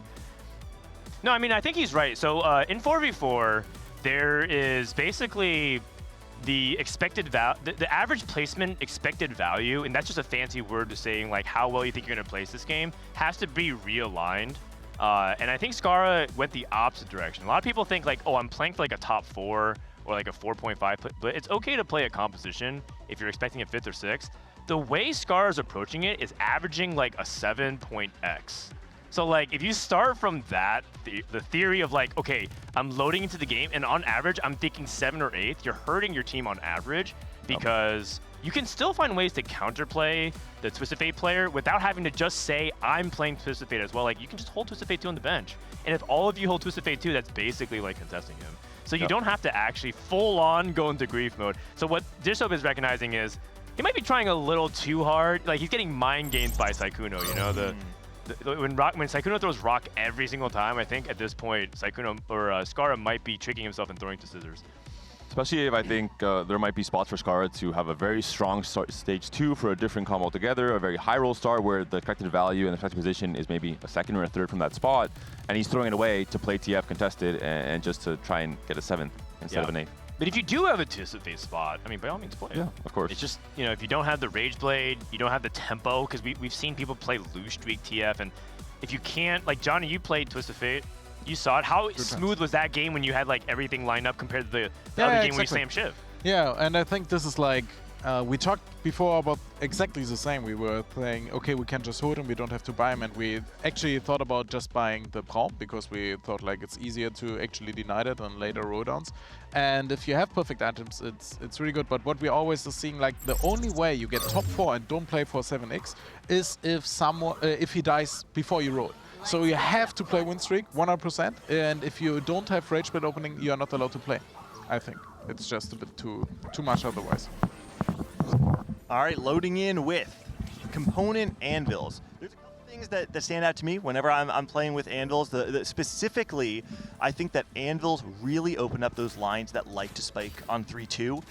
A lot of reroll lines in particular can utilize the additional items way more than a lot of the 4-cost lines because you find yourself online much earlier, right? If you play something like, I don't know, the Nefiri line really likes having the additional items. Even Vayne, which hasn't been doing too well this weekend, is something that also really likes having these component anvils. Yeah, anything that you need to double up on components ends up being really good. So blue buff, if you're playing 2 Rage Blades, narrow itemization in particular. Anything else that's just as dependent, right? Double components, if you need Warmogs or something, can be valuable. Ironically enough, this is actually a portal where you can say like, yeah, I'm going to contest with Fate because you should be able to get the components. But yeah, if you open up everything in your Scarra, okay, it's probably not a TF game, man. It is a marksman game. That's a Draven item. What do you mean? Yeah, true. That is true. Taking a look at other openers. The other thing too is that tempo can be much higher in stage 2 because you can naturally hit a bunch of 3-item carries as fast as you can. And so you might see, oh, Sykkuno has a he's already locked in. He's in his comfort zone. Yeah, I think this will be his best round because he won't be contested, and I think this is the only problem. We see that the boards actually don't get kept that high. So even more items. Wait, slam that rage bait now. Slam that rage bait now. Oh, he's on it. You know what? I'm down to save the sword. Oh, no, actually, okay. Yeah. That's crazy. Oh. Yeah, that's the other one. Okay. That's the other gunblade. So we will actually have someone on Cypher early because I didn't see. We will probably check later. But I think it's really important here. Silver. Okay, so item augments are less valuable because you have so many. So what is this going to go for? You could still go for items you want if your comp really wants it. Good for something. Good for something lost streak. Good for something's awkward because he has so many components. Yeah. Shyvana. So Shyvana. Wait a second. The most common link. He likes link. his comp, doesn't he? Veigar? Yeah. Yeah, it's okay. Maybe you can play Shyvana 3. Veigar 3 and then play into Street Demons, but that's really hard. Yeah, I mean, Shyvana 3 can do a lot of things on stage 3. She really struggles once you get to the back half of the game, though. Once you get a board online that has a lot of front-loaded damage, she just doesn't have the time to scale up to a place where she makes a difference in the fight. Holy, look at Box, by the way. Oh, he has Hyperfangs on 5. And so Box is 100% Vex committed at this point. So now he's AFK, he can kind of look at Trisha's spot and talk about what she needs to be doing. Trisha... Place bow. I'm not that big a fan of this augment. This set, it feels like you have so many resources that it feels like the make your first interest break point is less valuable. Yeah, I tend to take placebo a lot whenever I'm trying to play around reroll mainly for the fact that I think having the additional gold when you're trying to spike earlier feels really good. But because we've seen Trisha really lean more into the Vanguard marksman lines, it does feel a little less effective to me.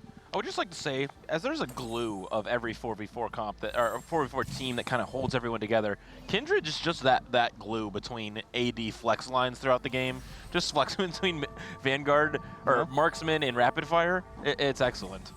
The 3 trait units always feel really good. Okay, Robin continues his win streak here. Uh-oh. Wait, is the dummy gonna die?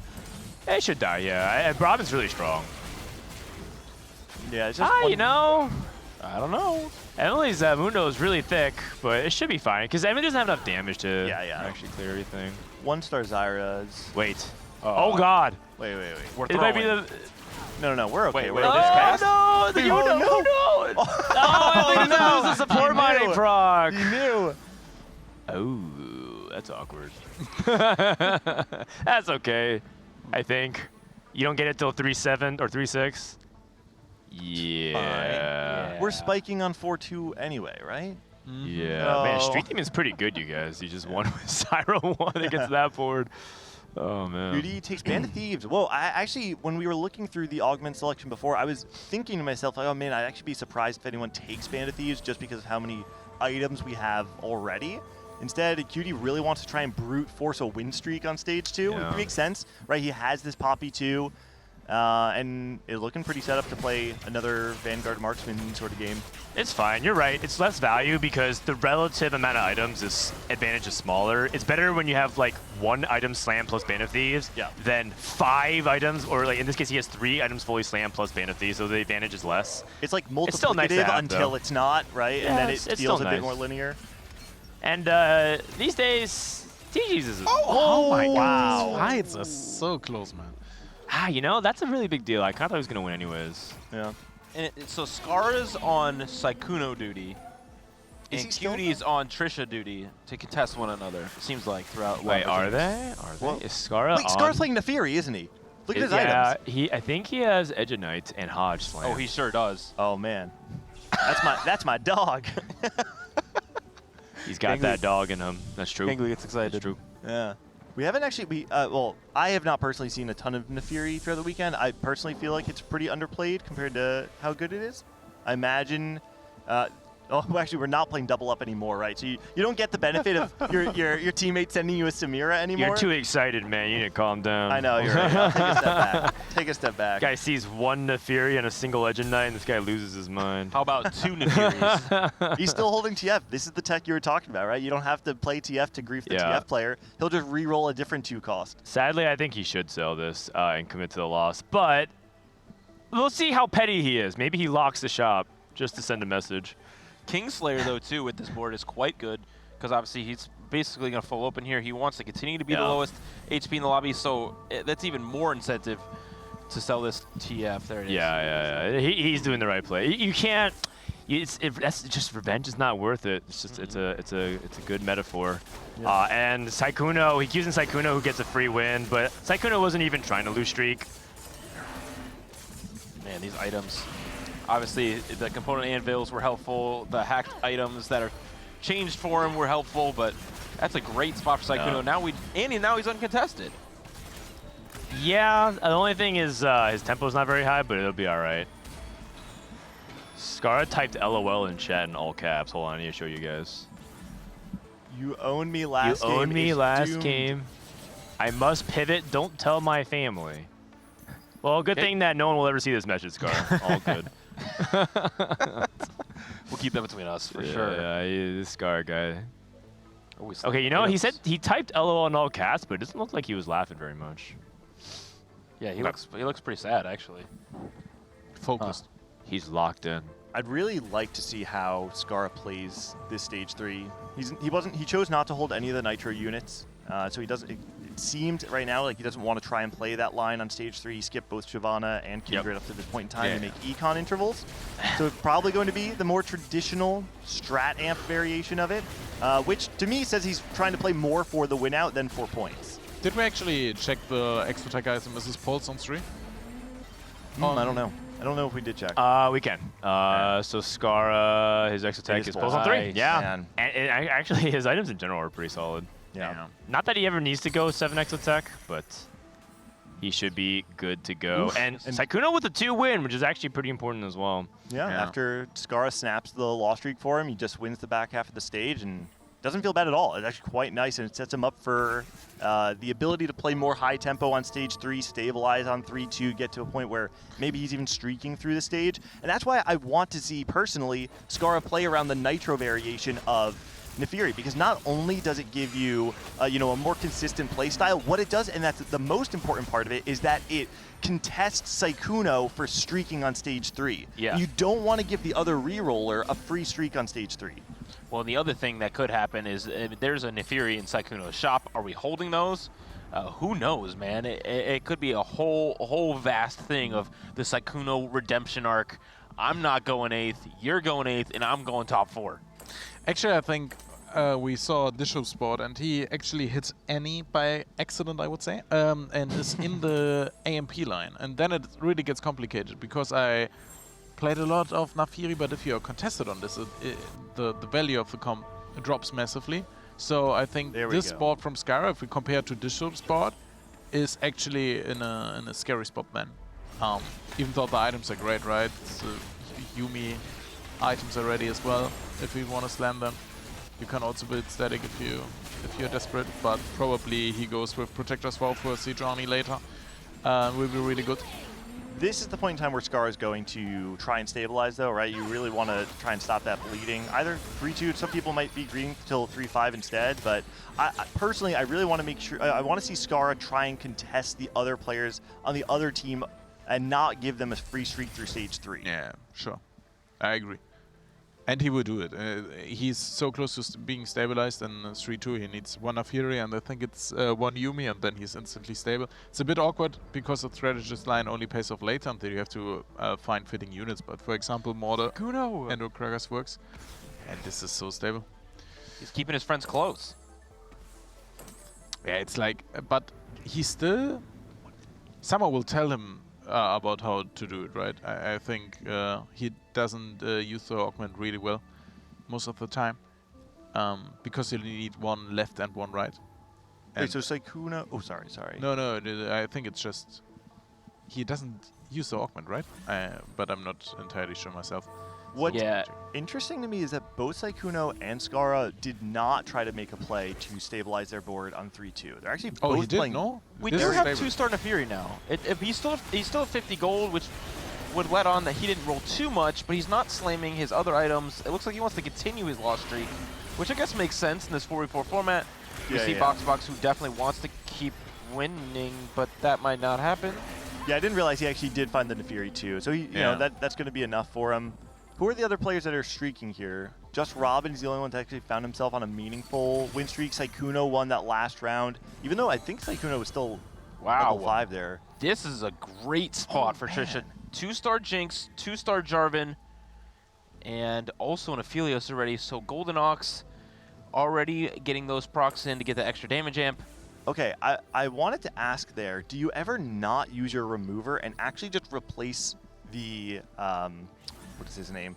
The other Vanguard. The Silas? The Silas, thank you. The Silas 2 with a Silas 1 to move items over to the Jarvan 2. Because the removers are just so important for the late game. To me, I actually feel like the Silas 2 is not enough of a difference to make me want to lose that. And I think that's a little just a lack of experience at 4v4, because those removers are so much more important in the late game rather than power right now. And Trisha, you know, plays a lot of solo queue, and so playing around, you know, her strength right now makes a ton of sense for the situation. Scarra does lose there, so wins on 3-2 to snap the loss streak, but then immediately loses to his teammate. To be honest, there's not very many boards you're ever reasonably finding on 3-2 that are going to beat Trisha's board, so I think it's just the nature of it. You can't always force a win streak, even when you have a good spot to try and stabilize like Scarra did. And it doesn't look like this spot is very good. I mean, I'm just judging off the left side of the scoreboard right now. We have 2 Bastion, 2 Marksman, and as we look at the graphic at the bottom for Cutie Pie, we don't have too much to work with. We have a few upgrades, but we're still on level 5, it looks like. It was a little weird because he took the Band of Thieves off the start and wanted to try and force this win streak, but then lost almost immediately. I think it was on 2-3 that he actually lost his streak, and now he doesn't have the same amount of gold as the other players who were able to find that win streak. And so he's playing this Vanguard Marksman line significantly far behind Trisha, who we've seen is high rolling the line, has the upgraded Jarvan, playing the Jinx as well. And so Cutie's, he's got to get himself out of you know, quite a ditch right now. And I find it damn impressive. I mean, I'm simping for Trisha all the day, but honestly, like, she goes for top 2 back-to-back. Like, what the actual heck? She's 4th G, and she's playing this line really well. Oh my god. Emily? This is that is 8,000. What? Stage 3? Like, what did she have on the board? 6 bruiser or something? I feel like that's actually not as much as it looked at first. For some reason, I thought it was going to be like 10,000. Really? But 8,000's all right. Oh, it's okay. I think she didn't have a big bench is the issue. She probably didn't have it. Wow, Emily's going for the super spike. I think she should get her support item now. She was one turn behind. Oh, it looks like maybe. Oh, right, Yeah. right. My bad. Yeah. Yeah. Okay. Wait, no. So that means she was. Does it mean she was 2 turns behind? Right? Because if she only lost. Oh, wait, she should get it now. Yeah. Because she lost the one fight. She lost. She there was won another twice, fight. and she. Oh. All right. She protected the dummy twice. I think she wanted the econ loss streak through stage 3. She didn't want to spike too early. Makes sense. I see the line. Well played by Emily Wang. Oh, gee. Okay, going against Saikuno. Still only 3 Nefiris, but we have 4 amp online, which is quite good. Man, the thing about playing 2-cost reroll on 7, you know, it's obviously it's the way that you play a lot of these lines these days. I personally find it sometimes so difficult to actually find that last copy of the 2-cost on 7. There are a lot of people that sometimes like to have 4, 5, maybe even 6 copies before pushing. When you only have 3, especially when you're playing melee bruisers where they're strong, but the difference between a 2-star Nefiri versus a 3-star Nefiri is a much bigger difference than a 2-star TF and a 3-star TF. And if Scarra can't find that Nefiri, he's going to have a really hard time stabilizing. Yeah, it's also he's contested, right? That this should actually dipped into the line is really This was important. just holding his units adjacently as well. Oh. And this was just trying to play like Shyvana 3 in the Nitro amp setup by playing around Annie, which is going to be really difficult. But this is Dissop sort of trying to flex a little bit of his muscles and put on his world champ cap. He's going to try to do something that's a pretty off-meta thing to do. No one out here trying to play Nitro, and tempo into Nitro amp is generally ill-advised. And it looks like we're not playing around Shyvana 3 at all. We have only a Shyvana 2 on the board and not going for the rest of them. But Trisha's spot here looking pretty good. It did look really good. She actually kind of whiffed on No her roll down, though. Leonas. She has not upgraded her board at all. No Zayas, one Aphelios. Yikes. Okay, the good news is she's on a streak, so she has a lot of HP. The bad news is that was a pretty bad roll down. I don't know, because when we saw QD's board, it looked like QD didn't have a ton of gold. I actually don't know if Trisha needed to roll on 4-1 to try and get ahead. It might have actually been worth it to play a little bit slower and give herself a little bit more gold for the roll down. Assuming that she is not contested, I think that might make sense. She is contested, but QD's really far behind. Yeah, but the thing is it's not just like the one person who's contesting you, it's also the other people who are gonna roll down. So it's all relative to like the pacing of the lobby. Also, Emily's playing Cypher. She's playing stage 4 Cypher. Spirit Link. Emily's gonna play for the Wang Out again. Did I say the Wang Out? She's playing for the Win Out. And she got Aegis. Oh my god, this is just so awkward. What the heck is this setup? Aegis on this golem sounds pretty wild, though, right? It does, but like look at her positioning as well. It's just pretty cool. Unbelievably scuffed. The Zed has to walk like an entire. I'm gonna use some European term. An entire kilometer. To get to her point. Flexing, okay. That's right. That's right. I'm all things to all people here. Yeah. Whenever I try to check the weather in my app, I have no idea what the hell That's that right. is. Where's this It was described to me that you got to treat Fahrenheit like percentage. If it's 90 degrees, 90% hot. Oh, this is so smart. Maybe next time use a. But what does 90% hot mean? I don't know. That's just how it described it. What does 90% I don't know what to tell hot you. mean? I don't have all the answers. I guess. Have you? Yeah. Like, it's so fun. Money, it's even more fun if you talk about length, right? I mean, you guys are like, oh yeah, this is my arm. Yeah? Let me say it's a 50 time and then we can actually build a house with this. Like, I have no idea what this is like. And you had so many presidents that actually try to change it, but then you decide, like, no. Actually, this is fun. Let's do it another way. It's okay. It's part of our personality. Yeah, it's okay. Oh, Cutie and Emily take some pretty big losses, and right now, I can't tell who's going 8th between Cutie Pie, Emily. Actually, Emily's playing Cypher, so she cashed out just like a little bit. And Dish Soap. Oh, wait. Oh, I thought Dish Soap was playing. Pivot. Holy, what is Where did this board come from? Okay, so you were talking about flexing, and this is, I guess, is this. He just. How did we end up? Because he had reinforcements, so we found a way to pivot back into Vexotech. So this is something that I forget who was talking about it earlier. Oftentimes, you kind of want your best player to be able to play that mid ground. It might have been you, Jack, actually. And to me, what stands out is that this play from Dish feels like a very high execution play, right? Not everybody can actually pull off this pivot, but his team's kind of leaning on him to be able to make the best of a bad decision, and all of a sudden, he's turning it around. Yeah, the team needs him to be strong, because I think Cutie's going 8th. And they need Emily to also win out. The good news is that I think Sykkuno is reasonably healthy. Right. But I would say that right now Team Geriatric Gamers is in full control, and it just kind of depends on whether or not Emily and Dishop can start winning. The problem is Trisha and Robin are both very strong. Robin hit everything he was looking for. I'm not exactly sure where Box has landed, but those two specifically, Trisha's still on that win streak, even though kind of missing on a roll down. It's been strong enough to keep winning, and then Robin did hit Brand 2 and already had a Koboko on 7, which is just incredibly powerful in Street Demons. Yeah, Trisha's still missing a lot of those key units that are, I think, going to allow her to continue the win streak. Never mind. I take it back. Yeah, before I was going to say, not having the upgraded Leona does mean you're still relying on the Jarvan 2, which is really strong. But when you don't have the power, the punch behind it with Xayah 2 or Aphelios 2, it'll eventually fall apart. But Aphelios 2 is a huge hit. I like that she's also itemizing Jarvan. I think a lot of people just rush to put on Leona 1. And sometimes you do put on Leona 1, but I do think overall she's playing very solid. She did that exact same play last game too, and it was a huge difference.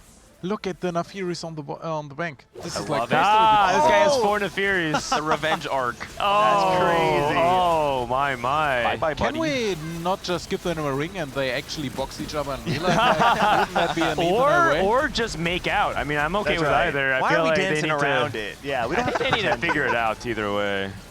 Honestly, like TFT boxing, like chess boxing, would be actually wonderful. pretty cool, right? Yeah, I think so. Cutie is Can we winning. see Scarra if he's holding TFs? Because I would just love it. There you go. My man. He hit Annie 2 on 7 before he hit. So actually, they could discuss this, right? I sell 1, you sell 1. I sell, yeah, negotiation. It's a hostage situation. I'm pretty sure those talks will break down real quick. I mean, maybe we need a moderator and just pause and send someone up, but probably a bit too tricky. But I would. Another Nefiri! I definitely do some couples counseling on the 2 mics behind us after this game. This is perfect. Yeah, I actually give my place away and he can sit down, Ben. I think it's actually useful, yeah. This is not good. Cutie looks very weak, and I think Cutie is going to be dead very soon. If he can sneak this win somehow, though, he has a D-Claw. D-Claw is very good against the brand. If Cutie finds 1 win here, all of a sudden, I think Scarra... Oh, wow. Dish Soap actually takes a loss there, too. I was going to say that if Cutie finds 1 win, all of a sudden, it actually might be really bad for Scarra. I'm kind of surprised that Scarra was able to find a win in the last round, sitting on still Nefiri 2 on level 8. I think he might have been able to find Annie 2, might have been a difference maker. Hold on. Yeah. 2 lost, though, for Dish. Disso's playing for win out. If he can get Urgot 2 somehow on 8, okay, that's a good helpful thing. If you can get Cho 2, Urgot 2, a lot of people don't play this variation of Vex because he's playing around Vex Bruisers. The main reason to play is because you don't have like a good Exotech setup. Oh, he has Hyper Ranks on 3. Never mind, it's the opposite, which is he has such a good 3, he doesn't need his 5. If he can get there, his board is really good. I see the vision. Like, I think Disho clearly is not just like, okay, I'll pivot for the sake of pivoting. He hit a Cho 2. Wow. That's a huge step. How do you actually fit this Urgot in if you do hit, though? He has no shred. So he's probably D-Claw here then. And then IE. The thing is, he has no shred. Yeah, that's really bad. Okay. Draven 3. Sykkuno hit. Sykkuno hit. Got items.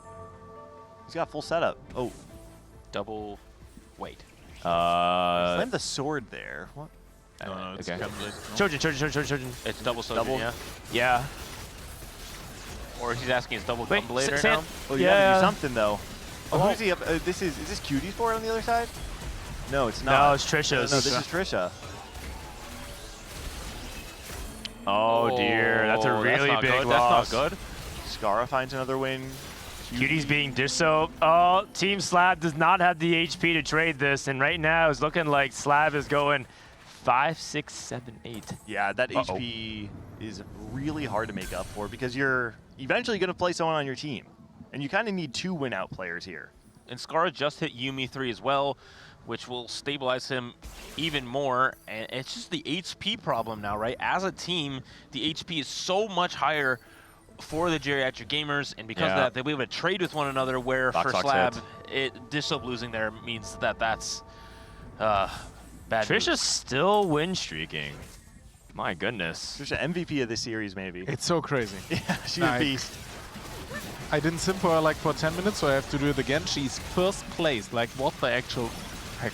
Yeah, she's doing a good job, and even if she loses here, which looks like she will. Oh, Gunblade? It's still reasonably close, and Dish Soap in the meantime kills off his teammate Sykkuno. Cutie Pie loses. Okay. Emily did win though. So the way this can work is that they send Scarra 7th, and then they play for the 1-3. They can do that. I think it's doable. I mean, Scarra, if I believe, was still sitting on 4 amp, no Samira, no Nefiri 3, right? Yeah, He I has mean, Yumi 3. He's not. Yeah. He's not a complete pushover. No. No 5 amp. His matchups right now, he's also playing against Trisha or Robin. So actually, if they're paying attention to HP totals right now, they might want to sack for Scarra, guarantee him stay alive for one more round. Okay. It's against Cutie though. Against Cutie. So if he beats Cutie here, that might be the beginning of the end. Cutie needs to try and survive as best as he can here. Good TG items for Xayah. Yeah, this D-Claw is going to hold up quite well, I would imagine, against all this AP damage. The Tibbers comes out, but the front line has fallen over completely for Scarra. Yeah, Scarra is going to die as long as Dish Soap can hold then. Dish Soap does not hold. Box ends him. And now Slab needs to play for the 1-2, which is very unlikely at this point. I think Dish Soap needed to play for a not 7th there. Uh-oh. Uh-oh. Cutie is still on Aphelios 1, by the way. It's really hard to find any world in which, based on the HP totals, they find themselves a 1-2. I think it's probably over, to be honest. It would require some miracle matchmaking, and it specifically also requires Emily and Cutie Pie to win all their matches, which I just don't think is going to happen because Cutie is on level 8 still looking for Aphelios 2. And Emily is strong, but she's the only person that looks strong from the team. And it's not like she has all the pieces either, right? She's still on Nico 1. It is stage 5, and so as we go into stage 6, people are going to be spiking even harder. I think it was Robin just picked up the Kabuko 2 as well. Yeah, it's looking really hard for Team Slab. I mean, I think Emily has win-out potential. Oh, she's trying to see if she has to sack for Cutie. She used her last remover, so now she can't. She gets 1 in 2 fights, but yeah, it's really, really tricky. And of course, if the Cutie just dies here, that might be it as well. He's going to... Oh, wait, he got the ghost of Emily with the removed brand items. Nice. So the item remover actually mattered. Yep. Sick. Okay. Does Emily win her fight, though? She lost. Oh, man. Oh, and now I think it's mathematically impossible because they're going to eventually kill each other. Yeah, and I think that if you're looking at Team Slab, they lost so much HP early, like all 3 members losing. And Sykkuno did a good job preserving the HP, but yeah, in the end, not able to actually play for the win out because Cutie Pie and Dish Soap were not strong enough. Again, thinking about Trisha and her role on this team, right? We're looking at the 4-seed Sykkuno from Team Slab, who has been playing his role quite well, right? This is exactly what Dish Soap had instructed him to do. But then you look at somebody like Trisha on the other side, who's had a very, very strong mid games throughout this series and able to keep her HP as high as possible. And because of that, able to get those top 5s that are just incredibly important. That's the thing that stands out to me. Like, so Trisha, this game, of course, it was pretty high roll, right? She had the Jarvan 2, she had the Jinx 2. The thing that made it so important this game, though, is that it denied both Sykkuno and Scarra the ability to streak through stage 3. And so both re-rollers did not have the tempo required to turn the HP leverage into a meaningful impact by the end of the game. Yeah, she is doing really well, and as a result, that is 100% lock-in. Geriatric Gamers goes 1-2-3. Wow. To wrap it up in a pretty dominant last game, and you definitely have to hand it off to Trisha. I think they've been staying up late every night, trying to level up. As soon as they were done with games yesterday, Box and Trisha sat down next to each other, and Box like helped her learn more about different lines, because she came into this weekend saying, I'm going to play one comp bully. I'm going to play Golden Ox. Yep. And everyone was like, Golden Ox. And then she came to them and said, I want to learn another variation. I need to be more diverse. I need to be more versatile. And she's clearly putting the work to try and learn more lines. Oh, they're coming. I will actually give this away if someone wanna. Oh, sure. Emily, what went wrong there that game 3? Like everything? Everything? Okay, I'm going to look at Trisha's board at like stage 2. She's like level 6 with a 3-star or 2-star Jarvan Aphelios. I'm like, I'm dead. That was just the most cooked game possible. Yeah, fair enough. Can we talk to Dish a little bit about the pivot you had to do? Because your board, going into level 8, it looked like a pretty hard game to navigate, and it felt like you actually kind of got onto rails, and then obviously it just seemed to fall apart at the end. Can you talk about that game? Nah, it's my fault. I should have just open sold like a lot of my stuff earlier, and then just like hope I hit the Cho'Gath 2. Because I was waiting for Cho'Gath 2 to swap, because I don't know, Sejuani's pretty bad, and I didn't Jin for some reason. I didn't play the game very well. But yeah, I think if I can get myself over Scarra and win that one fight and have more HP, like maybe it's doable. But I think it was kind of like cooked like on like stage 3. But yeah, I mean, you gotta play every game out, I guess. Yeah. Yeah, I mean, there's still a chance. I think you guys really hung in there. Overall, Dish Soap, talk to me about how proud you are of the team. You are the captain. I think a lot of people looked at Team Slav and were really cheering for it, but you got to spend a full weekend playing with them, and it seems like a lot of them leveled up. So how proud of you are the squad? No, I'm very proud. We I don't know. Can you speak closer to the mic? I'm very proud. We showed up. We played well. These guys played some good TFT. Yeah, there it is. That's it. It's short and sweet. Okay. Short and sweet. Do we have any final word? Saikuno. You want to hear something from the Shark? Yeah, Saikuno. It felt very personal holding all those Nefiris. It felt like maybe you were holding even more than necessary at some point. No, yeah, definitely.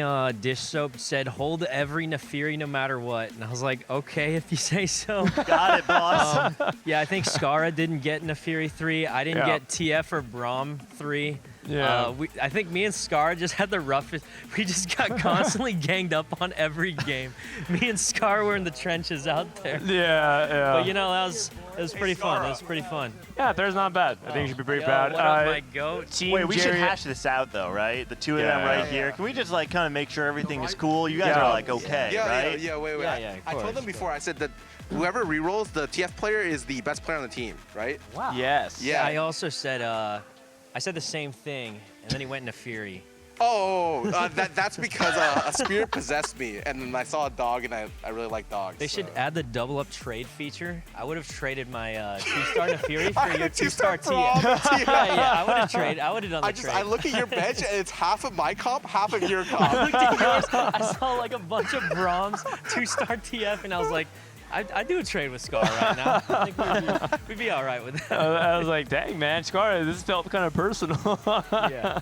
Dude, I feel like me and Scar had the toughest fight there. We were in full PvP mode. Literally, I'm looking at Sky's board every round. I'm just like, damn, he has this many? Oh, he has this many? Oh, he has this many? And then he got, the second game, I thought he lost.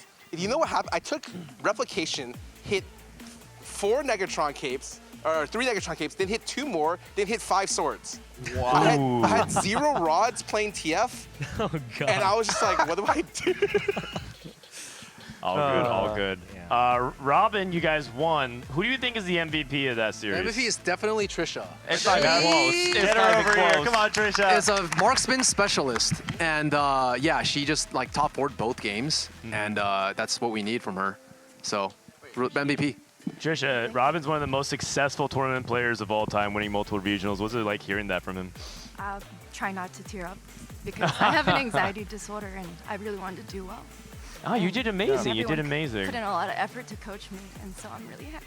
I heard you guys stayed up really late, like every night, going through Box is like playing ladder with you, trying to help you. How much preparation exactly went in? How late did you guys stay up? I called Scarra every day since I found out about this to play double up with me, so he spent hours, and then Box stayed up till 4 to coach me. 4 a.m. Holy cow! You call times like 8 a.m., 9 a.m. Insane. I just want to say, because I didn't know Trisha before this event. This was my first time ever meeting Trisha. On day one, we got to talk a little bit, and I got a sense of like how much Trisha cared. There's a lot of people that are just here, they're having fun, they're goofing off, blah blah blah. Yeah. Trisha came in wanting to play, and at the end of day one, we were talking a little bit, and she's like, "Listen, tomorrow, no more contacts. I'm bringing my glasses. I'm locking in. I'm going to try my absolute hardest." I brought so many dresses and cute outfits, and then it was cold, so I was like, you know what, I need to play my best game and not shiver. Yeah. Because I already shake from anxiety, and so now I just wore the same shit every day. And Scarra was actually my first coach ever on TFT, so it was meant to what she is doing. That's very poetic. Comes full circle. Scarra, her first coach, now actually your teammate, and you guys are succeeding. You're in the finals. And I have to say, your play looks better than ever, so you don't have to worry about that. It's looking really good. Robin, what do you think your chances are going up against skate parks? They've been just sitting, eating food and lounging all day and criticizing plays and be like, oh, you should have done this or done that. Dude, I think we're clearing them because they have like 4 lost streak players. I don't even know if they know how to play stage 2 and 3. So yes. So I played a game with Alex while I was on break. Alex hit Wandering Trainer Street Demon. He took a pan off Carousel and then put pan plus Rod because he thought that made Street Demon an emblem. And he went immediately 8th because he opened forward for it. Oh, so no. I don't think they're locked in, man. I don't think they're locked in.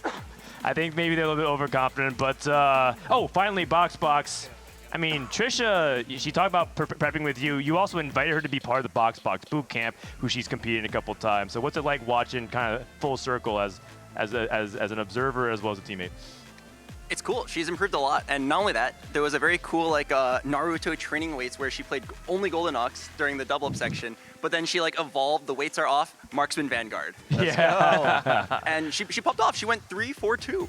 Yeah. Right in a very high elo lobby. Yes. What was do you feel like there was any advice that Trisha that Box gave where everything kind of like the light bulb went off? Is there any one piece of advice that Box gave during these intense coaching sessions? He just said to play my strongest board because sometimes I'll put in a one. He said to play my strongest board because sometimes I don't play my strongest board because I like to greed for BIS and greed for the ideal unit, greed my removers.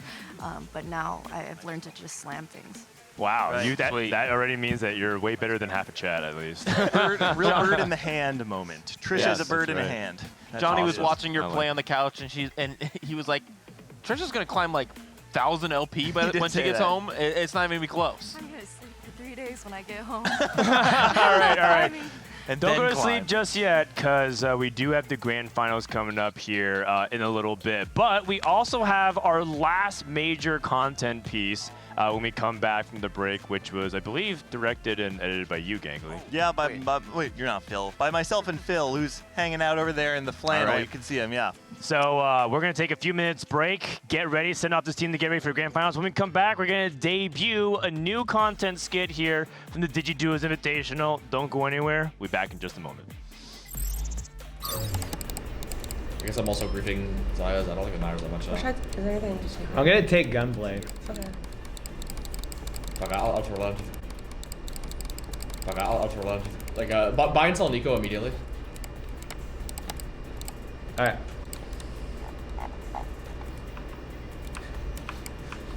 I got that B-roll shot for your editor. Okay, I hit Nico.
You will not be able to grief me. I am enormous this game.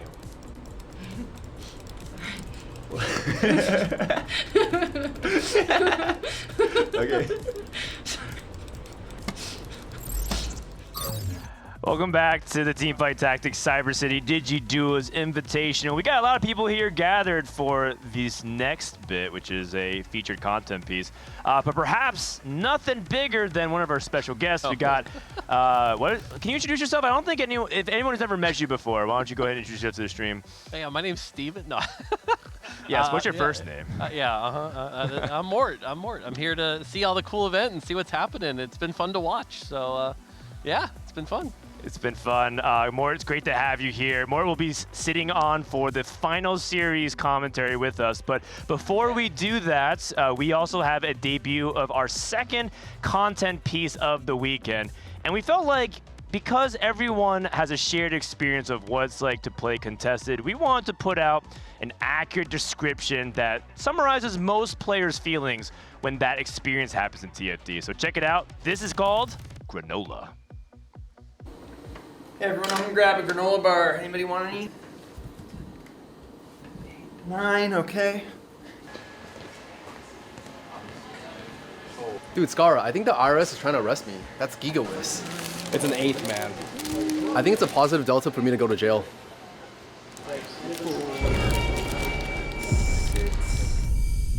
7, 8. Yo, he's got 8. Oh, do you guys want one? It's the granola wave.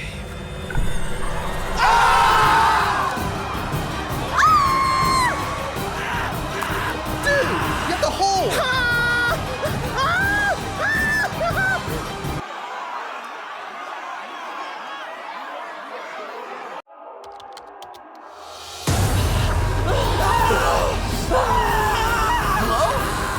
Hello? Is this even my fault? You little rat!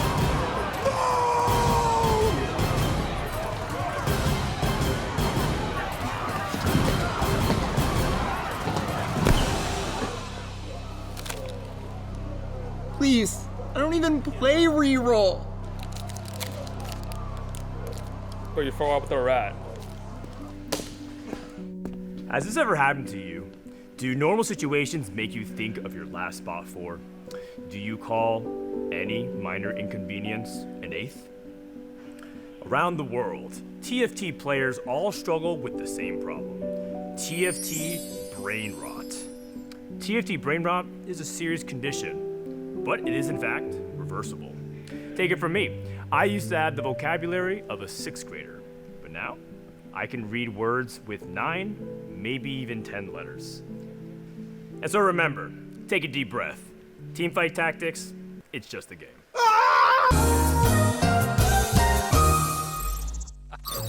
Boom. All right, there it is. That's pretty good.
find a spot to play it. I think some teams were talking about whether or not they can justify playing Slayers and some of these other reroll comps, like maybe Veigar. But for the most part, I think we're going to say teams play a little bit conservatively and stay in their lanes, because I think they don't want to mess with what's working with them so far. Yeah, I think generally we see like 2-cost reroll can be something that gets played. 3-cost ends up traditionally being a little too risky given the champion pool size. But that being said, you mentioned the skill differential here. And this is a case where like some of the better players can probably take advantage of that fact and maybe be able to sneak in some of those 3-cost rerolls with not as everyone, you know, full griefing and fully taking advantage of that fact. So with again, the skill difference being here, I feel like you can get away with a little bit more, and that might open up some lines, or even like, you know, like Cypher we've seen before, that you might not normally play in like the best EWC games or something like that, but in this format you might be able to get away with. Yeah, I mean, we might see some pivots as well. We'll see. Anyway, just take a zoom back. I guess because we had you come crashing in real hot. Mort, are you sleeping in on weekends? You have weekends off now.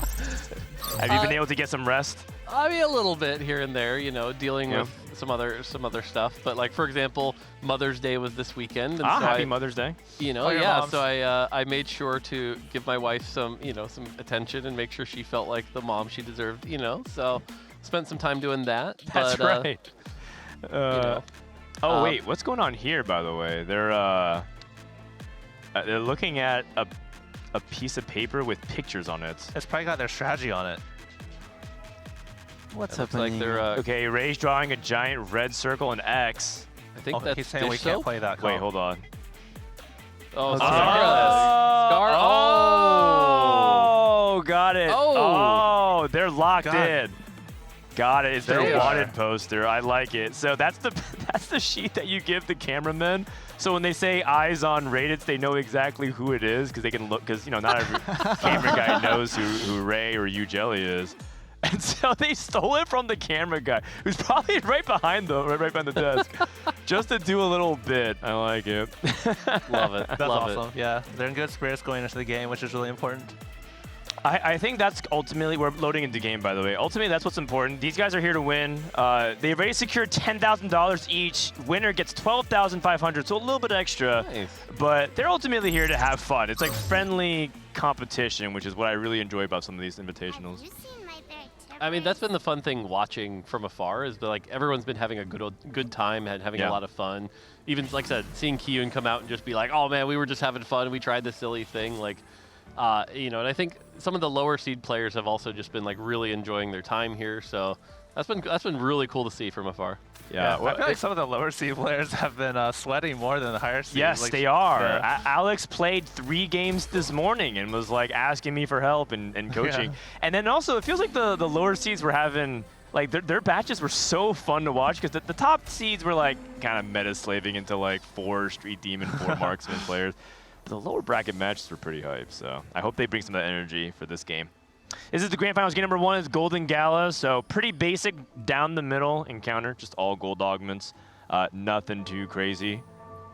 We'll see if geriatric gamers can keep themselves hot. I do think it's important to get those reps, right? Practice using your removers. Oh, I have a little pause here. Practice like communicating. Hopefully everything is good here.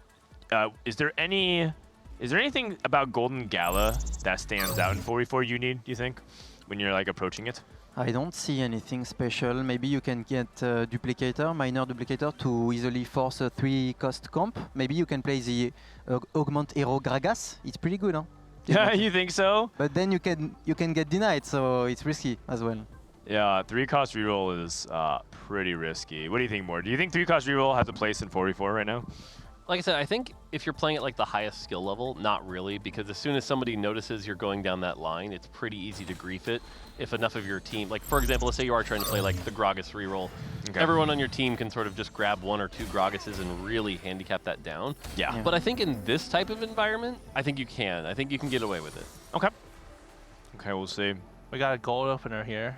Yeah, gold opener for everybody. We'll see who's making that early interest. Scarra with a Gen 2 already. Ooh. Hyperfangs on 3. Nice items.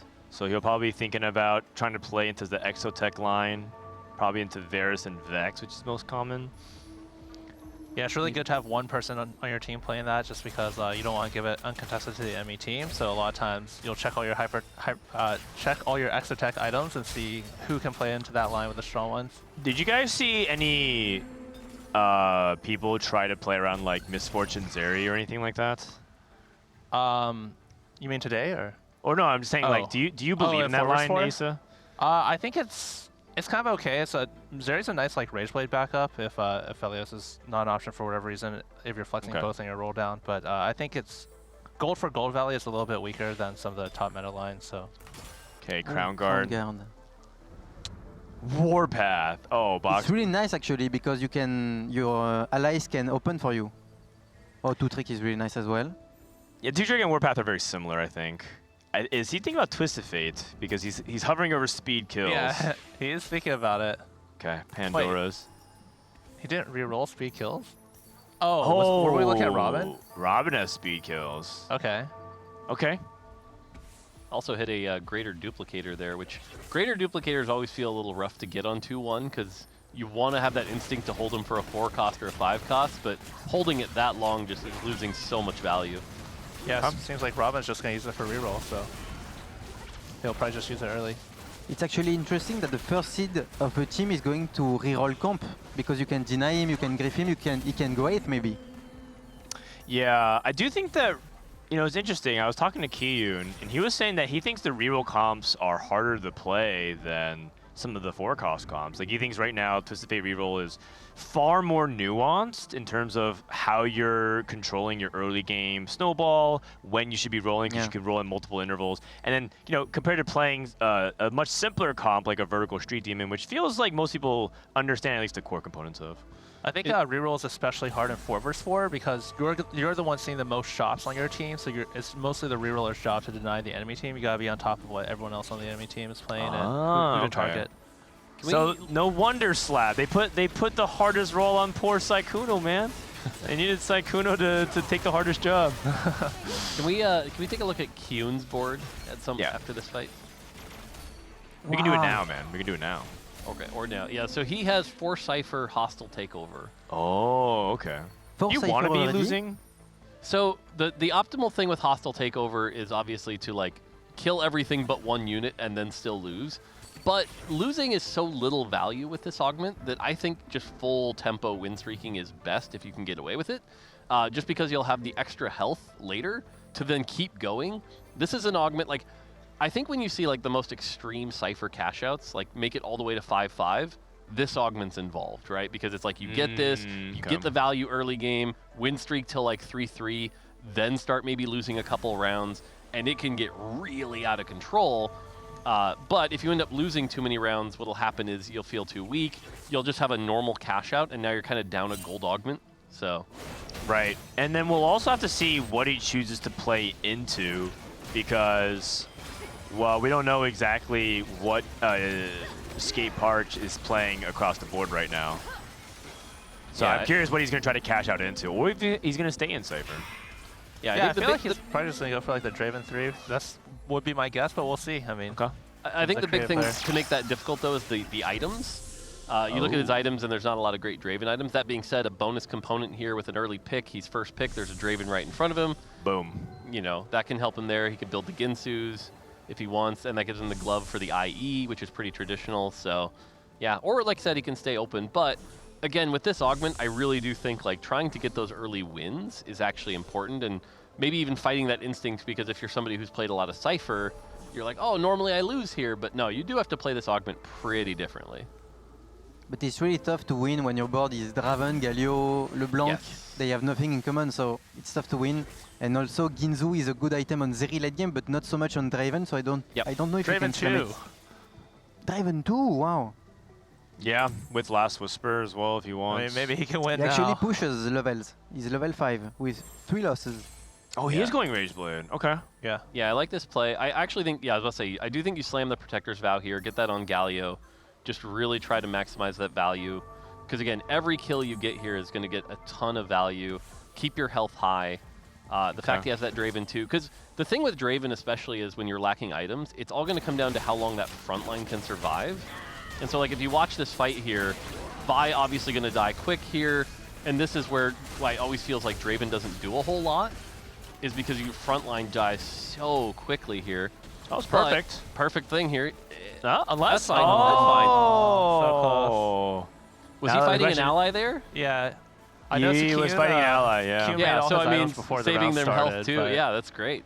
You want to wait until you see who you're fighting before you make all your items, but it's these guys have been mostly playing duos where you can't fight your teammate, of course, so they're probably not as practiced for that yet. Yeah. Right, and Box was probably like hoping that he could like match Q and snap his lose streak, but Q just did anyways, so yeah, all good. Robin not exactly playing a strong board either. Let's see if Raditz can keep his 5 streak going. 2 trick into techies. I was talking to the teams before the game started because they heard that comment about how this team is a team of 4 loss streakers.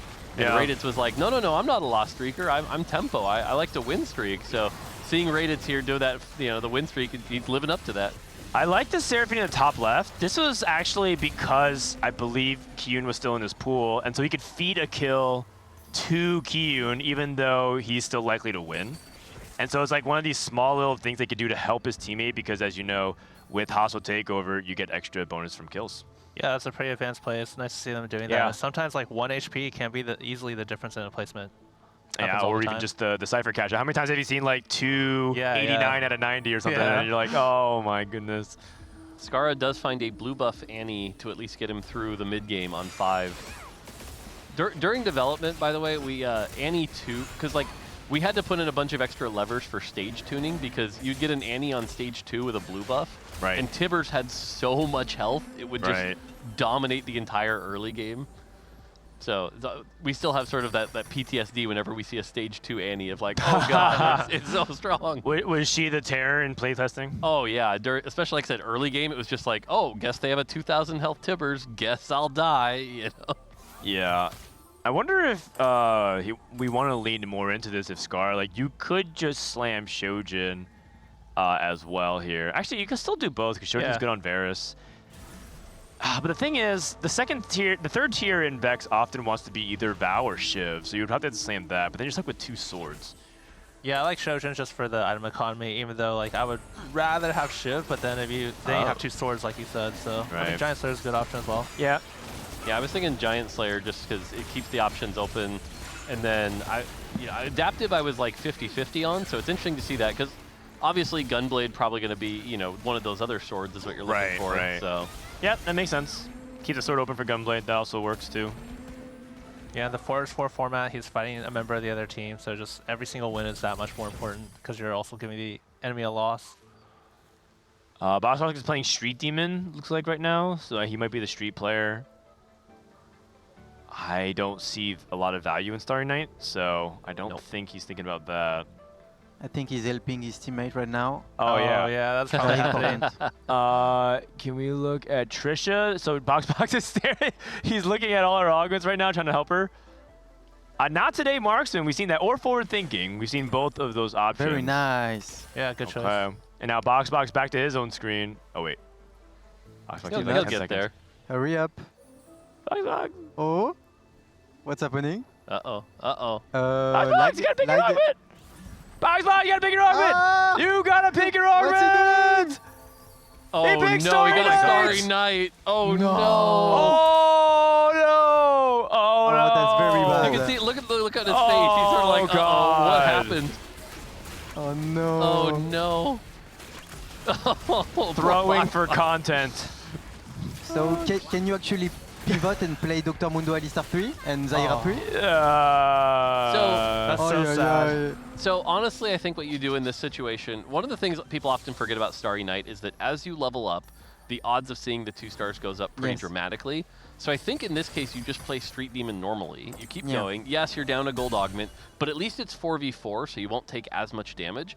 Get to 8, and then cool, you might hit a 3-star Mundo, you might hit a 3-star Zyra, and then use that on top of the normal comp to be at least a slightly higher thing, rather than completely change your playstyle. Okay. Is there any like reroll that can fit? Like, I guess he has a Veigar. Theoretically, Street Demon plays into the same core. So if he's still playing, if he's the Street Demon player, he can maybe pick up some like 3-star reroll while looking for the Street Demon core ultimately and still playing that. So it doesn't feel like his team is giving up things like Brand and Nico for free. Yeah. And he's transitioning his items as if that might sort of be the case. I think he's open to the idea possibly. Yeah, he's actually pivoting to Vega. Yeah, I think like after you take Starry Night there, you're mentally thinking like, how can I use this offense? So he's probably thinking of Veigar right now, who he's got the items for him. So. Yeah, I'm not a Veigar. Right, maybe. Yeah, I'm not a Veigar believer. I feel like you have to have it from the really good spot here, and this does not feel like the good spot. So okay. You need the cyber segment. Oh, there's a Nico on the other side. Ah, but Oz can deny it. Oh, they're racing to it. Oh. No, the dagger. Oh man, that is good counterplay. We have a replay, by the way, of that moment while we look at the rest of this carousel. Oh no. Okay. Alright, the worst thing that could have happened just happened. Yeah. I forgot to pick my augment. Oh no. Last cannon's fine. Oh, what'd you get? Starry Night? Starry Night. Robin's like, it's fine. It's fine. Let's take a look. I was waiting for the it's fine, you could do this, but nope, it was just oh, that's unfortunate. Yeah, he actually spent like 40 seconds looking at Trisha's board. Yeah. He's just gonna go for the Veigar. See, I don't know. Especially considering we saw Raditz with it. I don't know if Raditz is still playing it. That would be the thing that would weigh in. But contested Veigar, especially while at 49 health, I'm just not a believer in this state. Oh. Well, I mean, Starry Night could theoretically bail him out, right? The idea is you just hit everything. 3 Veigars right there. Wait! Why is he holding all these bruisers? Is he thinking about doing something? Yeah. Maybe. Kind of silly here. Is he trying to go bruiser reroll? No, he's not. Okay. You know what's nice though? At least he would be re-rolling 2 costs for Robin as well. Yep. So pulling it out. That's true. And Veigar's still pretty good in stage 3. Yes. But he actually needs maybe Veigar 3 on 4-1 right now. He has a clock on his head. Yeah. Yeah, that's my experience every time I play Veigar. Is it's like you're doing really well, then 4-2 rolls around, and then you're like, oh. And in late game, you lose every fight because he's just killing people one by one. He's too slow. I think part of that is a little bit of positioning, though. I do think people position Veigar a little bit too much like this, like just in the corner, and then you isolate. Yeah, you don't get the splash. And part of it is because you're playing Street Demon, so you feel like, oh, I need to get these hex values. I do think you need to ungreed a little bit. Okay, remover, nice. Remover is actually extremely precious in 4v4 because you can remove the items and put it at the last moment. Yeah. But now we needed to do that. Yeah, that kind of worked out really well where the removers add that extra layer of like, do I use this now or do I save it for a health preservation in the late game, which made them, it's a really cool game design concept there. Yeah, I don't think you guys ever had 44 in your mind when you're thinking about item removers, but it just so happened to have a major impact. I'll be the first to admit we were not, designing around 4v4 with that, but like you said, it worked out really well and adds an extra dimension, especially considering the primary audience of 4v4 tends to be our most like deeply engaged challenger players. It's like they're the ones who kind of benefit from that really core decision making. Alex with the early fast 8. Alex is rolling on PvE. This Raditz guy is a beast. He immediately bought and sold the brand in his shop to put it back in the pool because he knew his teammate Alex was rolling. Oh, you're right, because if it's in your shop, your teammate can't see it, so he bought it and sold it immediately. Nice. 0 brand and 1 Nico only. No, 2 Nikos. Yeah. Yeah, it's too bad it didn't pay off. He did that play and it didn't even work out, but it could have, and that's the most important thing. The thing. Oh, Prismatic Orb. Oh, what do you get? Masterwork upgrade? Very nice. What do we get here for box? Oh no, box. Oh god, full bench. Support item and gold. Poor box. Box is just overwhelmed with decisions. Yeah. Support item. Let's take something. Anything. Shroud is really good at 4vs4 because you get. Yeah, Shroud is really nice. Zeke's okay. He's not picking it up. Spatula. Spat. Yeah. Oh, Spat is not very good. Maybe Techie? Yeah, he has Reforger, so he can go into Frying Pan if he wants. Just needs the Veigar 2. He's the he has position. Pandora's, yeah. Oh, you're right. If he's unhappy with it, and he has 2 Reforgers as well. He has a Strategist Spatula, which is extremely nice. I like it. You need. Not bad. That's pretty good. The thing is, I feel like he's overwhelmed with decisions right now. He didn't even finish rolling. Not even close. And that roll could be the difference between hitting Veigar 3 with Starry Night. He didn't get his items on in time. He didn't position. It was just too much. It was just too much to do in 30 seconds. Yeah, and I will say, you know, we were talking earlier about how he was rolling during PvE. I think that's one of the times where rolling during PvE really can help, right? Especially if you're not like a top, you know, 1500 LP challenger. It's like spending some of that time is a resource, and spending some of that beforehand is a good thing to do. I was instantly picking his augers before helping his teammates. Like, not this again. I think he learned his lesson. Oh, please. Oh, capacitor. The problem with capacitor, I just think it's kind of low power level in general, but it gives him the Veigar. Hey, he's close. He's close. Okay, one off. You really want a 3-star techie front line with this because that's who the augment is mostly for. But yeah, pretty far off from both. The bench lock is rough here. Okay, that's good. That's big. 4-2 Veigar 3. Now he needs to position correctly. Yeah, and you know, he's also close to Shyvana. He probably one more Shyvana. That's good. I think tempo matters here, so he's rolling. But yeah, you're right. He's still not positioning around. He doesn't have his items on his techies. Like, he needs the items on the techies. Also, I think you saved the pan for the techie emblem, yeah? Yes. I mean, right he's got the pan now, so. Is there a techie emblem tech at all? Mort, do you know any good techie holders in the setup like this? Oh, there's one. Let me think. I gotta think. There is one that's really decent. I can't remember who it is off the top of my head, but there is one person that uses it really, really well. Okay. I'm sure there's. I'm sure. Oh, sorry. Yeah, sorry. I was inside. Oh, we have Iniko in the back. Hello. 4 marksman, 4 Vanguard. Aphelios 2 for you, Jelly. So it looks like Trisha and you, Jelly, are the marksman players. That's okay. Aphelios 2, nice. Leona 2 as well. Leo 2, and she has little buddies glass cannon. That's a really good set of combat augments. That's really good. She can actually top 1 maybe from this spot. It was Techie's Kobuko, by the way. Ah, okay. Even on the rework? Yeah. Okay. It's still really, really good. The autos hit really hard. The fact that you get the AP from the Cyber Boss multiplied, and the fact that it links in with 2 Bruiser really, really well. It's a solid pickup. That's specific 3 on the other side by Robin, though. Quick question, you need. If you have little buddies, is it worth taking out Jinx 2 for like a Kindred? Of course. But I don't think she can because right now Jinx is holding items and Kindred cannot hold items. So she needs Xayah 2 and then she can cut Jinx. Okay, I like it.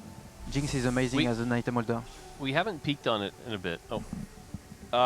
Can we have, I think the open mics behind us is putting a lot of white noise. Could we lower it a little bit? Thank you. All right, thank you. I was going to say, we haven't looked at Kyun in a bit, but we know he's got that Cypher cash out still building from the augment. So very curious to see how high that's going as we reach this 380. That's pretty solid. So it'll probably hit, you know, one more step up before 4.7. But given his health, I don't think he's going to be able to push for the 5.5 Insanity. Unless his, like, if he hit Draven 3 like this turn, maybe. But we're probably going to see a 4.7 cash out here. But that could be as high as, you know, 450. That should be enough to go first, usually, depending on what he gets. Yeah, the issue is that his other teammates are kind of low in HP as well, so... Box's job is to play for not 8th, given what happened on 3-2, the 3-2 incident. Yeah, if he can outplace Alex, that would be huge for Box. Yeah, so Box just trying to hold on for dear life. He has 3 stars. Shyvana and Poppy. He's going to get locked. Shyvana 3 just falls over so quick.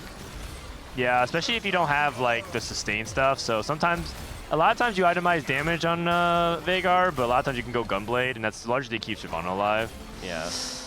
Box alive, barely. And he actually lost against his teammate, Scarra.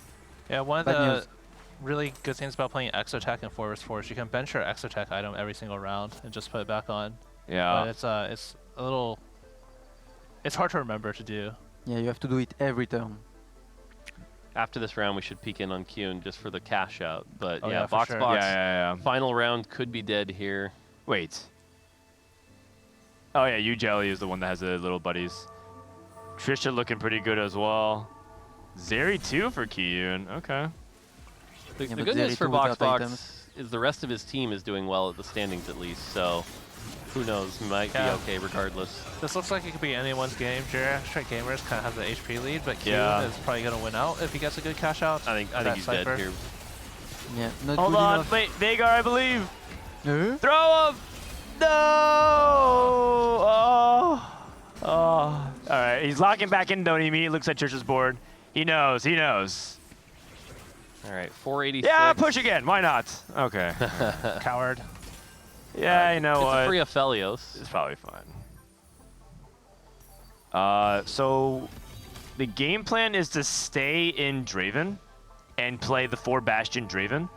This was the original terror of the set launch in terms of Cypher. When you played Cypher, people would reroll Draven 3. With Twisted Fate's popularity of dual carrying a Draven, this actually fell in popularity because it feels like it's hard to get Draven 3. And I worry that Kyun might be in that situation. If he gets stuck in Draven jail for whatever reason, that could be pretty nasty for him. So I've played this comp a lot recently on live, and something I think's being slept on a little bit, and it's actually getting buffed next patch, which scares me a bit. I think you actually play 5 Cypher, considering you got the Tactician's Crown. That gives you the avenue to keep all those champions in while still hitting 4 Bastion and get all that extra AD on Draven and Zed, which I think matters a lot considering those are your primary carried items, or your primary itemized champions here. Yeah. I would be sticking with 5 Cypher. Now, that being said, he didn't hit the Draven 3. Ooh. So a little bit of misposition as well. Zeri yeah. in the back. Wow, I don't think he wanted to do that. Zeri will save herself at least. Yeah, Zeri dashes back. You know what? It's like Corgi from the previous set. Yeah. Scrap Corgi. Blue Draven is not so good as well. No, I think he... Oh, no! Oh, God! That Nico is doing so much damage. Oh, Ziggs! Okay, actually, perfect loss. Perfect loss. No way Zed loses this duel, right? Yeah, it's a win. I think. Yeah, Zed doesn't deal any damage. Or, sorry, Nico doesn't do any damage. yeah. Good trade, actually, from Alex. And that's the thing, by playing 5 Cypher, you get so much more base AD that even that Zed becomes such a terror. I can see it. I can see it. What does he have instead of it right now? He has God of the Nets, and he has... like, extra X-Attack, I guess? Yeah, I guess it's just Garen, I guess. So you would say 4 Cypher then? Yeah, and then go to 9 and play the 5th Cypher is usually when you can get that in with the Tactician's Crown. I see. Or you play 3 Bastion until 9 and then go 4 Bastion. It does feel like it'd be a cheap way to amplify stats if you don't have the 5 cost, which is nice. Yep. Okay. King's holding his items against his teammate Ujelly. Yeah. Keen has life to give. That's partially why he wanted to cash out. I think if you think about it rationally, he probably could have, if he was like trying to play for like stream content, he could push it even further, but he doesn't actually want to go down to 1 true life because that just gives his team less options. Like he can't sack here for his team. 17 is okay. Yeah, if he thinks he can win out, giving lives to all his other teammates is better. Yeah. Yeah, without the Draven 3 though, he will like that is such a difference between like the power. So yeah, like can we mouse over this it. gold thing in the top left, the item? Because I noticed a lot of players are not using this, but not even making 10. If you just use this, it gives you at least 1 gold per round. Yeah, it wouldn't surprise me if they forgot what this does, because this sometimes looks like a remover in the corner of your eye. So what Asa just pointed out, while true, doesn't take into account the fact that people aren't very disciplined, and so by saving it, it forces you to not roll.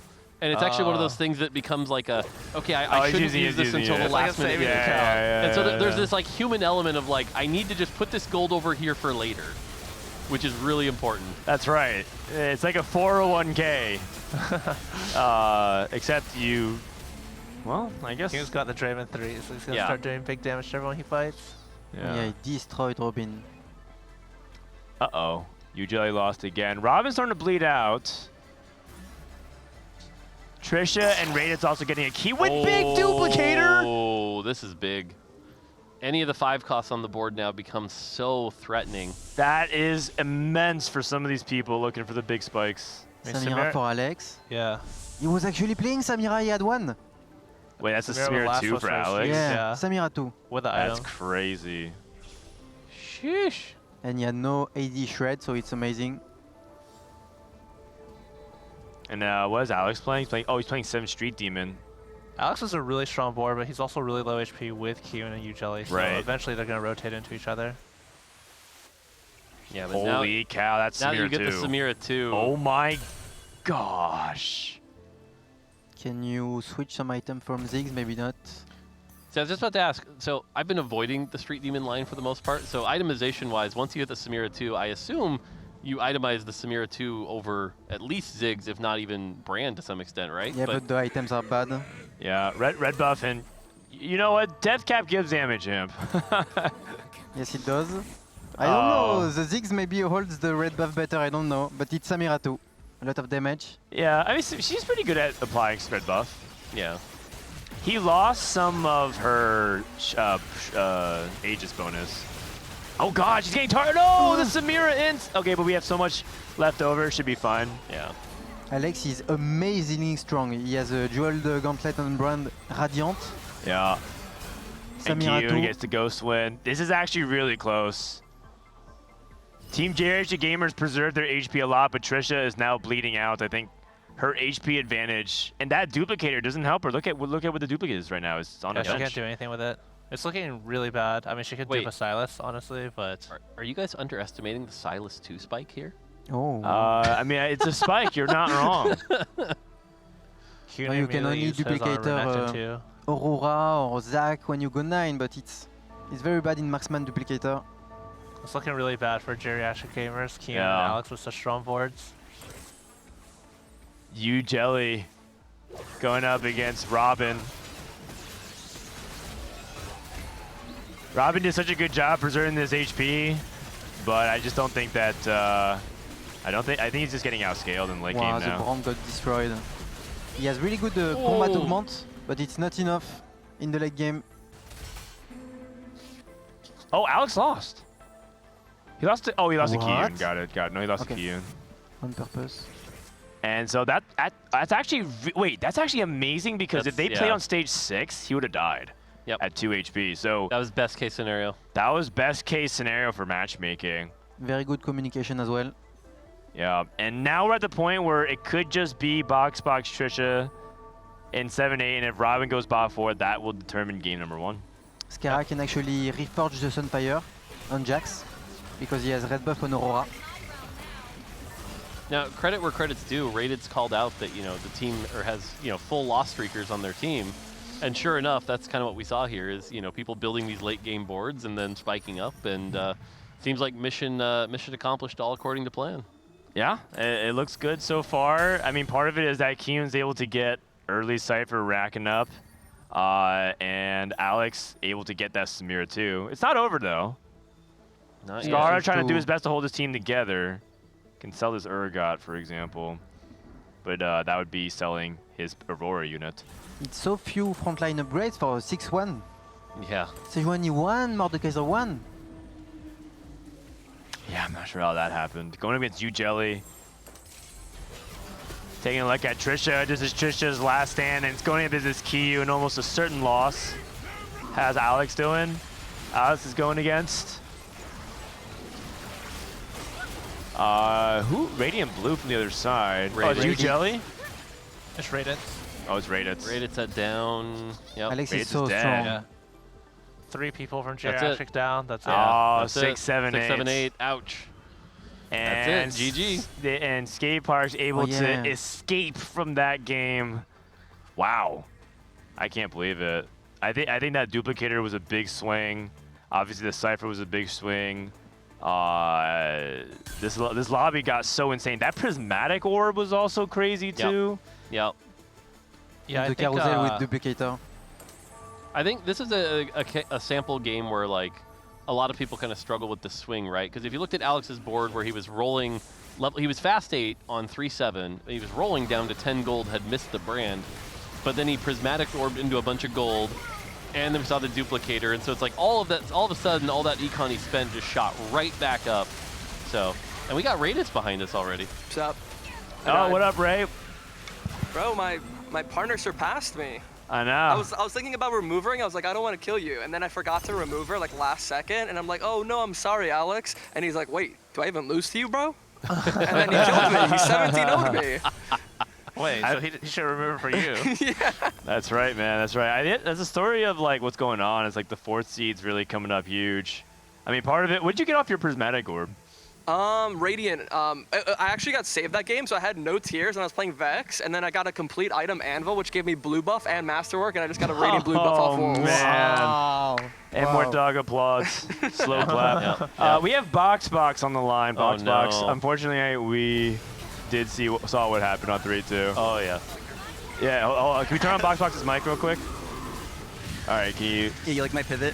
Yeah, it's a Veigar. Oh no.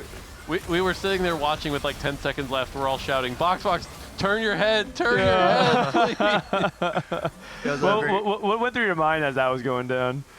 I mean, she asked me a question, and she was asking about like the difference between 2 augments. I was like, oh, that's a good question. Like, let me think about it. I should have said, let me pick my augment first. Yeah.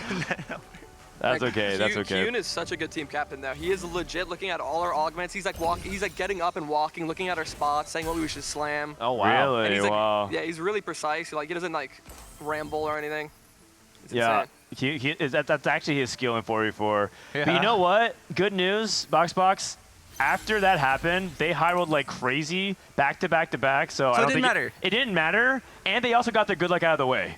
Yeah. So they wasted it all in game 1. All right. Alex, good job, man. How's that game on your end? I was so nervous. That was your first 44 game. First 44, and I was so nervous. I lost so much slamming value and everything. It was bad. Oh no! Slamming value. No one on your I've team skipped told over you brand. weren't losing I had slamming? brand 1, skipped over brand twice. Twice, because I was too nervous. geez. I was like just rolling and trolling. But what's making you so nervous? Just because it's first unfamiliar? 44, too much caffeine. Oh, I see.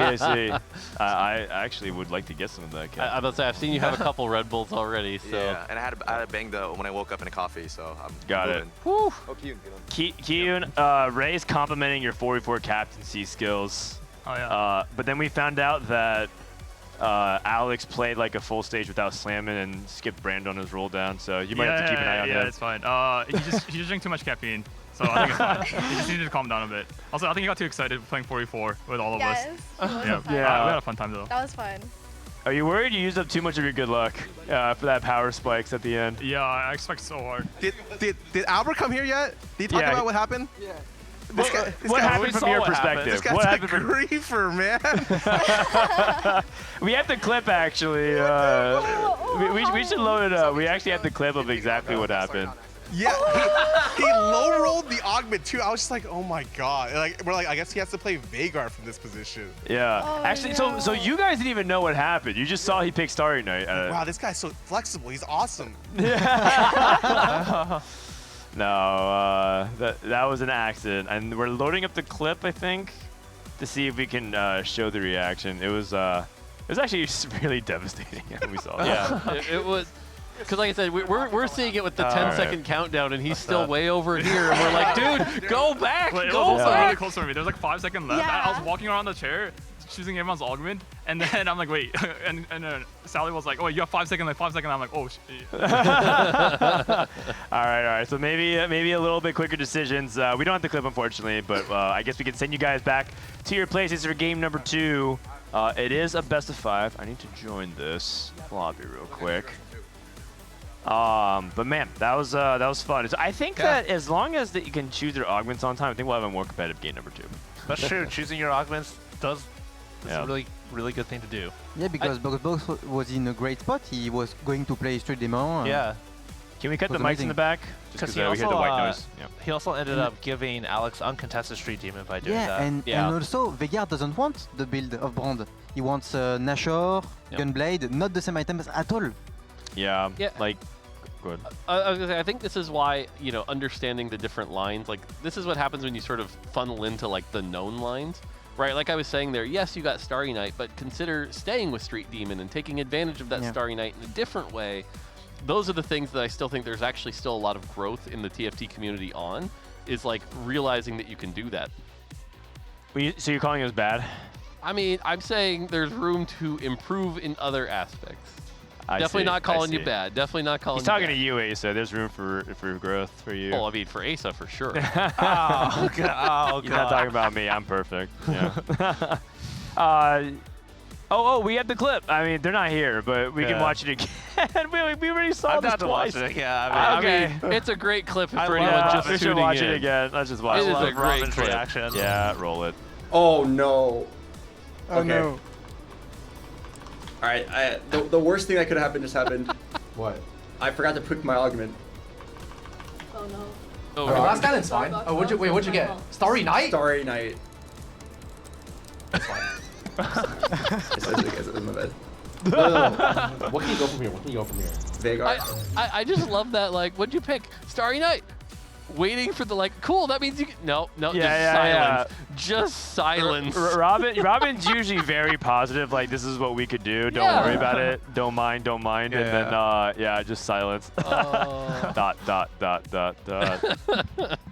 Oh man, not really many options there. Are you guys happy with the general state of where reroll is? I think people kind of waver between obviously being too strong, not enough. They want this to take too weak. Where do you think reroll is currently from the dev perspective more? I mean, if you say reroll as like a broader scale, generally fine, right? Like I think there's a bunch of lines. You can play 4-cost, you can play reroll.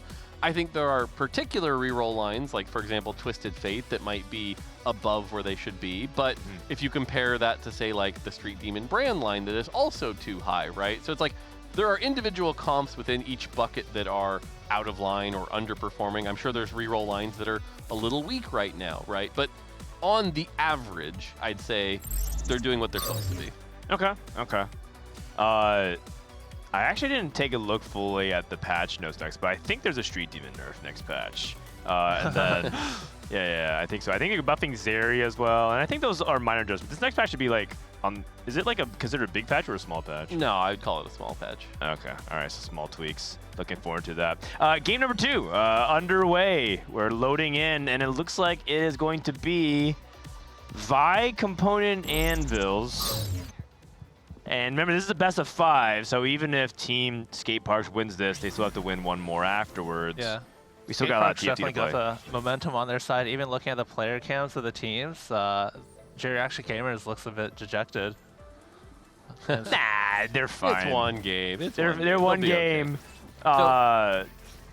I think Scarra coming down and making fun of Box already kind of tells you kind of the dynamic of it. Yeah. So my hot take, by the way, is this encounter is the best encounter in the game and actually has the highest skill expression. Oh, interesting. I disagree. I'm interested to hear the pro and the against. So go ahead, it's more. You start off. I think the fact that you have all these components, you can actually make things like early blue buff or Warmogs, and you have the agency to make a decision early, decide to tempo off of that, or make the decision to lost streak and save them for an even more optimal play later. There's just a lot of dynamic usage with this encounter, and it's not that inflationary to the rest of the game. It's like just a solid, I don't think there's many complaints about it. So there's just a lot of really cool ways you can play this opener. Okay. And then Asa, what is your counterpoint? I think when he says pretty dynamic, I actually find that on this encounter, people lock in their lines a lot earlier. Like you mentioned, blue buff. A lot of times people will pop their anvil, and if they have an early blue buff, they're just like mentally committed to playing Vex most of the time, and sometimes maybe Annie or Yumi. Sometimes people will pop and get an early Rage Blade, and then they're just kind of mentally committed to playing Twisted Fate or Aphelios or Zeri most of the time. So your angle is that they commit too soon because of the extra items. Yeah, whereas if you don't have your extra items, you kind of have to play around what you're given more. Gotcha. Okay, yeah, I can see that. Yeah, I think it's because more you see it in like the ideal way it's played, but in practice, people just want to slam Rage Blade because they see a bow and they're like, oh, I can just make Rage Blade if I just get a rod right here. TF Deafen. Yeah, exactly. It just feels like one of these games. Can we actually listen to a team for their 2-1 augments? Maybe not. Maybe even this game if we can. Oh, Robin's looking around. He hasn't picked his augment yet. Oh, the Poppy.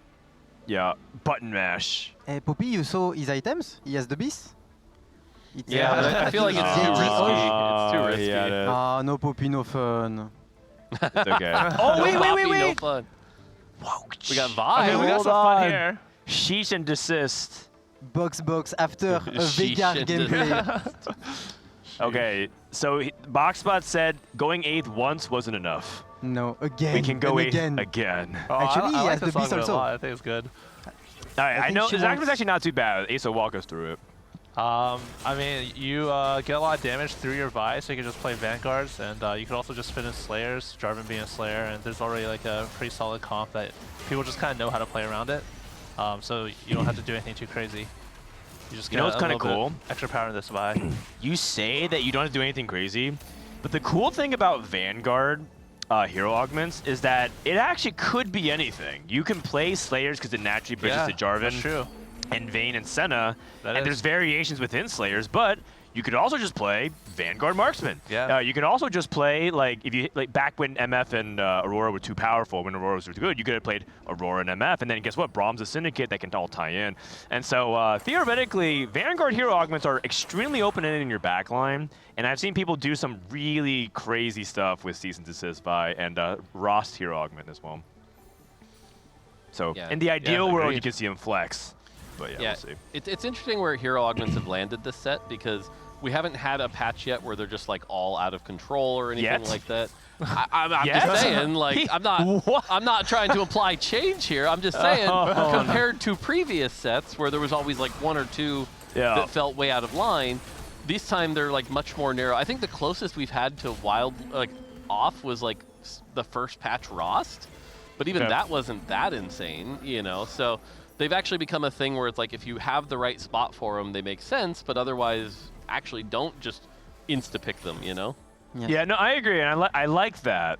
I like the spot that they're in now because just look at the chat react. They were like, yes, holy cow, he's picking Season Desist Vi. It's cool. They wanted to pick Button Mash Poppy, but then when it was like, what was the Story Weaver Garen, the story champion? Yes. That one was just ridiculous. It like determined entire like championships at like MSI because the guy just hit it 3 games out of like 5 or something.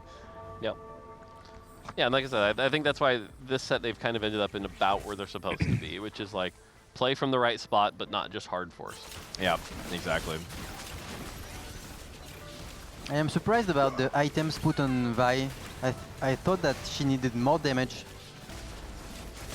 Yeah, I thought he was going to go Infinity Edge as well. I think she works fine with just straight up fighter items. So you're talking about like Titans, Bloodthirster, Stairs Gauge, Hand of Justice.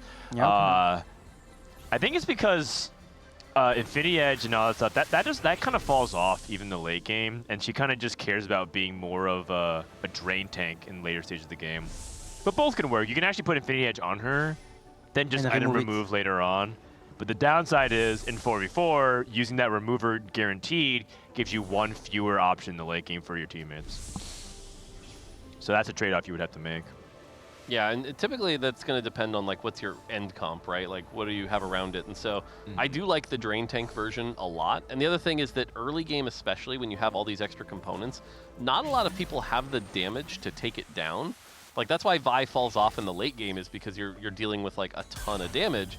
But early game, it's like she'll just heal up damage, and like it's really hard to take her down. So I like this itemization for tempo. Which again goes back to what I was saying for the opening encounter. It's like there's some good choices here, but I realize I might be too idealistic. So no, I mean I like this encounter. I think like you said, you can't really complain about this one. I feel like it's pretty. I'll tell you, the only person I've ever heard complain about this one is Dish Soap, and that's because Dish Soap. He said that specifically. He doesn't even have a real complaint. His only complaint is that his AVP is lower on this than other portals. Yeah. That's what he said. He's like, I don't know why, but my AVP is lower on this portal, so I don't like it. Well, it's just because like a lot of players, they just want to play Vex, and when you just have 2 extra animals, it just makes that line so much easier to hit. Yeah. Or like this Twisted Fate build, for example, that Reddit has. I'm trying to get better about this, but the way I interpret that is I don't have anything to complain about, so I've decided to find something to complain about. I think I mean, I think it was a joke, I think. Yeah, I'm laughing. It's all good. Yeah, I don't think it's a real complaint. I think most people agree this is a fine portal. It's like the same territory as Golden Gala, like pretty safe, straightforward. Oh, see, Golden Gala to me is so boring. So I boring. agree. It's like, oh, thank goodness you can introduce Silver Gala. Oh god, Silver Silver Gala. Yeah. So that was in. That was in set. I mean, the last set. I am struggling to sleep at night, so you know what? Sometimes it might be good to play one Silver Gala before I go to bed. we turned on Silver Gala as a joke at the end of the last set. So. Oh right, you guys teased this by having the hacked encounters. And we got BoxHawks and Trisha for Jericho Gamer, both 100 streaking, so yeah, for them. But hey, you know what? Season this is 5 streaking. Skateparks did say they're a lost streak team, so they don't count out yet. Yeah, this is what I was saying. Like a 3-item Vi hero augment in stage 2. Wait, nothing's killing that. Hold on, are you kidding? Wait, so Geriatric Gamers controls both win streakers, Trisha and BoxBox, and they control both lose streakers, which is No, oh, sorry, I misread. No, it's just Robin. They've got Robin. They got really good match streaking for sure, yeah. 3 people full streaking. And then the other player, Scarra, is a 3rd in HP. That's like the best thing you can have. Is Robin streaking? I see No, the thing he had says the 0. draw. Oh, they had a draw. Yeah. They had a draw, which is fine because he's drawing with the enemy team, so it's just breaking even. And I also think that Scarra is really in trouble because he faces Reddit and he has shop glitch Reddit, so we will have a lot of TF before Scarra. It will be tough. Yeah, yeah. No, that zero streak is actually a big deal because it actually stops the only thing good going for Skateparks, which is that they had at least a lose streaker. And Jelly, whenever she loses her lose streak, she kind of panics a little. She looks over to us and she's like, "What do I do now?" It's like, well, it's fine. Just start the streak again. She actually found great synergies between our two. Wow! He rolled deep for it though. Bravo. Holy. He rolled all the way down to 10 gold here, so yeah. I like that. I have a question. There's an augment for Vanguards called Reactive Shell that improves the Vanguards, and you actually in one of your videos was talking about how it's actually good. Is it good in this kind of setup too? I would think so, yeah. Yeah. You know, to be honest, it's one of the augments that I don't fully understand exactly why it's great. But I think, you know, the 8% health can matter a lot. And then the extra splash damage on top of everything else is like right around where a gold augment should be. It gives you solid direction. Vanguards are relatively uncontested. I would take it in this spot personally. Oh, what is he going to get? The support cash can be amazing. First, he's going to help Trisha big, and then he's going to quickly go back to his Spirit Link. Is just really good in Vanguards because every time they gain the shield, they gain durability also. True. Do you like it better than Spirit Link? With 100 HP, yeah, for sure. Okay. Yeah, I would agree with that. The extra shield matters, the extra health. Because the other thing is that the Vanguard shield scales off the amount of health you have. Box. So. I'm gonna be honest, please, if he doesn't pick his augment here, it's not gonna be that bad. He's trying to help Trisha Golemify. Box. Support cash. I don't like this pick here. The one positive here is if he takes Randuin's, giving this Vi even more armor and MR, it's going to make her a beast in the early game. Like, nothing's killing this Vi till, like, 4-1. Yeah, I was actually thinking he didn't really need to roll that deep because he only had his teammate Trisha, who's also 100 streaking, and then 2 pretty weak players on Skateparks in his rotation, but... Yeah, okay. hyper rolling at 3-1. 10 roll, 10 streak. He wanted to take advantage of the 1-cost roll on 4. Yeah, he did. He did. He played for the odds. This is actually the old school way to reroll back in the day, which is to roll to 10 until you hit. Yeah. But yeah, like I said, this Vi is so strong right now that I would be shocked if BoxBox lost before 4-1. Agreed. Oh. So this is always so much more interesting in 4v4 because you can control 4 of the votes. And my guess here is that no one splits. Wait, what? You said one person. 2. Okay, 1 from each team. Yeah. Okay. What we actually did, was the poorest member of the team did Got it. D-chair.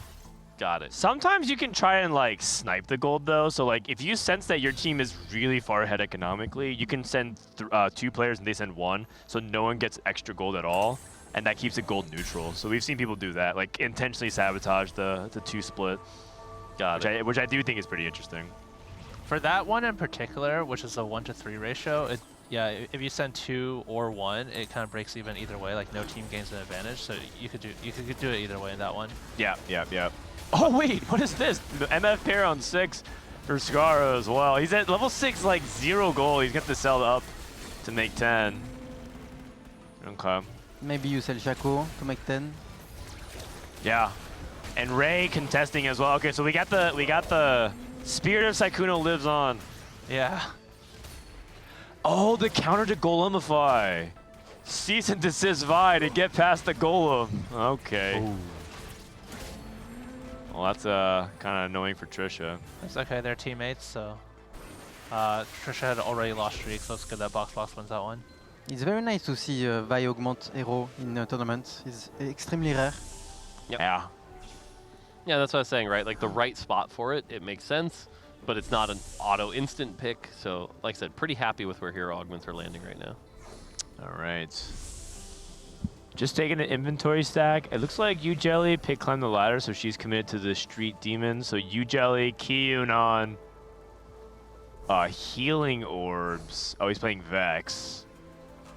And then Ray on Twist of Fate, Alex on Marksman. Okay. So the core 4, if you will. 28. You would just take any cash out, right, at 3-7, even if it's like 8 gold? Yeah, for sure, anything. Okay. I mean, this is like 2 gold. Even less than, like I think he's getting less than 8 gold. Yeah, probably less than 8 gold. 8 gold you'd be happy with. I'll take a component. Like, that's fine, but that is like that's not 2 bad. or 3 gold. Yeah, yeah. And we also have Jelly on strategy or Cypher as well. Okay. Do we have a team on Geriatric Gamers on Street Demon? Yeah, they do. Oh, okay, yeah. It would have to be Scarra. Oh, wouldn't it? Trisha, I thought Trisha's like the Marksman Vanguard. I thought player. Scarra was Twist of Fate.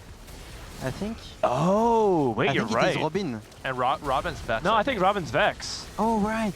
And Box is Vi. Oh, that's why. Because they have Vi and Vi TF, so they don't have a Street Demon player again. Yeah, I think that's maybe fine. a little scary, giving probably the strongest line to the other team uncontested.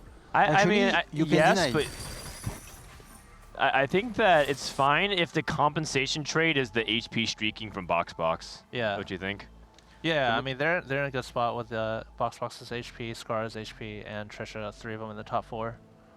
Right after this round, I'd love to see Robin's cash out just so we can laugh at the 3 gold. No, no. But other than that, this is a very like top-heavy bottom like lobby. Like we have 3 people above 85 health, 2 of them win streaking. Meanwhile, at the bottom, 34 and 44 on 3-6. This is some of the lowest we've seen in a while. Yeah. It's really hard to come back from this HP deficit. Even if they cap out higher, they're going to run into their own teammates and take losses. Yeah. And sometimes it's not as easy to come back as Brand as it is in Vex. I feel like it's more expensive. You have to go 9. Yeah, agreed. All right, get ready to laugh. Capital H. This is like 3 or 4 gold. Capital A. Wow. Yes, 3 gold, we did it. A 2-star 3 cost for Jelly, which is a 2-star Draven. Not bad, we did it. 8 gold. Okay. 25 HP, she needs to roll down Youngeli soon. Honestly, during development of Cypher, we had to make sure the lower cash outs were low enough so that we didn't run into something like Heartsteel where it was always correct to play the champion. And so we had to do sort of this parabolic curve where it takes a while for it to start actually being worth it. Yeah. And that was a learning from Heartsteel that we got. Yeah. Oh, Heartsteel. Ah, you know what? Soon. I'm about to say, yeah, isn't that going live like literally in 3 days? You can play with Heartsteel again if you want. That's right, that's right. Here comes another roll down from Box, trying to go for 3-star Slayers. Yeah, it's looking for Vayne. Oh, he's going for really good Scarra items. 3. He can go QSS and Gunblade. I worry that he's trying to go for too much. Like, I don't think you can go for Silas 3 and Scarra 3 and Senna 3 and Vayne 3. And Jarvan even. Yeah. It's okay because he can use his HP to give to his teammates. So it's okay for him to be weak for a while now. Okay. I like Quicksilver Gunblade. He might think he might need Sundering, so he might save it for Sunder component. You are correct. Raditz is in a really good spot, playing TF reroll on a win streak. Dude, Vi is so sick, man. Never mind. You know, I'm kind of down for the 4-cost Vi to do this again, because I think this is what her ability from like set 3 or something, right? Yeah. And she was a 3-cost back then though. Yep. She wasn't a 4-cost. Oh. But I like the like tracking and go back and assassinate thing. It's pretty fun. Wow. Okay, wins again. Here comes. You can actually go for the right one, Tomb Raider. Oh yeah, with 100 health? I agree, actually. Yeah, I agree. You are so far You think so? Let's at least look at the other options first. Oh no, he's going to look at Trisha's options. Here's Trisha. Yeah. Over heal, very good. And then back over the box. Come this on, dynamic box. is so funny. Tomb Raider. Do you need items? Yes, you do. Huh? You can put on Senna, Jarvan. Okay, never mind. I agree with you. I think Tomb Raider was absolutely the right choice there. Tomb Raider is another one that, like, you know, if you look at the results of Tomb Raider, it's like when you take it from the right spot, it always overperforms. So it's a very, very good augment. You just have to understand when you're in the position to take it. Oh, he doesn't want to hold Jarvis because it stops Trisha from hitting Jarvan. Okay. And Trisha hit Aphelios too, and oh! What is this, Oh, okay, never mind. I thought we had MF too as well. I thought we were playing some Aphelios MF duo. That would be cool in theory. Hey, you know what? Look how flexible she's being, though. I was gonna say, having this marksman line with that golem is very powerful. Yeah, and what that does is it makes it so it's not as important for her hit the Leona too, and she can actually focus a little bit on more backline instead, which could be very key. Yeah. Oh, Box finally takes his first loss here. Yeah. It was a matter of time. Robin is... Didn't I say 4-2 would be about the time Vi would start to die? Yeah, I mean, it makes sense. Also because I think Box took Item Collector, and it doesn't feel very strong to me yet. No. It can get stronger as time goes on, but I think this is like an augment for later on in the game, I think. Yep. Yeah, scaling augment. It's really good in this this portal because he started with an extra item. He also has a support item, so a little bit of extra value there. Yep. No bow at all for Trisha, so the Aphelios will struggle with attack speed. Right.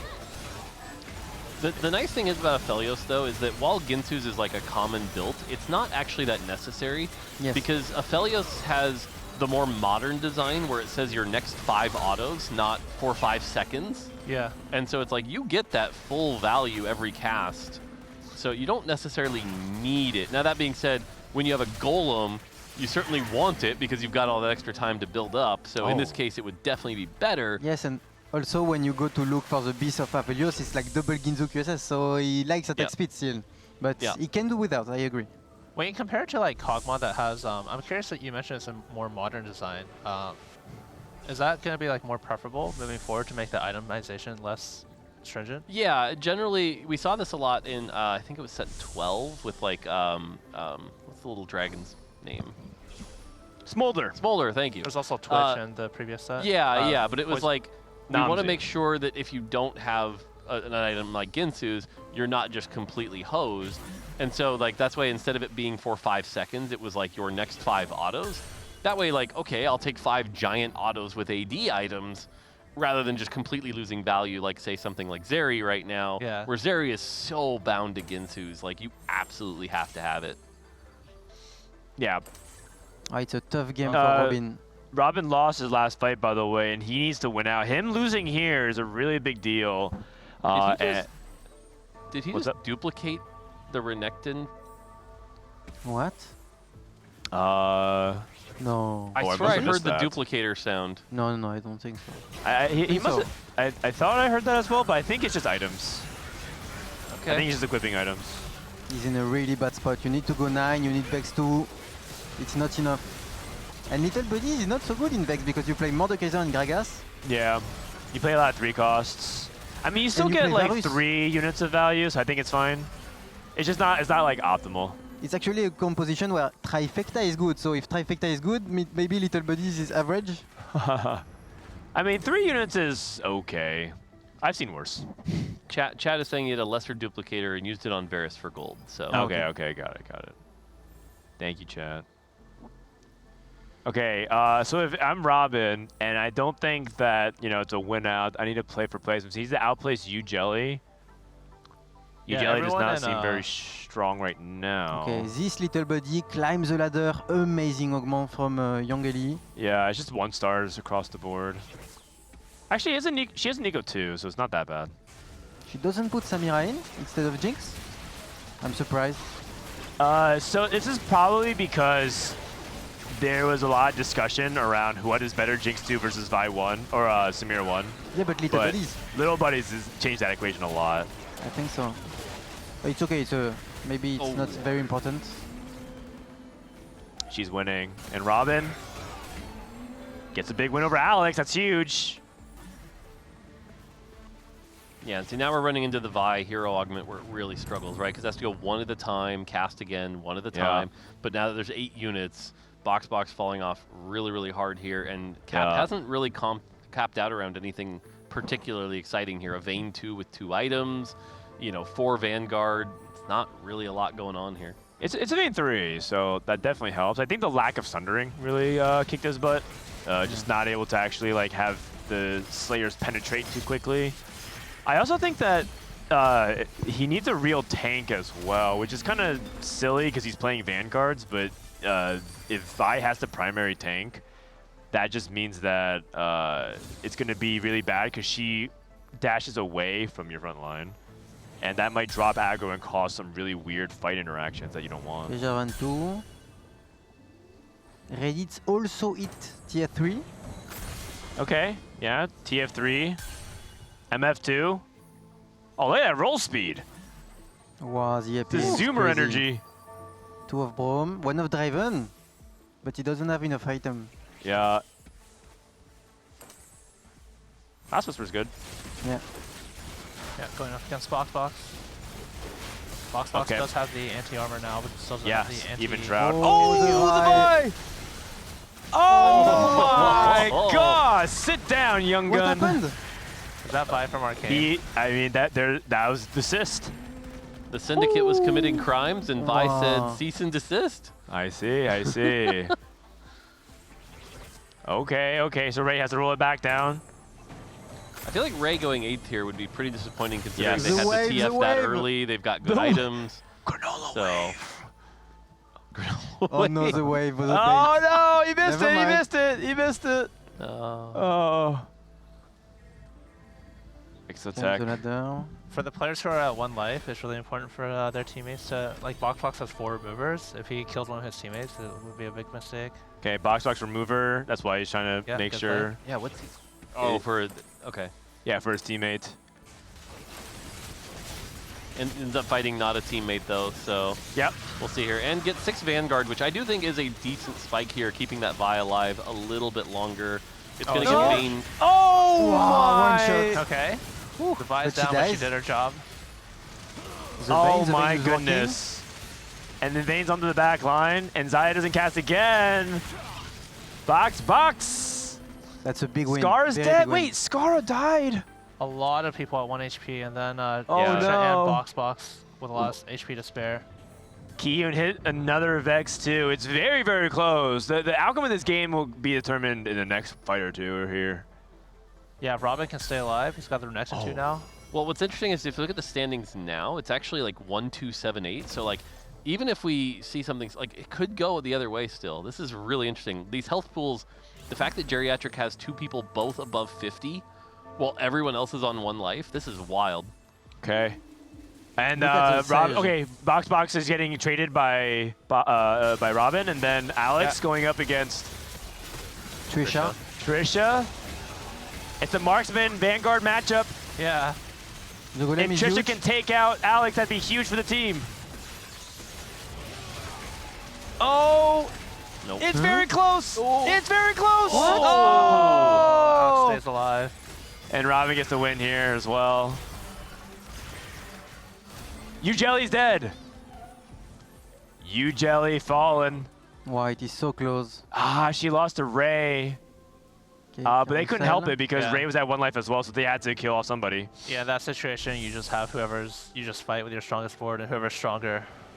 The exec pad can be okay when you play Vex, to put on Renekton maybe? No, he doesn't want. Okay, Hyun took it. Okay. Does anyone need any shred? Trisha doesn't even know what to pick. It's all AP items. It's just awkward. Boxbox takes the Bruiser emblem. Yeah, I guess he wants to play a Gragas on his next level. Okay. But, no, he's going to do something crazy. He's going to reforge this. And it's going to hit a... I was just going to drop Senna for it immediately. Okay. I liked the enthusiasm, though. I just want to live a little, you know? I do. I like it. He would be the guy to do it. Oh, he would, for sure. Oh, Leona too. Okay, drop 2 Jarvins. And he can move items as well. Not enough time. Who's he matched up against? He has Raditz in his pool. It's going to be Trisha. Alex versus Ray. Uh-oh. Yeah, one of them is dead. That's not good, so that means Robin. Robin has to win. Robin gets Kiyun. He's on Vex 1 though, still. And Sedge didn't cast. Oh no. But maybe. No, it's not enough. Maybe take a better loss. Oh, it's 6-8, and Alex with a huge -5 instead of a -7 or -6. So now they need to go 1 and 3rd? Yeah, they need to go 1/3. But the good news is that I think they can. Yeah, they can. They definitely can. But Box will go weaker and weaker as the game goes along. Right, so Trisha has to be the one that goes 1. She has to, yes. I think she can. Okay. I don't know. This is looking... Yeah, the golem is Because if we look at the huge. strongest boards right now, I think Kyun's got the strongest board. Yes. He's actually stuck on 8, but he has good augments. Mm-hmm. Yeah, it comes out like okay. How good is Oh, be careful climb the about ladder the for Vex? Oh, Sejuani ulted backwards, which means Vi didn't get caught. And Vi's back in. The Vi is coming. No. Vayne's not caught. Time. And then Vi ults back. Oh, no. Oh, wrong units. Oh, Vayne's working on the back line, maybe? She never went on the damage. No, it's fine, it's fine, it's fine. Vayne's got Oh my god! Oh my god, it's a 1-2! That's it. Oh! You know what? That makes it for last game. That makes it for the last game. Oh my goodness. Holy cow. Can you believe it? Cease and desist Vi and Slayers closes it out. Man. That's awesome. Box, wow, such a crazy game. That was insane finish. I can't believe it. And we were all like, yeah, it should fall off. It should fall off. 4 out of 5 on stage 5. The double Ginsu's Vayne really helped there. And we would talk about, you know, the tank versus the damage version. The fact we went Drain Tank Vi gave enough time for that Vayne to ramp up and actually be a serious threat. So that was a really cool version. So just good itemization there. And it's also a good demonstration that in 4v4, driving the tempo means a lot. It put the other team in awkward positions where skate parts couldn't optimize. Also, people just cap lower because they're just griefing each other's units. It's not as high power of a lobby. And you know what I love about this the most? They didn't play any Street Demon. They didn't play any Street Demon. It worked out fine. Part of it is that Jelly couldn't cap out really high because that was a Street Demon player, but I think it just goes to show it's not really just you have to play Street Demon no matter what. You can, in some circumstances, avoid it if it makes sense. I like that. I like that they're finishing out. By the way, I think the trademark 4v4 MO for Boxbox is that he finishes out his games. Oh really? Okay. Yeah, I feel like he finishes out every game that he's ever part of. Okay. Yeah, he never FFs. Well, we got Ray and the team behind us here. This Scarra guy contest me Vex game 1, contest me TF game. Like, what is he gonna contest me game 3? Aphelios or something? Like, this guy's just following me. Yeah. I think if there's anything that I've learned about Scarra is that I don't want to ever go on his bad side. This guy is petty as hell. Yeah, for sure. just distract him and play Zeri and see if he follows you there. Yeah. All right, Ray, you gotta contest him first. Oh. Yeah, that's right. That's right. Like, whatever, you have to somehow get into his brain and contest him before he even knows what he's playing. Okay, Twisted Fate, though, in 4v4, like, taking off the hat every turn just in case you see your teammate, it's so much like... And one round I had my items removed and my hats removed, so then I went against the enemy team, and I just slammed my items and the hats within, like, the 2 seconds. I was like, This is too much. It's kind of hard, right? Yeah, TF is not an easy comp to play for. It's low-key the most APM in TFT ever. Yeah. You Jelly, you were uncontested street demon. I thought you had it. Yeah, I thought I had it too, but then I didn't hit Brand 2. I went 9, lost life, and then, yeah. Oh, I'm sorry. What do you think went wrong for you guys, aside from not hitting, obviously? Could have won, but I made a really crucial mistake versus Robin, and I could have sent them 7-8, and I could have an extra life, and we probably would have been in a really good spot. But I put my pulse on my Mordekaiser and my chases on my Varus. And then I ended up giving him a life, and I lost a life, which was really bad. Also, I made another misjudgment where like Sally had true best brand board, but she was like brand 1, and I thought she was gonna lose anyway if she didn't have brand 2. So we made she said Ray should just FF for Sally because Sally has a strong win out potential, right, with brand 2. Right. She never hit brand 2. Yeah, she never hit brand 2. But I thought Sally, because usually the Stair reroll board is really good into brand, because the brand doesn't have it, like it's like the Stair just heal everything up back up, right?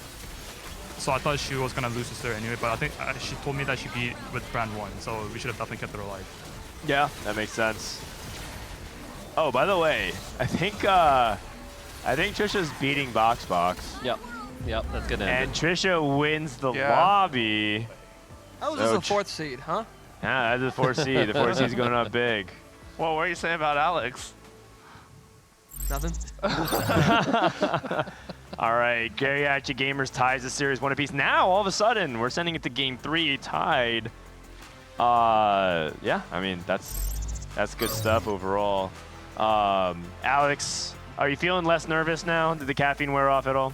Yeah. I feel like I'm less nervous, and I feel like I'm more focused now. I'm like, yeah. I think game 3, I focus up, we go big. Okay. But I'm also playing lines that I never play, just because I have a one-track mind play style. I just full open like every game. So I'm trying to learn, but we're chilling. Kiyun's a good coach. Like we're figuring it out. Okay, so you're trying to evolve even in the middle of a tournament. Well, I have to because I'm assigned a role, and because I have the best spot for it. Like I had Jinx pair Jarvan to start. Okay. So then I feel like I'm playing that line, and I know how to play it, but I just I just have to lock in and chill out. All right, no worries. I want to talk to Box. Dude, what inspired you to take Cease and Desist Vi? And how you feel, man? You kind of like popped off there that game. Yeah. I actually like, we were like sitting here trying to figure out who's gonna play Street Demon, who's gonna play Vex. I'm like, none of these fit. I just bought my whole shop, and I see Cease and Desist. I told my team, I'm like, guys, I swear I'm him. I swear. Yeah. Do we have a clip of that? If we can go back and find that, I would love to hear the audio clip of him saying that to his team. So you said I'm him, and you clicked Cease and Desist Vi. Oh, I didn't think you'd fact check me. I actually didn't say that. Oh, okay, got it. I just said I'm gonna do it, and Robin was like, sure, why not? And then I was on 7 Vi's at about 25 gold, and then I was sitting there like, imagine the pogs if I roll down and hit here. Oh yeah. But I had crafting, so I was like pretty confident I would hit. Okay. Did you expect it to go as smoothly as it did though? It felt like. Is this augment like underrated? Like, did you have prior experience to this and know that? Actually, the moment I saw it, I pulled up TFT Academy and copied the guide. Oh yeah. Yeah, and followed it. Yeah, no shot. That's actually great. Once I hit Vi 3, I was very confident that it was like easily like 1st or 2nd. And then I saw Trisha hit Golemify. She didn't know it was sick. Like with the bruisers, you put in the bruisers, and then you Golemify. And then I just said like trust me, like click it, and then she ended up popping off and getting the 1st place. That was really, really sick. And you know what? This makes up for the other time, because there's another time you copied TFT Academy's hero augment, and you said you went like 8th. I think it was the Wolf Unchained Silas. Yep, I went Wolf Unchained from TFT Academy. Yeah. I was like, this build doesn't make any sense. Why is it telling me to reroll Seraphine? Well, because Seraphine was really good at the time. This was earlier, and Anima Squad was OP as well on that patch. Yeah. And so you went 8th, but you know what? It made up for it, so I think we'll call it even. Yeah. Thank you for the 1st place. 2nd place. No problem. Robin, that was an exciting finish, was it not? Oh, yes. Oh, I forgot it was best out of 5. Yeah, best at 5. So you guys are tied 1-1. Okay, yeah. Yeah, that game I was like, my spot was so bad. I thought I was gonna go 8th, and I felt so bad. But like, good thing my teammates got me. Yeah. Yeah, because I was like, oh my god, I'm gonna let my teammates down. I'm gonna go 8th with open Vex. I had like 1 Vex. My spot was so bad, but yeah. No, you held out. Your team held out. Yeah. And Scar, a quick question for you before we send you guys back. Ray said that you need to stop contesting him every game. Is that coincidental, or is I think that it's crazy targeted? because like I'll contest him and he's just luckier. Like I swear to God, the first game, I was a positioning problem, but he barely killed me in Veigar and kept his streak, and he had like no Vexes, no tears, and his Prismatic Orb is Radiant Refractor. He drops double tier and gets Radiant item, and I get Cleaver. I'm like, okay, man, thanks. Like this guy's just so lucky. That game, I think without Heroic Duplicator, he's not able to contest me for Braum 3. He hits it, and I hit like the most garbage augment ever, and I never hit Braum 3. Which I was at 7 Brahms with Duplicator, and he was at 4. Holy, Scar might be the biggest yapper here, man. Yeah, I've been watching a lot of Soju this year, actually. So yeah, sorry. Yeah. I felt like I was there, the full rundown. But yeah, that was good. Take a deep breath. You guys got it. Good way to tie up the series. We'll see you guys for game number 3. Head over back to your player stations. And that was an exciting finish, though. And you know what? I want to see more of that. I think, if anything, that I hope gives a glimmer of hope for some of these players. 'Cause I think talking to them, they feel like they have to have that Street Demon play. They have to have that Vex play. They have to have that Vanguard Marksman. But it doesn't be every game. Yeah. There's definitely openings to do other things. For sure. Yeah. 100%. That must have made you really happy. Yeah, no, it was definitely a fun game of TFT, seeing an unconventional line do well. I gotta say, I'm just enjoying watching 4v4. I've been watching a lot more of it lately, and just little ideas come to my head. Like, for example, when we saw that final match kind of end it, I just want like a big like KO to just like drop in and be like, it's over, teams, just to like really celebrate that moment of like, teams are done here. So yes. Actually, I have an idea to follow up on that. After the KO, Vanguard goes into your control panel and uninstalls League of Legends for the losers. What do you think? I mean, I see no flaw, right? Yeah. I mean, we gave you guys kernel access for a reason. Wait, but what if it's just your team's fault? I feel like it should just uninstall it for the person who went 8th on your team. Because I always do well with my teammates. I mean, we want them to feel bad, but we want to understand that it's a team effort. I think that'd be good. Yeah. All right. Not my team is throwing. Asa is competing in the closed qualifier for EWC. Who's on your team?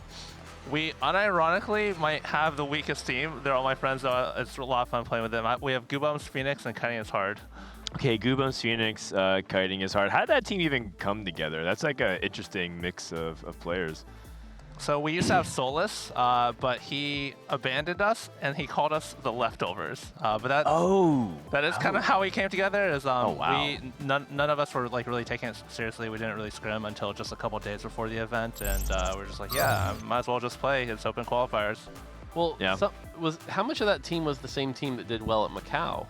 Yes, that was the same team that we won tickets to Paris for in the 4vs4 side event in Macau, except we have Goobums instead of Raimplosion. Raimplosion, sadly, of course, can't play in EWC.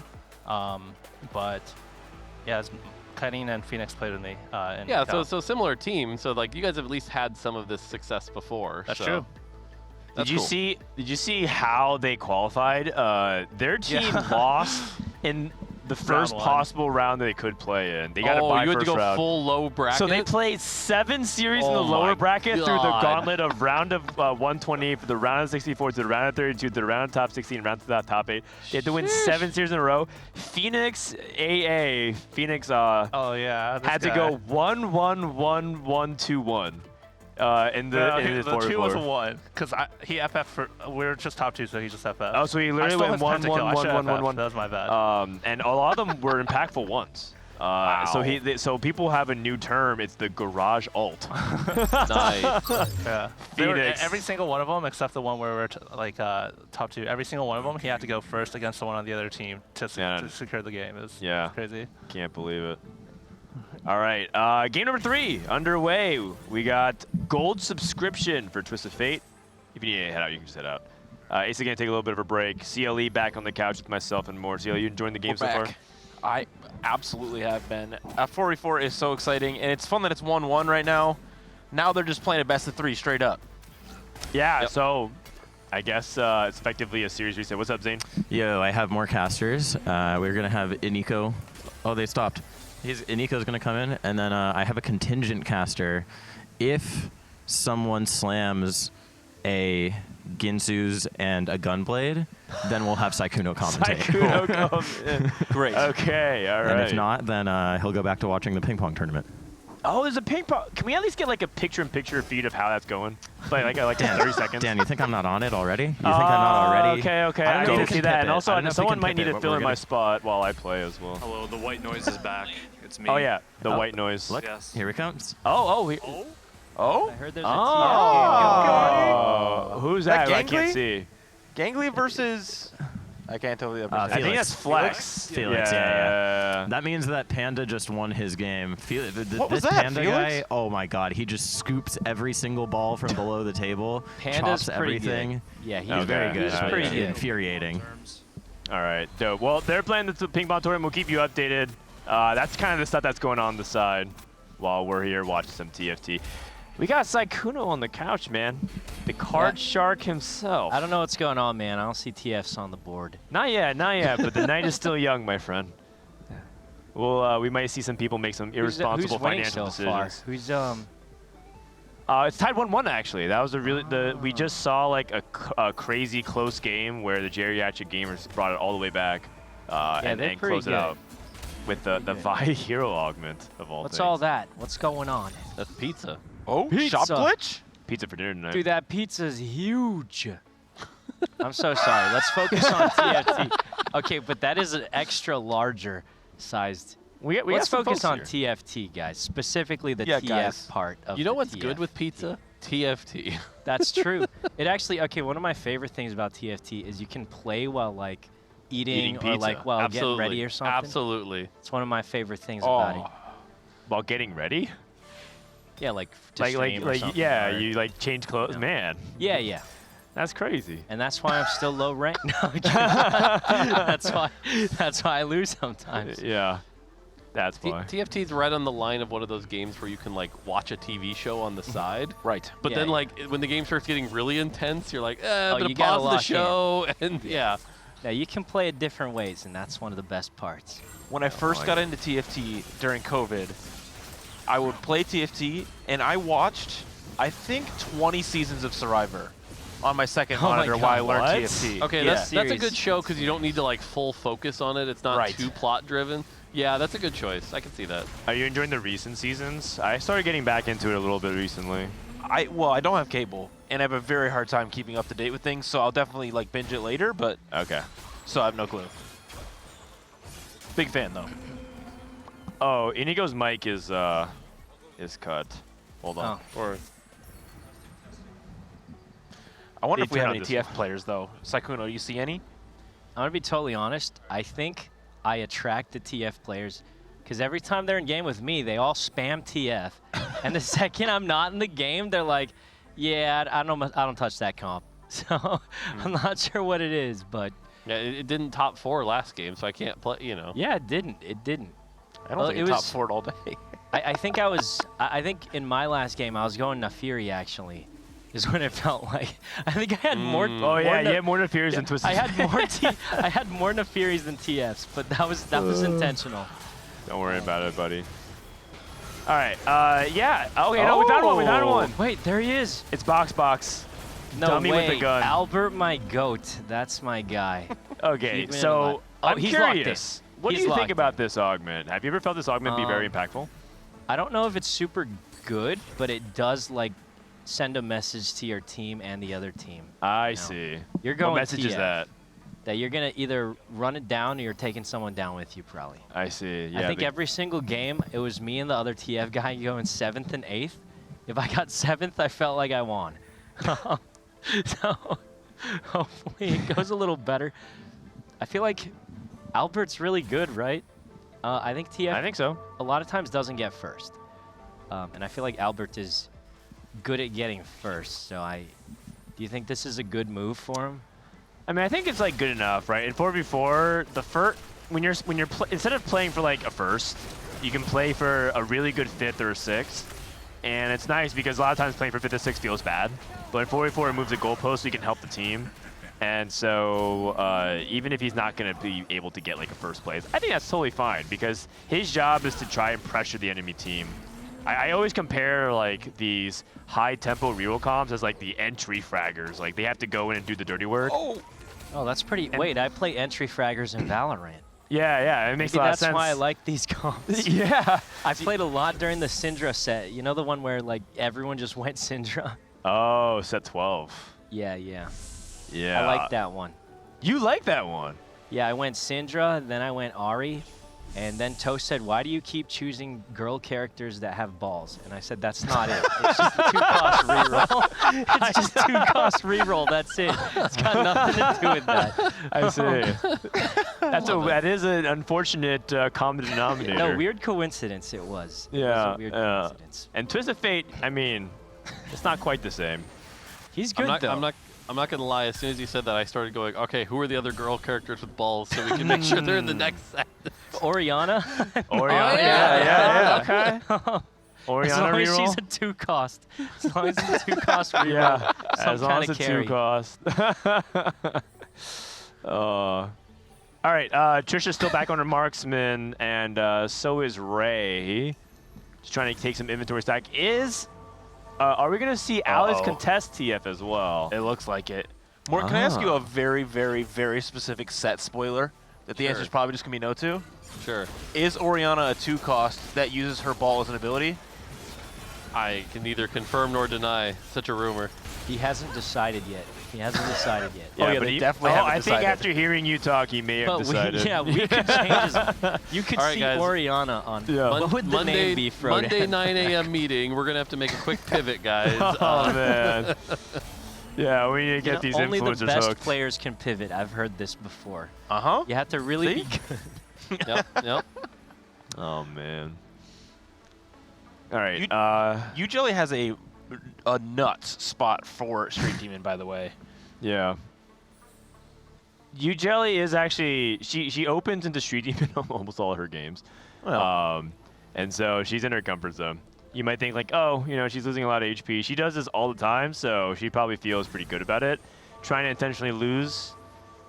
And the person contesting her is Scarra. He's really good at that, yeah. Scarra. It is. He's intentionally losing. Also, who wins? Uh-oh. Or specifically, who loses? Who wins by losing? Yes, and I think Scarra behind the Morgana's is worse for him. Does he lose? Wait, those does Poppy shields were the massive. shields? Yeah, I thought Scar was gonna lose, but Yeah, but Oh no. Wait, but the echo here. you can see Scar panicking. Look at him jiggling about. He needed to do the trap. He needed to do the corner trap. He needed to trap it. Ooh. Yeah, Morgana actually, because she gets those casts off, does a lot of damage over time, and so that made a pretty big difference combined with the Poppy shields. So that's not good. That's not good. By the way, I know this is tooting our own horn a little bit, but sometimes I forget how much content we have in this game because I was looking at Young Jelly's board, and I was like, what are those items in her inventory? And I completely forgot that that's how the augment works. I was like, oh, right, that's what that is. And it's like, I haven't played that in so long. Spray can. Spray can. Yep. Using a champion to tag the hex below. I mean, I never got the impression this one was like crazy impactful, but it is fun to spray. I like freestyling a lot more though. It just feels, yeah, So- man, that one feels fun to play. So development story, with this set in particular, there were a lot of crazy ideas that the set designers had. Sure. And our lead of sets, Giovanni, has already been coaching them of like, if you have a really cool idea like that, make it an augment, right? So originally Street Demon was going to be this whole like painting mechanic and stuff, but it's like that's a little bit much for a core origin. Let's move that to the augment space. And so that sort of became like cool that now this is a way you can keep that fantasy while also still having Street Demon to be a pretty easy to play vertical for everyone else. I see, I see. I do think that would have been cool though to have the spray can. But Yeah. you're right, it would have like been like a ton of like what the heck is going on here. I was talking to Nico yesterday just about his role and how much he works with next sets and tries to bring designers back down to earth a little bit. And I'm sure that's one that Nico was like, there's some of these things, but I think it's fun that you can take some of those fun ideas and then move them into something that's still usable and playable, but not all the time. Oh, so he crushes their dreams. Yeah, usually. Yeah, he's the bad guy. In the dev team, there's like the bad guy. He'd be like, yeah, well, here's all the reasons why that doesn't work. And Iniko's that guy. He's the good guy for the players, though, surely. I mean, it goes both ways, right? Because on the one hand, yes, you get some of that. But on the other hand, we have this joke where it's like, oh, you're finalizing the fun out of the game. And so, like, it's a back and forth, right? Oh, like, God. each team has to sort of represent both sides, and we find that right balance. So, insert joke about riot balance. Yeah. I mean, yeah. Doing a great job on both. Thumbs Hey! up. All right. Ray taking raining gold. Or raining gold. Eh? Anyone? All right. That's a single laugh from me. Those. Oh, Trisha Golem. got the golem again. Beast. Yeah, very good stuff. She's learning. Alex with the roll down. Oh, no. Okay, so in your opinion, Saikuno, no rage blade, Shojin guard breaker, twist of fate. Is this spot This is cooked, pretty as the bad. kids like to say? This is really bad, actually. Like, I would say, remember when I said Albert can do so much, you know? Like, I locked in on this comp because I felt like I should just learn one thing and be pretty good at it. I feel like Albert could probably have done something. I mean, he's locked in now. Oh, this is Alex. Box. This is Alex? Yeah, Bob. This is Albert's spot. Box. Oh, they're both. Oh, okay. They're contesting. They're just running it down, huh? He's got better items, but only TF1. Oh, these are pretty good, yeah. Oh, are you supposed to put But his dummy with a gun? has a gun. Well, the more it shoots, the more powered up you are. Assuming he has that thing. So. But are you supposed to put it like in the second? Usually you see people put it towards like the back. Yeah, I see people put it in the back. I don't know if there's a right I like or third wrong row personally. Okay.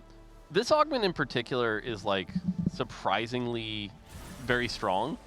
And it's like trying to really understand why it's so strong, but the effective health you get from the dummy is really important and can swing a lot of early game fights, which allow you the time to get to that TF2, that TF3 that happens on like, 3-5, 3-6.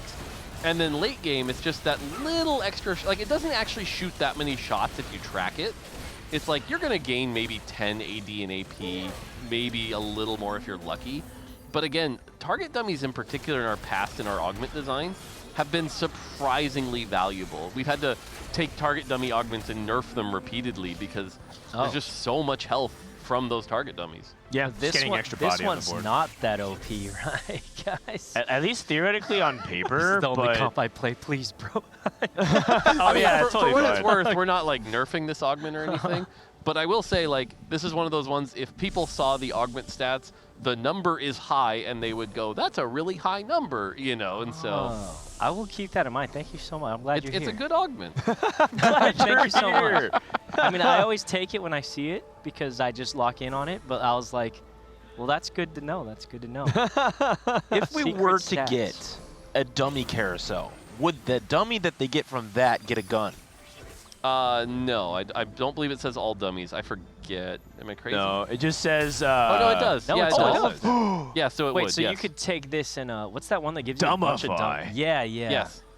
That would get a gun? Or you could Yes, do future sight. I have seen 2 target dummies before with this, but I've Okay. never That seen could 3. be OP. So yes, it does. Okay, so could be future insane. sight. That's what we're rooting for. I mean, Trisha is getting a lot of coaching, Yeah, but she is yeah. trying to navigate through some difficult spots. The Golemify, and Golemify, she's on a win streak. This is a very important couple fights. If she can finish on a 10 streak, she puts her team in a really, really powerful position. While having Dumbify as well, which will get our Golemify, which will give a lot of those stats and taking us into the late game and keeping the economic power that comes from this, that'd be crazy. This Golem is Wait, so that thing hard is to a stop. Chungus, bro. That thing ain't dying. Look at That's that actually the name of the Golem if you right click it. It says Actually? Chungus. No, but that would be great. That's one of those things that someone on the No, team his probably name is just tried Golem. for a second and then we went, nah. Okay, Wait, but the thing you should is, give it a 1 in 10,000 chance of spawning with that name. Yeah, Someone's yeah, gonna get yeah. Uh, it and no one will believe them. Yes, that could be yes, great. I would chip that. I would chip that. Oh, dang. All right, we got confirmation from the man himself. We all thought Crab Rave would never happen, but then it did. Yeah. And it's, stuff like that. yeah, I suppose so. One of the things we talk about on our team is that we do believe one of our like benefits is that we're willing to just kind of do silly stuff like that. Like I don't know if you guys remember, but like the set where Yasuo was a 5-cost, and if he was the only person left alive, he'd play his finisher emote. Oh yeah. Set 7? Yeah. Yeah. Just like little stuff like that that just brings a smile to your face, and so yeah, finding the place to do more things like that is something we want to keep doing more of. Yeah, little Easter eggs like that I think are fun. Yep. And we love that TFT has the bigger team and the more resources now to actually actually bring those things to life. It's sweet. Yeah. 210 here for you, Jelly. Oh. 4 costs, and this could be pretty good if it hits the right 4 costs. Annie. Zeri. And Vex. Ah, unfortunately, not the ones that she was looking for. I just need like Nico and Brand or something. Nico, Brand, and the last spot is flexible. I've actually been favoring more front line than back line. A lot of people like to play Ziggs because they feel like strategist is really good. But Ziggs without a Cyber Boss is really weak in my opinion. So I've been picking up, for example, these Cho'Gaths and playing Cho'Gath 2 temporarily. Just to help, because you can't hit Nico 2 all the time, so you need something to hold your front line together. And you have a Bruiser, so I'm down for mini Chungus, since we got big Chungus in the game. Cho'Gath's pretty good. Oh, just hit a Koboko. That sounds good too. Oh, okay. Oh, that guy's good. Brand 2. Holy cow, upgrades across the board. Robin also she just rolling. got it all. Yeah. But she didn't 2-star it. Robin, unfortunate for you, Jelly, did get it all. He has Brand 2 and he has Nico 2. Dang, wait, he just got it all then. Yeah. 7th Street Demon. I do want to call out Trisha and BoxBox from the Geriatric Gamers, both win streaking, very, very healthy. Second game in a row they've done that. Yeah. Yeah. Tempo play. Albert did have the better items for TF. Is that a Braum 3? Wait, Alex. That's a Braum 3. Whoa! He's got a Braum. Wait, that's pretty good. Okay, so recombobulate. Oh, but you banned it on 4-2. Didn't you? I swear it came. I don't know. You might be right. But I thought so too, and then I think the other day I actually had. I swear I've seen it back. Okay. I don't know. I'd have to double check that. All right, we'll have to find out then. Let's see.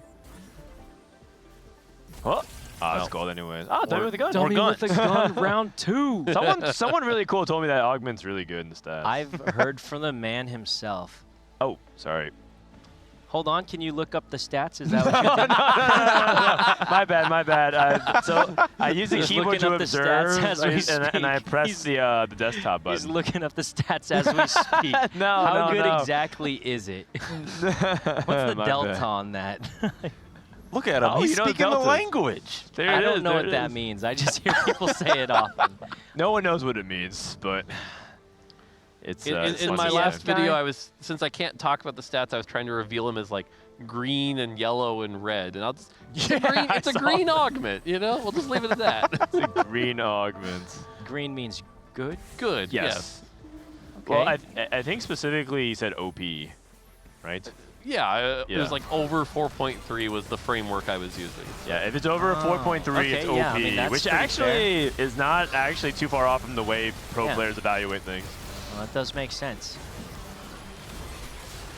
BoxBox, his front line Looking is just pretty strong, except for the front. He's good. Yeah. He's not expecting to win many of these fights. Everyone's like spiking with 2-star 4 costs, so. Yeah, I think it's getting where you just try and die slower than the other TF player. Is Right. What ends up happening. Wait. Robin hit everything and lost? Oh, Why? Samira in shop. That's pretty good. Lost to Ugelly.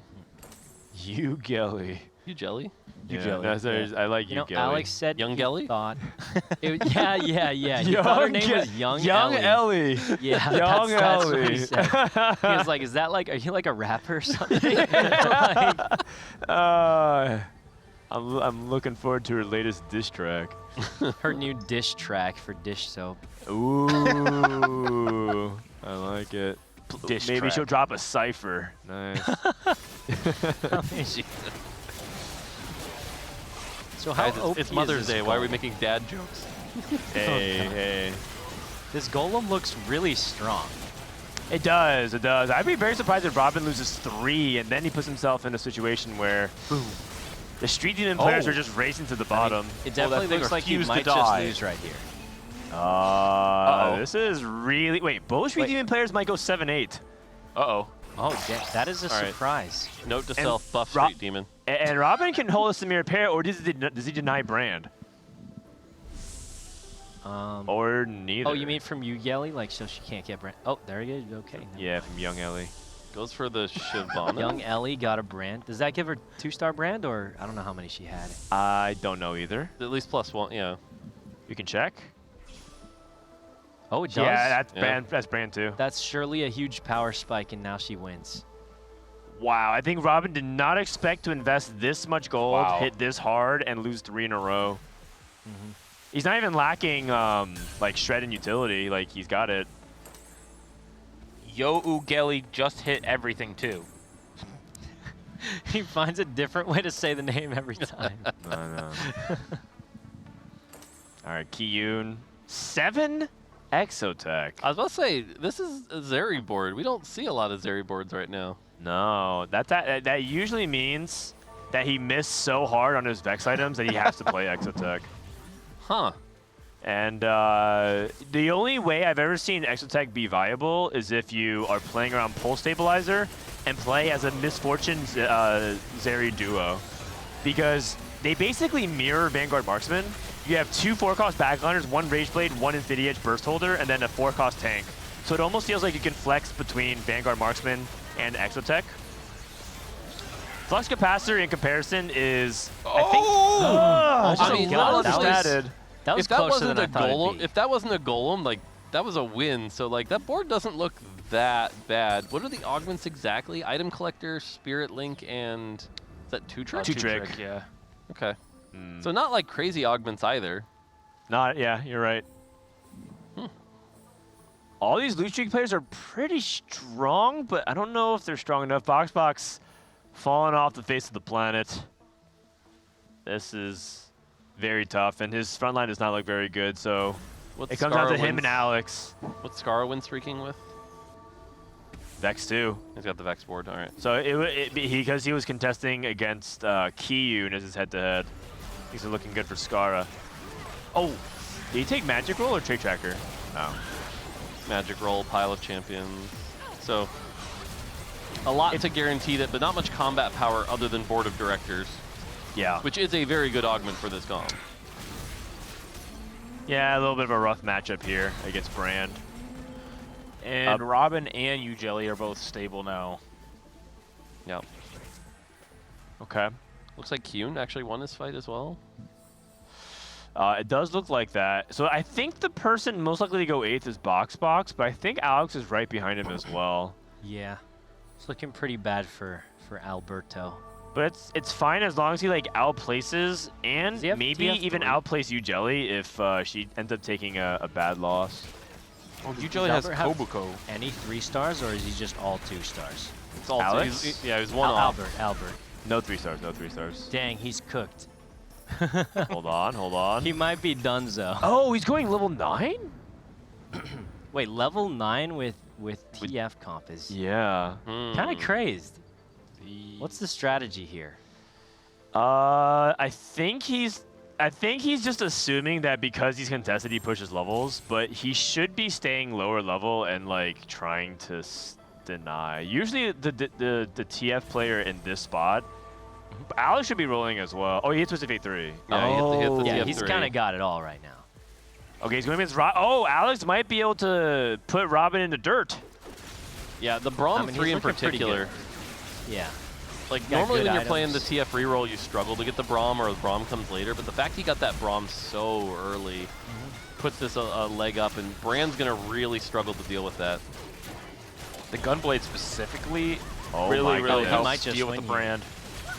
Oh, it's close. Wait, he might just win here. Oh, I think he's got one more cast. Oh, I think he's got it. Oh, and Robin is down. Uh-oh. Oh, that's really looking bad. And pretty the ping. good for Alex. Did he question mark ping him? I don't know if he did, but I think sure he did get pinged. Oh my goodness. Sheesh. And that's really big because that was one of the players that I think Geriatric Gamers was banking on to make a big comeback. Yeah. I think it's going to be hard. I mean, Albert's probably dead in like a turn or two. Yeah, I think so. I don't think he's going to be able to hit anything that makes him particularly stronger. Yeah. Now the goalposts have changed. They need to outplace Ugeli, and they need Scarra and Trisha. They need their lower seeds to carry them. I believe. Well, Trisha's been doing very, very well for like most games. I don't know. I see Brand 2 get 8th. I go to work and buff. It's fine. Huh? Yeah. Yeah. Thank you. Noted. Man. Brand sucks. Boom. Oh. Wait, Brand just lost wait, to they didn't want Terry. that. They didn't want that. Brand stinks, clearly. Gotta be it. Scarra's on a 3 loss. Wait. Hold on. Are we about to go? Wait. Maybe this is what they were pinging, by the way. Oh, he's got some Vex. Yeah, we didn't see exactly what pinged. Maybe that's the ping. Is that how many is that? We got 1. And Ray is holding. That's 8. That's 8. Ah. He's got 8. Quick scout.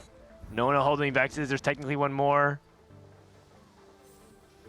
Looks like Scarra might Vex this game. And so Scarra might actually find it on Carousel. Going against Ray. Ray is holding 1 of the Vexes. Scarra's stuck on Sejuani 1. The problem with Scarra's front line is pretty suspect. No, it's fine. He loses this fight, puts him in a place to get first carousel pick. Hold on, I think you got this fight. Oh, the Vex redirect. And you Jelly. This gosh. twisted fate. Okay. Oh, didn't target. Oof. Box at 7 HP. No Vex. Boombot emblem. It's not really applicable to anybody here. Kabuko is nice for you, Jelly, though. And box takes the stone plate on Nico. Oh, did she not have anti-heal? Who? You Jelly. You Jelly? I think or maybe she was did. just trying to deny it from Scarra. I think she does, doesn't she? Oh, she does she not. She does not. Oh, so what was a good take there? That's messed up. How this ends up playing out in the bot forward tells us a lot. Trisha is level 9, and keep an eye out for Trisha. She has yet to really hit her true spike with Aphelios 2 and hitting her 2-stars. She's done all this on level 8s without her 2-star 4 costs. Yeah, she's still been doing pretty well. Like, she's winning a lot of rounds. Yeah, the golem just does so much work here. Ah, there we go. Okay, and then she can move items. Scarra hit.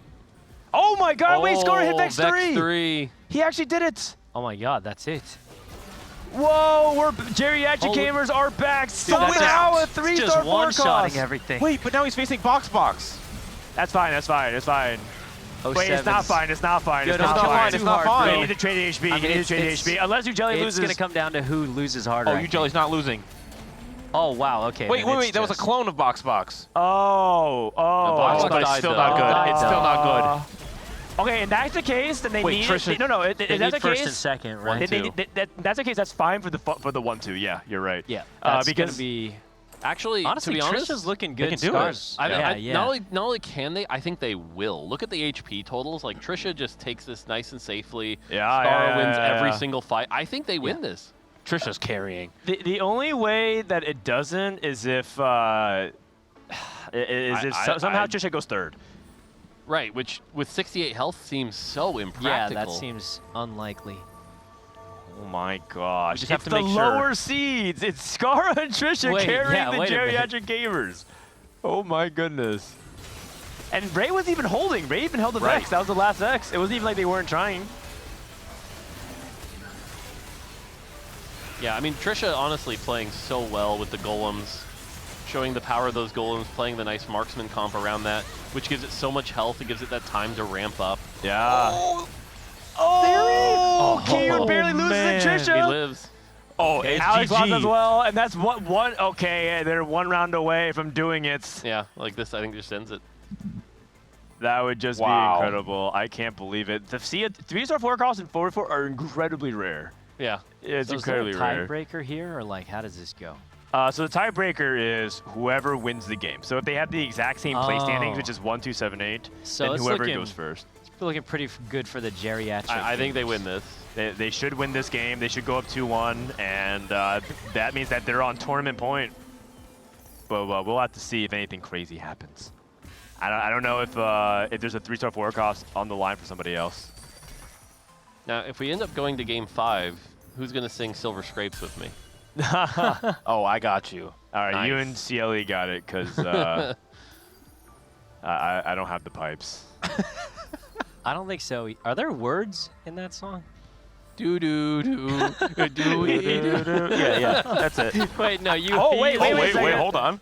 We got Cho'Gath 3 attempts. Kiyun's gonna send a 2-star, right? Yeah, the wrong Yeah, mode. send that right over, my guy. Send that right over. I mean, I this, think like I it said, will this fight likely probably be ended. Yeah, like it's probably over here unless This is the fight that turns because we know Scarra's gonna beat Kiyun. Yeah. So they got an item on their bench. Why is there a reason? The Declon bench, not on Mysterious. Yeah, you should have it. But Declon's not that helpful in this matchup, anyways. I mean, it might not have made a big difference, but like they did it. Holy cow! Woo. Dang, wow. first and second. Geriatric Gamers back-to-back 1-2s. Yeah. And in 4v4, when all is lost and you go 7-8, you can always win out and go 1-2. Once again, another 1-2. Look at the smile on Scarra's face right there. He is he's happy. That is unbelievable. He's a proud grandfather. He is. Are they trying to finish up this game? Ray. Hold on, Ray. We can't hear you. We need to turn on the mics. Let's cut Ray's mic on. Are you ready to go? We can't hear you yet. We still can't hear you. Can we turn on the back mic? Yo. There we go. All right, Ray, nice one more TF, time. bro, Sorry. Nice TF. It's good. It's good. Oh no, we don't have the right mic. How do we hear Albert? Backseating Trisha Oh, they're talking. It's okay. Yeah. Sorry guys, miscommunication. They turned on the mics in their for the room. players in their room. We wanted the mics here. I did want to hear him. Way anyway. too dank. Way too dank. Sorry. All right, Ray. For the fourth time, we're here. We're ready to hear you. Yeah, for the fourth time. Okay, I mean, these guys, like Trisha's augments, could not have been more hand-picked. Golemify, million HP, little buddies, Mace's Will. Okay. Mace's Will. We're complaining about Mace's Will. Okay. They have a glove. Her augments were insane, and then I'm holding Vex, and Scarra hits the last Vex somehow. If he doesn't hit that, it's just GG. It's like, nah, these guys, you already know they're low rolling next game. PB. Hey, they can roll next game. They've got another game after that. Also, how come these guys first and second seed are looking like they're third and fourth? You know what I'm saying? Yeah, we were wanting the same thing. Why are they carrying Robin? Aren't you What's the going first on, seed, man? Robin? Coming out with some heat. Your bottom seeds are carrying you guys. I'm getting straight up carried. Yeah, I took the wrong Robin, offense. you hit everything and then went 8. You hit Deagle 2, Brand 2, you had perfect items. Why was it so weak? I don't know. You're making it look like I need to go buff Brand. Like, what's going on here? Yeah, I think Brand needs a buff. I think Street Demon needs a buff. I think, yeah, I don't know why I was so weak, but I took the wrong augment. I took Cyber Bulk when I had like no items, and then yeah, I don't know. My early mid game was like, I mean, I'm just sacking, but it's all good. It's all good. Scarra. Where'd that Vex 3 come from, man? Yeah. I mean, we were tracking at 8. Ray had one, we're like, oh, he's not hitting. It's like kind of hard to hit the last one. I had 4, right? With 100 gold going to 5-1. I rolled down, level 9 rolled down. I'm like, oh, this is a lot of X's. I wonder if I can hit this. I see Ray, of course he's ratting me. The guy always does this. Yes. And I Oh got my Vex, God. the last Vex, and luckily was able to win out. Wait. It looked like I was playing double up, honestly, and everyone else was playing. Yeah, it was. So we're looking at Robin's graph and laughing. It's crazy. I've never seen them do What? that. That's so funny. That was unbelievable. You and Trisha are just hard carrying the team. Legit, Trisha's literally top 2 every game. It's actually crazy. Yep. Like, I just look at her. I look at her position. I'm like, she has the best Vanguard mark spot every game. I'm like, Golemify, overheal, pumping up. I'm just like, what is going on? Yeah, Mace's it's nuts. Will. Yeah. Mace's Will. Can you believe Big that she hit difference, Mace's man. Will? It's insane. Trisha, you gotta be feeling like you're on cloud 9. I'm getting how so everything's working out. Yeah, I'm getting really lucky, and to be honest, I have to shout out Manute because he went and got me some magnesium because I was having a panic attack because I'm so nervous. So he's a king. Beast. And You're Box handling it is great. really helping me out as well. I'm getting really lucky, I think. Well, it's a There you team go. effort. Hopefully It's a I team keep effort. being lucky. I wore my lucky bracelet. Oh, that makes sense. sense. What's your lucky Gotta be birthday? that. Can you show us? Can you show us? It was a viewer brought it for me at TwitchCon as a present. So special to me. Ah, okay. Awesome. So this is how you know, true TFT player. We're getting to like the winners interview, and it's like, oh yeah, it's all luck. It's all luck. Yeah, she's gonna peace out, just relax for a little bit. And I guess that is gonna bring us to a quick break. We're gonna give the players a couple minutes. So when we take a commercial break and come back, we're gonna have the last game or two of the Cyber City Digi Duos Invitationals. Stay tuned. We'll be right back. Dead. Let's go! Go! Dude, guys, thanks for the carries, guys. Oh. Yeah, shit. Yeah, you got it. We did it. Oh. Nice. Good shit. Oh, you, bro. Big Don. That's Wait, 3. you should fight anyway. See if you can win.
Welcome back, everyone, from the Cyber City Digi Duos Invitational. We got ping pong, we got pizza, we got TFT, we got the PP.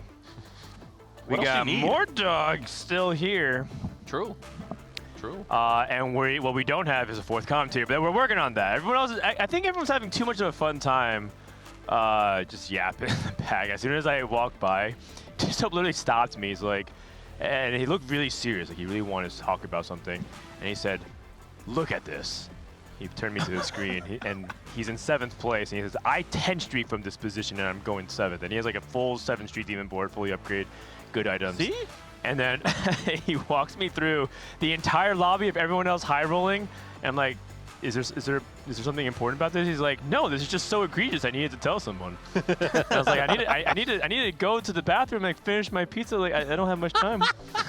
He literally stops me for 2 minutes just to complain about TFT. And I'm like, "Well, do you want to come commentate then? It sounds like you're not having fun playing." He's like, No, I need to queue up again." It's like, "No, I need to play another one." You know, all the way back, even like, you know, before I joined the team, even like one of the joys we always saw of TFT is that social, like everyone talking about how their game's going or watching you in the middle of the game or backseating.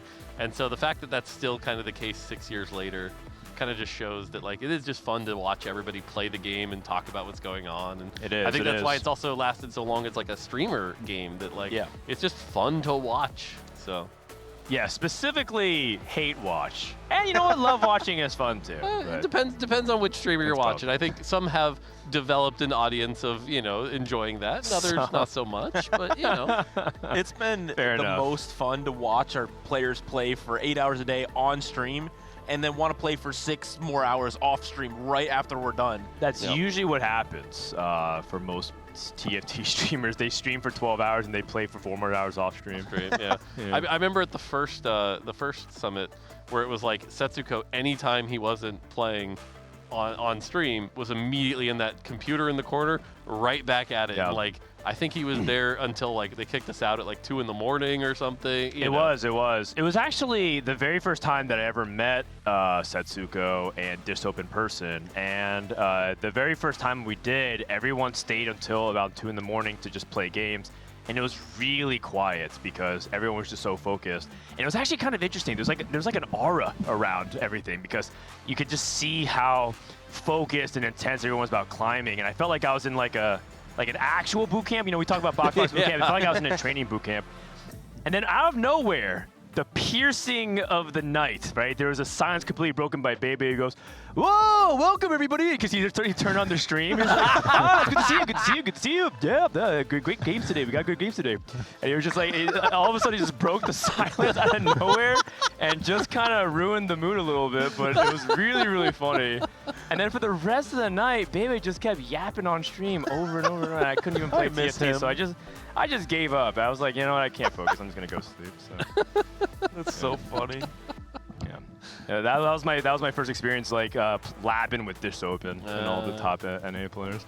Panda, welcome. Did you win the ping pong tournament? It's still ongoing. I'm in finals though. So okay, so they're gonna pull you in like a minute or so. Yeah. I have 1 game.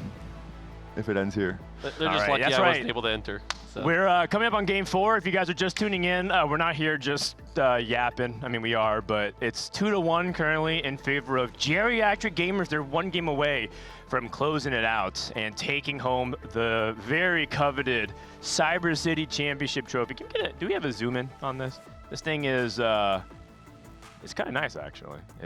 I think they actually have the ability to rotate it and like do like a 360 degrees thing. No, not the pizza, man. Zoom in on they're like zooming in on this like pepperoni pizza. Ooh. Yeah, there it is. Oh, I see. Yeah. Wow. Fancy. It's Cyber cool. City champ. Yeah. Now the fun part is afterwards how they have to decide who gets to keep it out of all the 4 players. Right, because there's 4 of them. Yeah. They rotate. It's like a joint custody thing. Every year. Oh, I see. Yeah. I will say I feel like if Geriatric wins it, it feels like, you know, Trisha's kind of been the MVP at least the last 2 games. Yeah. So maybe, you know, trophy for the MVP kind of thing. But we'll have to see how the next game goes, or if they even win it, there are still, you know, possibly 2 more games to go. Yeah, that'd be really fun. Chat would like a close-up of the pizza instead. It's pizza. It could be arranged a little bit for a hefty price. I'll put it on my OnlyFans. The pizza pics. New business venture. I mean, times are tough. Esports winter. Gotta make a living somehow. Robin's actually still eating the pizza. Bro, finish your food before talking, man. Really, on Mother's Day? Come on. I think they're having a good time. It's important to get that little bit of food break. For Skate Parch, a little bit of a reality check. They were very confident. Their egos were flowing. They were saying like, yeah, we got this, easy. And now I can see them. I can see a little bit of the stress. There's no longer goofing off on camera. Every time we cut to them, they were doing some kind of bit. Now it's time to take the gloves off. And it will be the eggs on stage 4, so you can choose between the different length eggs. Usually 9, I think, is the most common pick, the safest pick. I know there are some more high variance options for the 13-round egg. We'll see if it'll be 9 across the board for most of our competitors. Yeah. Yeah, generally the 13 egg is more powerful. The question is it debatably, is it worth it? But the problem is there's one cash out in particular in the 13 that is generally perceived as pretty negative. This is actually going away next patch. It's going away. Okay. Bye-bye ZZ Rod. Yeah, that ZZ Rod unfortunately just didn't quite land, I think, where they wanted. So, yeah, so 9 ends up sort of being the safe fallback. The other thing is that generally you have to be in a really bad position to ever take the 4. I mean, you have to be at like, 20 So you would health. appreciate this. You know, I do have to watch a lot of 4v4 for other regions to keep track of them. And APAC actually picks 4 turn egg and 4v4 pretty often, specifically to try and control stage 4 tempo. And so that's a questionable pick. You know, reviewing with some other team members and whatnot, we're always on the fence whether or not that's actually correct. But it is a much more open strategy in 4v4. The issue is, I feel like the reputation that a 9 turn egg is like largely driven in like, okay, it's always 9 turn egg, you never click anything else. And I think in rare circumstances in 4v4, I think it might be correct. Yeah, like I said, I think right now that might be true. Next patch, a lot less so. 13 patch, kind of getting that fixed. So at least it'll now be an option to try to greed for that a little bit better. And it is the same cash out for all players, so there is information to be had in terms of who's cashing out first. You can go to their board, check out what it is, and then maybe plan and adapt your next 2 turns to better prepare for it.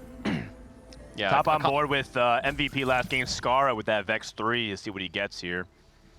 Yeah, pretty standard augments here. 2-trick, Scapegoat, Pyromaniac. 2-trick doesn't feel like it's as good in 4v4. Divinicorp Emblem, I don't know. All that Shimmer seems like a pretty safe choice here. We have IE as well. Yep, I can see so that. he can go with Gold Collector. He doesn't have an item holder for it, though, which is the only issue. Usually you want like a Cogmaw or some kind of good AD item in the back. Maybe 2-trick is just better, too, because that puts you in a higher HP position to take a higher egg cash out, so. I think it depends on where the rest of the spots are. Yeah, so 2-trick, so he'll be playing around Win Streak. That's pretty good. Getting Morgana and Rost, yeah. We're 2 off Poppy 3. Oh. And he We're sold it, definitely though. going to play that, right? No, he sold it. He already sold it. I'm with you, though. 7 poppies on 2-1, you at least hold them. Ooh, Blighting Jewel. Horrible forward from Kiyun. And Kiyun, I wonder if he's going to be thinking about Fiddlesticks here, because I know he loves Fiddlesticks. He's his favorite comp in the game. Interesting. But the problem is, this is the 3-cost reroll that we talk about not being great in 4v4. Everyone's just going to immediately hold 2 copies, and uh-oh, now you can't hit. Freestyling with Echo 2. You're right. You're 100% right, CLE. I will say that I have seen Kiyun play Fiddlesticks before in 4v4, and he did win out that game. Okay. So I actually would assume that he is one of the few people to be trusted in those spots, because I think he can navigate through it. If we look at Robin's board here, he's playing Street Demon again. Last game he went 8th. Chat, if he goes 8th again with this, I need you to all make sure he doesn't forget it for at least a week or 2. Going back-to-back 8th with Street Demon in this tournament. Yeah, come on, man. With Echo 2 already as well, I mean, we have a really solid front line. Obviously, we'll work on the back line, but this augment specifically, again, I don't know the stats, but in my opinion, it's quite good. As soon as you get that 25 gold, you just lose streak throughout most of the stage, but Yeah. It's pretty OP. I don't need the stats to know that this augment's kind of insane. It gives so much gold, and it rewards you for something that you want to do anyways, which is to play Street Demon units. And you basically get like a mixture of combat power because you get the Street Demon units early, and you can also get a bunch of gold, which is exactly what the comp wants. So, okay, very nice. Real quick question. Don't you buy that Mundo and use that Mundo to fill up more spots, right? That's what you do? Okay. Yeah, you could, yeah. My hot take on the augment is it's actually pretty balanced. Its power is generally relative to the performance of Street Demon. It's just very tied to that.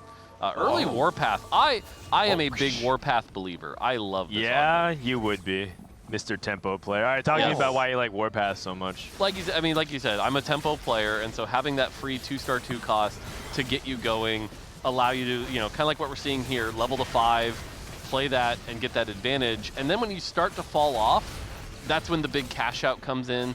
And all of a sudden, if you look at that value, it's like you preserve all the health in the early game, then you get 2 full items, which is the same value as like BRB, and you get all the 2-star 4 cost and the 5 costs. So like when you add it all up and you look at it on paper, it's just so high, but you just have to play that early game tempo well, which like you said, it's kind of my favorite, so. There's a Fiddle on the carousel, and Kiyun does not go for it, so maybe not opting for Fiddle reroll. I was thinking maybe you can use Fiddle with Lightning Jewel as a tempo option, not go for the 3-star, and just try and go fast line with that. I'm not sure if that would be correct or not. We know Kiyun did play Urgot Flex in day 1, so he's comfortable in the comp. Yeah, it's possible that he's just going to stay on Morgana and then play for... just like a fast 9 strategy. He's not even going for any component. It's just Draven for the Cypher. Okay, so he is playing Fiddle 6. Yeah, it could be, Cypher cash outs tend to be very good for Fiddle. There's just so many good hits in terms of artifacts, in terms of duplicators, in terms of... I think there's no real misses. It might be the one comp that best uses them. Yeah, because there are a couple of troll cash outs, to say the least. When you start hitting like the 300s. There's like a one where it gives you Fiddle 2, Mord 2, Shyvana 2. That ends up being really good for the comp. You also can hit 2 Mundo 2s, 2 Alistar 2s, and a Pan. God, that's really good for Fiddlesticks. There's also like a 3 duplicator cash out somewhere in the 200s as well. There's a lot of actually good setup that you can get for Fiddlesticks there. The Pan one in particular, considering he has the Blighting Jewel. The Blighting Jewel, you could get the Bruiser Blighting Jewel combination. Yes. That combo is real nasty. Though, I don't think that combo is as good on Fiddlesticks because he can't generate from the like double proc of the double mana gen. But it's still fine. What do you mean? Well, because Fiddlesticks is mana locked during the spell. Right. So you can't generate extra mana while that's happening. Oh. Well, it's like Morgana can just like constantly permacast. Yeah. So it's a limitation of Fiddle that he doesn't take advantage of the Blighting Jewel quite as much. It's still good, don't get me wrong, but it's still not insane. like it's not as insane. And we saw the Morgana from Manute in day 2. It was Morgana 4, I believe, with Greater Moonlight, but he had no front line. And he was already on 1 life when he finally hit and assembled everything and ended up dying out into, I think, a 7th or 6th. Oh. Is BoxBox playing Shaco? Shock Twitch? It's possible. There's a Quicksilver in the belt. Oh, I'm a fan. Yeah, I think it might be. I think it's been very underplayed this weekend. We haven't seen much of it at all. Trisha 100 health again, by the way. Oh, you jinxed it. No. Oh no, it was you Jelly that lost. No, it's Trisha and Scarra again. Yeah. The real tempo players.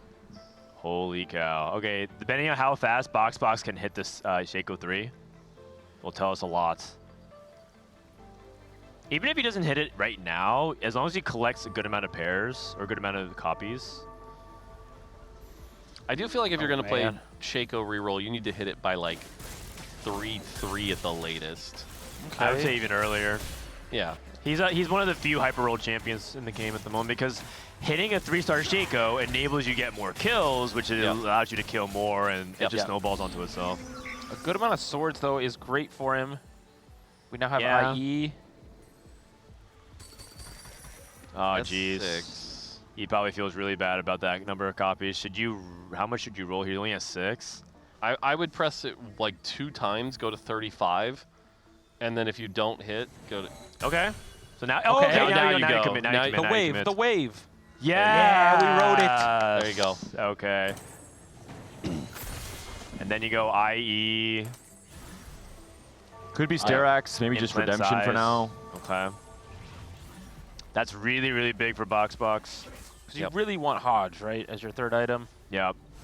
Can we listen in to Team Geriatric Gamers for their augment choice on 3-2 as well? Because I am interested to hear what they have to say coming up. Because this is a potential huge round, not just for Box to win this fight, but for their next coming augment choices. If Trisha and Scarra can continue to streak.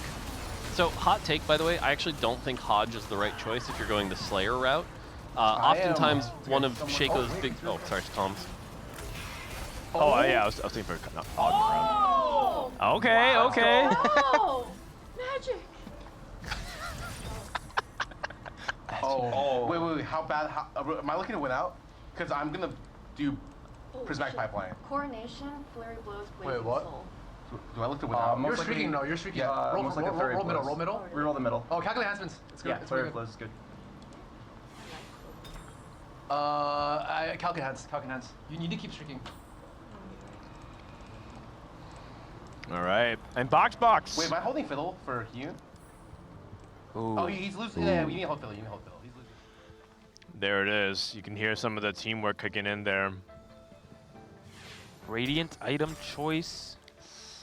Oh! Not good. No! You can go for the Rage, but yeah, for a Vayne, just go for the secondary carry. I put it on.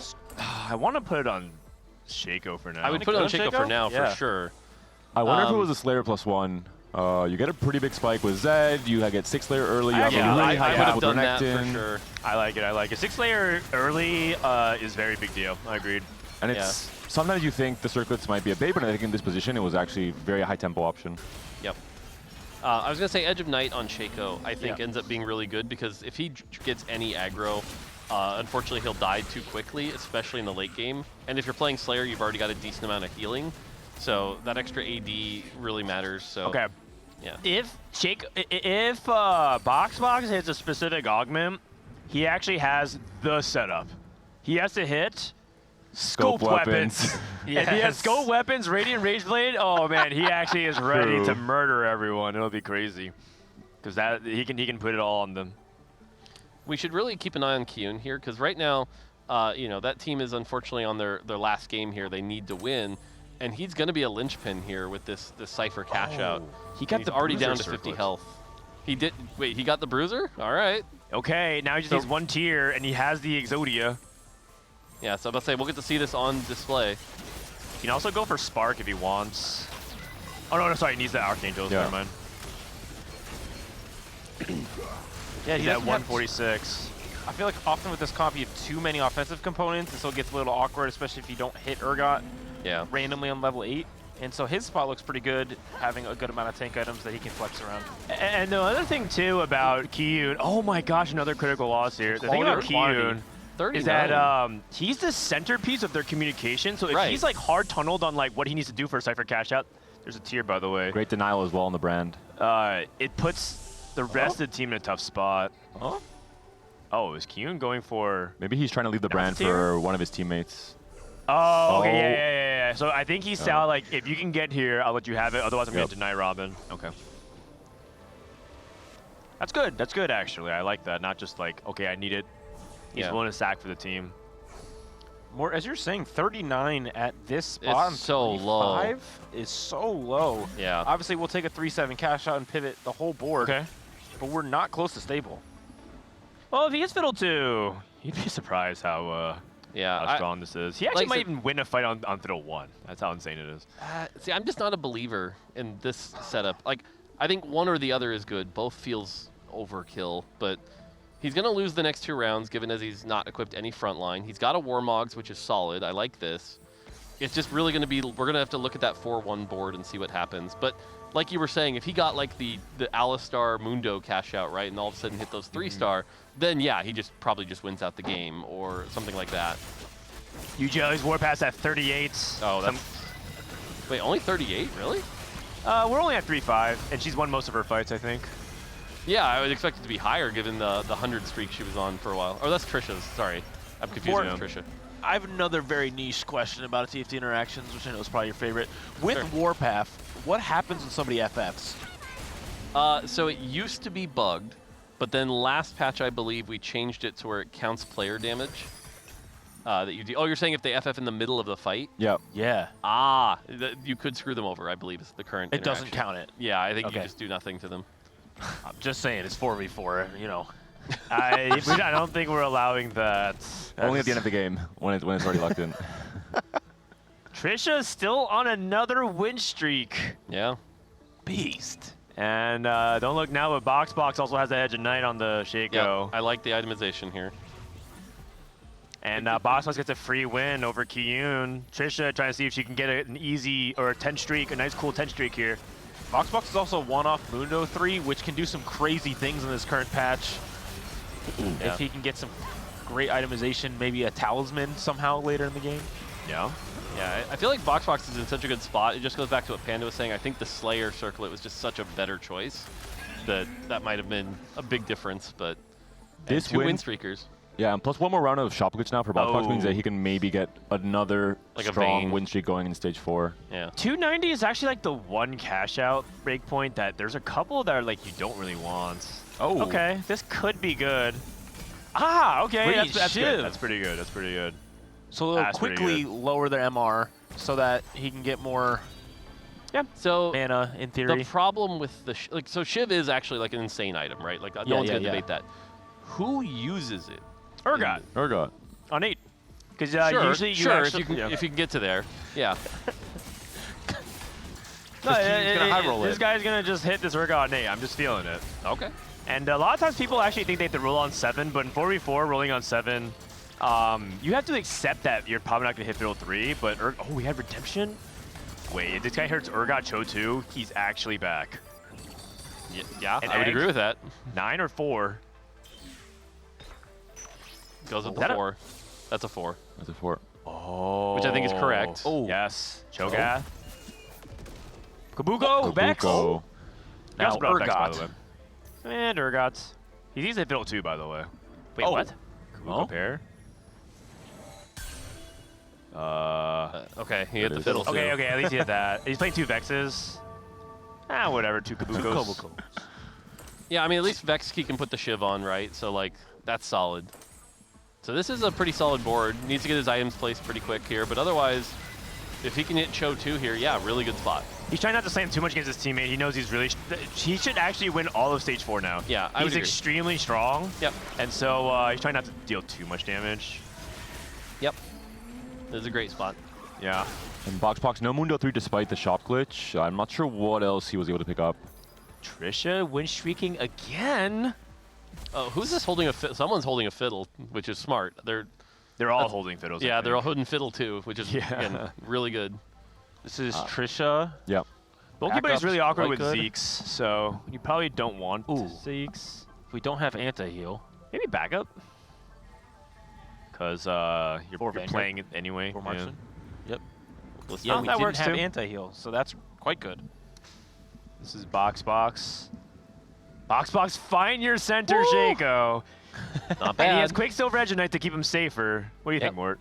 It's not bad. It's not bad. The thing is, Shaco's going to fall off late game no matter what you do, just because it's still single target. It's going to come down to the support. Now, you look at this Vayne, and if we can turn this into a Vayne 3, then you're going to feel like you have that backup support, but we're only at 5 copies, so still a long ways off. We do have the duplicator, which could put it at 6, but Shaco can't solo carry no matter how much you invest in Shaco. Okay. Back row to Key to see if he can keep this stage 4 streak going. Going up against Raditz. And it does look like Kiyun is starting to steamroll a lot of these lobbies. And the thing that I'm worried about is skate parks is also a lot of the bottom finishes in terms of HP right now. The whole lost streak strategy that their team's really comfortable playing around, it's just not that great together in 4v4 because just the pool of HP goes down. Trisha finally loses though, which is helpful. Yeah. Alex, the Street Demon player. Ray, the Vex player. Vex 2 for Scarra. On the positive, I don't think Robin's going to go 8th. You never know. You never know. We'll see. And then you, Jelly, the Vanguard Mars. She's the highest HP person right now, but their tempo is just not high enough. What is the amount on the Warpath? Warpath is currently at Ooh. 46. So this is where, again, if you haven't played the Warpath aggressively enough, this is where the augment starts to feel really, really bad, and you're just down a gold augment, right? Like, I look at this board and I look at this state, and I don't think you're ever cashing out the Warpath. Yeah. And the problem was that on Geriatric Gamers, they had all very high tempo spots in stage 2 and 3. Even if you were able to win streak or get wins against them, they would be very small wins as well. With Scarra, Trisha, and BoxBox all looking very strong in stage 3. Yeah. Typically, Warpath, I find you want to be at least 60 by the time you hit, you know, 3-7. And so if you're not that, like, yeah, this is where it falls off real hard.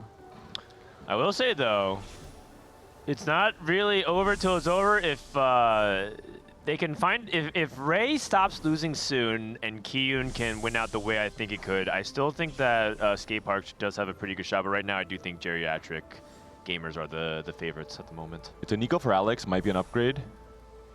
And that could be the stability point. Yeah, Alex could be the key Pete player as well as a Street Demon player. I'm hearing Kiyun hit Urgot is... Oh, he's so talented. This is he's a board. So talented. This is a board. He's so good. Oh my gosh. Double Warmogs and Redemption. The only thing he's items. missing is Cho too. Big friend. Oh, he's yeah. What comes out of forward turn eggs? I know a complete item can. Is there anything else? No, it's I don't remember the exact drop table. It gets picked so little. Yeah. But it's not a lot. But looking at this board and the fact, even if they like the four, let's say it did nothing, right? The fact that he had that Cypher cash out and he's up a Radiant item, and it's a very good Radiant item for his comp now. Yeah. With the boom bots giving all that extra magic damage, with the fiddle. He's either way, he's at an advantage compared to the rest of the lobby at this point. Yeah, if Keaton was playing for himself, I would actually peg him as a very high chance to win out the lobby. Oh, there's Varus!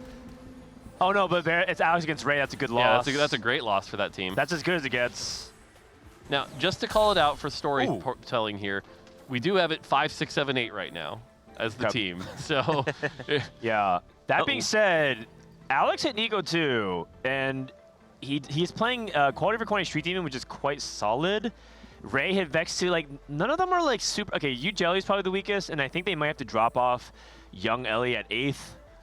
But I think the rest of the board looks good, and Kiyun actually has enough HP to potentially sack for his teammates. Yeah, he removed the items. Not going against BoxBox. I love that BoxBox is willing to take a little bit of a risk on this comp that can have a really low cap if you miss on that Shaco 3. But instead, he's here right now. Kiyun, though, is just so strong. But he knows he's going to fall off, though. So, like, Kiyun... I think Kiyun already has won the game, in my mind. I know that he has yet to hit the Urgot 2 and the Kabuko 2, but he just goes to 9 and he hits, he wins the game. Agreed. And then the question is, can anyone from the Geriatric Gamers kind of play for 3 spots in the top 4? So let's look at it. Scarra has a reasonable setup, but nothing too crazy. I look at his augments, and I think they're all right, but not stellar. And then Go ahead. Actually, what do you think about Robin's spot, though, for the Street Demons? I mean, Nico 1. Yeah, he's got the Nico 1, but he has the brand 2 with, you know, the traditional good items. And the fact that he has extra frontline, because one of the things the Street Demons can suffer with is the fact that, like, they only have Nico, and if Nico dies too quick. But the fact that you have the I'm the carry now as well. So, that is Kabuko too. Kiyun's Gold Orb dropped the Kabuko, I think. Yep. And so he has a Kabuko too. What's the egg cash outs? I think it's components. Yeah, 2 components, I think. Okay. And Jelly just trying to like not go with, but I'm pretty sure they are just got the sacker. Yep. And they have to try and who's the lowest person? Robin songs? 31. Yeah, 31. And Scarra not too far behind at 36. If BoxBox hasn't hit Vayne 3 though, it's also possible BoxBox loses every round from here on out. Okay. And Robin taking a huge hit here is a big deal because Kiyun's going to win, I think, by like a lot, which means that Robin should go down to basically 1 life if that ends up playing out the way I think it does. Yep. Yeah, which means Robin's like losing the bruiser comp is Brand's weakness, and so 16 might be too light for Robin. It might be if he trades well. Here comes the cash outs. 3 components. Jelly also losing. Kian gets a 9. Here comes a roll down. If you can find Urgot too, he's 100% locked in this game. Garen now also on board. I feel like Is it a Cho 1 still? Yeah, I was gonna say the Cho matters more than the Urgot. Oh, you're right, Cho. It's Cho 1 still. I just assume this guy has everything. I think almost every player on Geriatric was holding at least one Cho on the benches. Yeah. You can see they transitioned away from holding the fiddle to the Cho'Gath because they recognize how important it is. Box hits Senna 3. Trisha not slamming. See if she's going up against a teammate. She needs to slam now, though. She's going up against Alex. This is really important to slam. She is slamming, but not quickly. She's greeting her items more. We're starting to see a comeback here. Yeah. This is very much in play for Skate Park. Okay, Robin wins versus Box. Ujelli's dead. Ray. And she didn't catch out the warpath, I assume. Yeah. Which is I mean, that's tragic. Like I said, if you're not at like 60 by 3-7, it's pretty rough. Ray losing to Scarra is a big deal as well. Yep. What's Scarra's spot? Scarra's playing the Vex as well. Okay. If Ray goes 7th here, then we need a 1-2, which will be pretty tough. Yeah, but I think Robin can go 7, so I think if Ray can just hold out and go 6th, I think 1-3 is very playable. I think Box could go 7th too. That is also true. That's also true. He's falling off really hard. He also has pretty bad items on Senna. Yeah. These are actually like two. You actually just don't want to slam Rage Blade or IE on her. Oh, the stun actually goes through. Good successful save. Shaco's doing work. Kill the Vex is the question. No, Vex has got it. Vex has got it. Going the wrong way. This is so close. I think Senna wins this. Gunblade. Senna wins this. Ray. Doesn't kill though. Oh boy. Oh, Alex lost as well. Oh gosh. That might be critical. That might be critical. And a Bramble. They needed Ray to win that. And Bramble's really strong for the Cho'Gath for Kyun if he goes for it. Oh, I know the Senna items aren't optimal, but like given the situation, the fact you have Senna 3 and the Shaco to kind of like essentially tank for a bit, the items allow you the time to ramp up, and it's not a bad situation where you can have these items on that Senna. Wouldn't recommend it in most cases, but like here, not the worst. Oh man, can they still do it? It's possible. Alex would have to start winning pretty heavily though. Scarra's coming up so huge here. The fact that Scarra's won these 2 critical fights against Ray and Alex is almost everything for the team at the moment. I thought with Sejuani 1, he wasn't going to be very stable, but he's proven me wrong. Double Dragon Claw. Yeah, the double D-Claw. Giving the world of pain for their enemies. Helios 2 for Trisha. Ray's last stand. Wait, he's up against Kyun, and Kyun's not sacking. Kyun's gonna kill him, yeah. Oof. Oh wait, he footlined his fiddlesticks. I mean, that doesn't matter. It can matter. It can matter. It can matter. It could matter right on here. it. The stun's coming through. Yeah, okay. Really good positioning to sack without having to use a mover. Is that enough? No. That Cho'Gath's not dying. Oh no. And Ray's dead. It's a big loss Alex, as well. we gotta look Alex. Sorry. Alex is down. Sorry, Oh no. Okay, we're alive though. We're But alive. he's still alive. But now it has to be, because it's 7-8, it has to be 1-2. Yeah. Which means somehow Alex and Kyun have to go the whole way. It's not Kyun looking is in Alex's good. pool right now. It's not looking good. They need Alex to win out, and they have 1 life to trade. They need perfect matchmaking as well. Yep.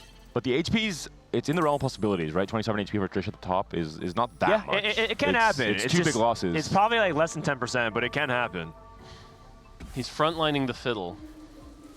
Because he And thinks he he got the wins. Scarra matchup. So he's trying to get a soft int for his teammates. Right. But if Alex dies here, I mean, he's on Trisha brand can take 1. him out. It would be the icing on top. Oh man, my goodness, I think that's it. That's it. That's there it is. Geriatric Gamers is gonna send them 6, 7, 8. And again, Trisha, a masterclass of a tempo start for all those 2 rounds. Yeah, we won the whole thing. Yep, it's GG. This is gonna be one of those rare games where I think double D class OP in the lobby. Yeah. Good shit, Vex Master. Trisha, Yeah. go for Zaya 3 for fun. Oh yeah, Yeah. You can start rolling a little bit now. Switch to 6 golden ox. Nah, just get Zaya 3. Can I switch to? Oh, you'll feel something with Zaya 3. This is the most old person pop-off thing I've ever seen. Like, oh, we won. Congratulations. Congratulations. Disconnected. It's very typical. Box wants to play out the game. Just go for the tuber. Of course. So we should probably tell them that they could leave the game.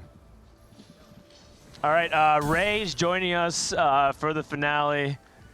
Okay, wait, this thing's on, right? Yeah, it's on. Okay, I'm pretty, like, a lot of people think the best player at this event is Dish Soap, but I'm pretty sure it's Trisha. Like, what a generational run, like, today from her.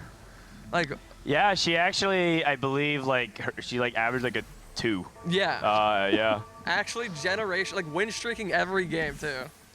That's right, that's right. She popped off, and she was a huge difference maker for this series. Young Ellie, I'm sorry about the warpath. Is Trisha just a beast?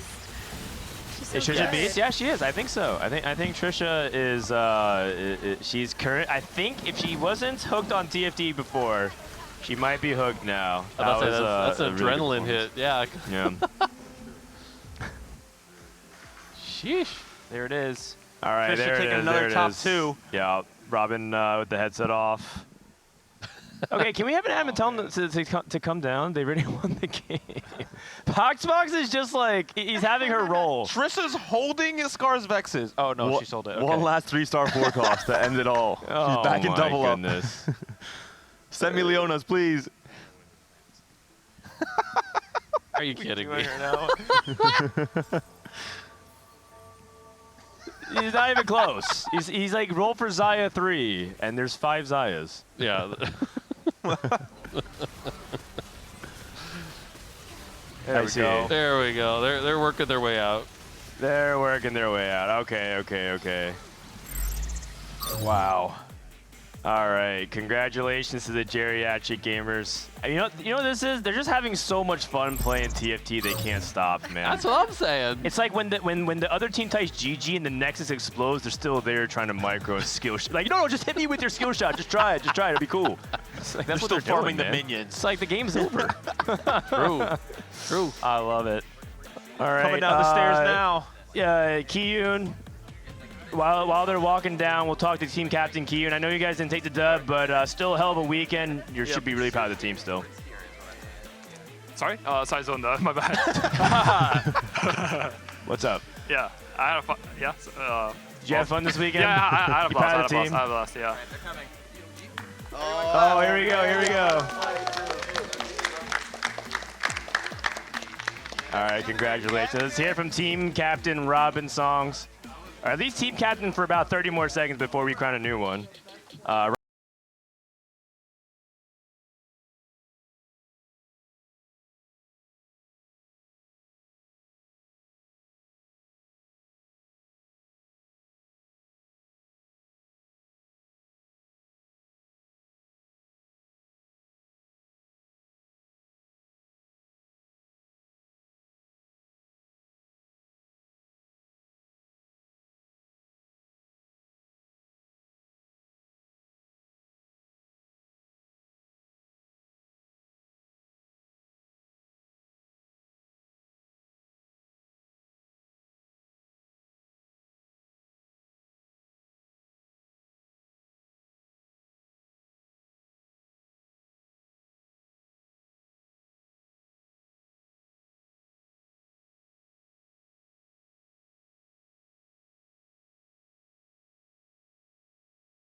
them. What can I say? Yeah. Actually, like I have a lot of respect for our upper seeds. Robin, this is what happens. I go in augment and I'm not sure what's best for my comp. I turn at me like, hey Robin, what do I pick? And Robin looks over. He's like, oh, you picked that one. I'm like, thank God. Okay, I don't know which combat augment's better. And then I used to be the one helping Trisha, but I was really bad at multitasking. Albert took over and was able to help her a lot more in this series, and I was able to focus on my own gameplay. So it's just, and I got luckier. So it was really unfortunate that Ray contested me, and then I got lucky in like 2 of the 3 games. Yeah, how was your 4v4 experience? I feel like you've only played 4v4 like one other time, right? This is my first serious 4v4. It's really fun. Okay. Like, it's super fun. I think it's awesome that you can... I wish the game was a little bit... close your ears, Mort. I wish the game was a little bit better balanced, because I think there's some lines. I wish there was a more flexible like forecast lines here. Yeah. And I think that some of them were like negated because you needed to play like from...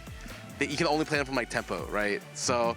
if there was a little bit better balance, I think 4v4 is really fun. I think I love all team-oriented TFT. I think it's the most enjoyable way to play. Yeah, I think that's a really good summary of it. I'm out of bullets. You guys have any questions for Team Geriatric Gamers? Otherwise, I'm ready to crown them the victors. You win, not this water bottle. You win this Cyber City Champ Trophy. Congratulations, everyone. Can we get a round of applause? Team Geriatric Gamers takes the Cyber City Digi Duos Invitational. Yeah. A win for the old folks. Who's keeping it? Who's keeping it? Let's do a pose. Let's do a team pose here. Can we get a... does in fact equal wisdom. That's right. That's right. That camera over there. That camera. Yeah. Trophy lived. Woo! I have some confetti. There it is. All right. And I think that's it. Zane, you want to have some final words? Like, we're closing out the show here, right? Yeah, we're pretty much closing out. Yeah. I mean, who gets to keep it? That's a big question. You guys can decide I who to think keep it's it. very obvious. Yeah. Let's go, Trisha. Trisha can get the trophy. You can't cook with that, though. I don't think that's safe. You can try. So I guess that closes the show out. We actually didn't rehearse the ending of this, so this is pretty authentic. I want to give a special thanks to a few people. The first is, of course, Riot. We're hosting this at the Remote Broadcast Center, and I didn't pay any money to make this event happen, even though everyone attributes to me hosting it. It's mainly Riot like supporting the vision, but perhaps not just Riot, of course, backing the event, but Zane Benzali, the creative producer who kind of went all in on this event with me. Zane is the reason this all happens, both creatively, operationally, directionally, production muscle, and of course he hires his own team and gets people involved. But Zane, this couldn't happen without you. Both Summit and this is 2 priceless events memory-wise for the event, so thank you very much, man. Thank you. Thank you for letting me be a part of it. No, I mean, I'm just really honored to be able to do this. The TFT community deserves it so much.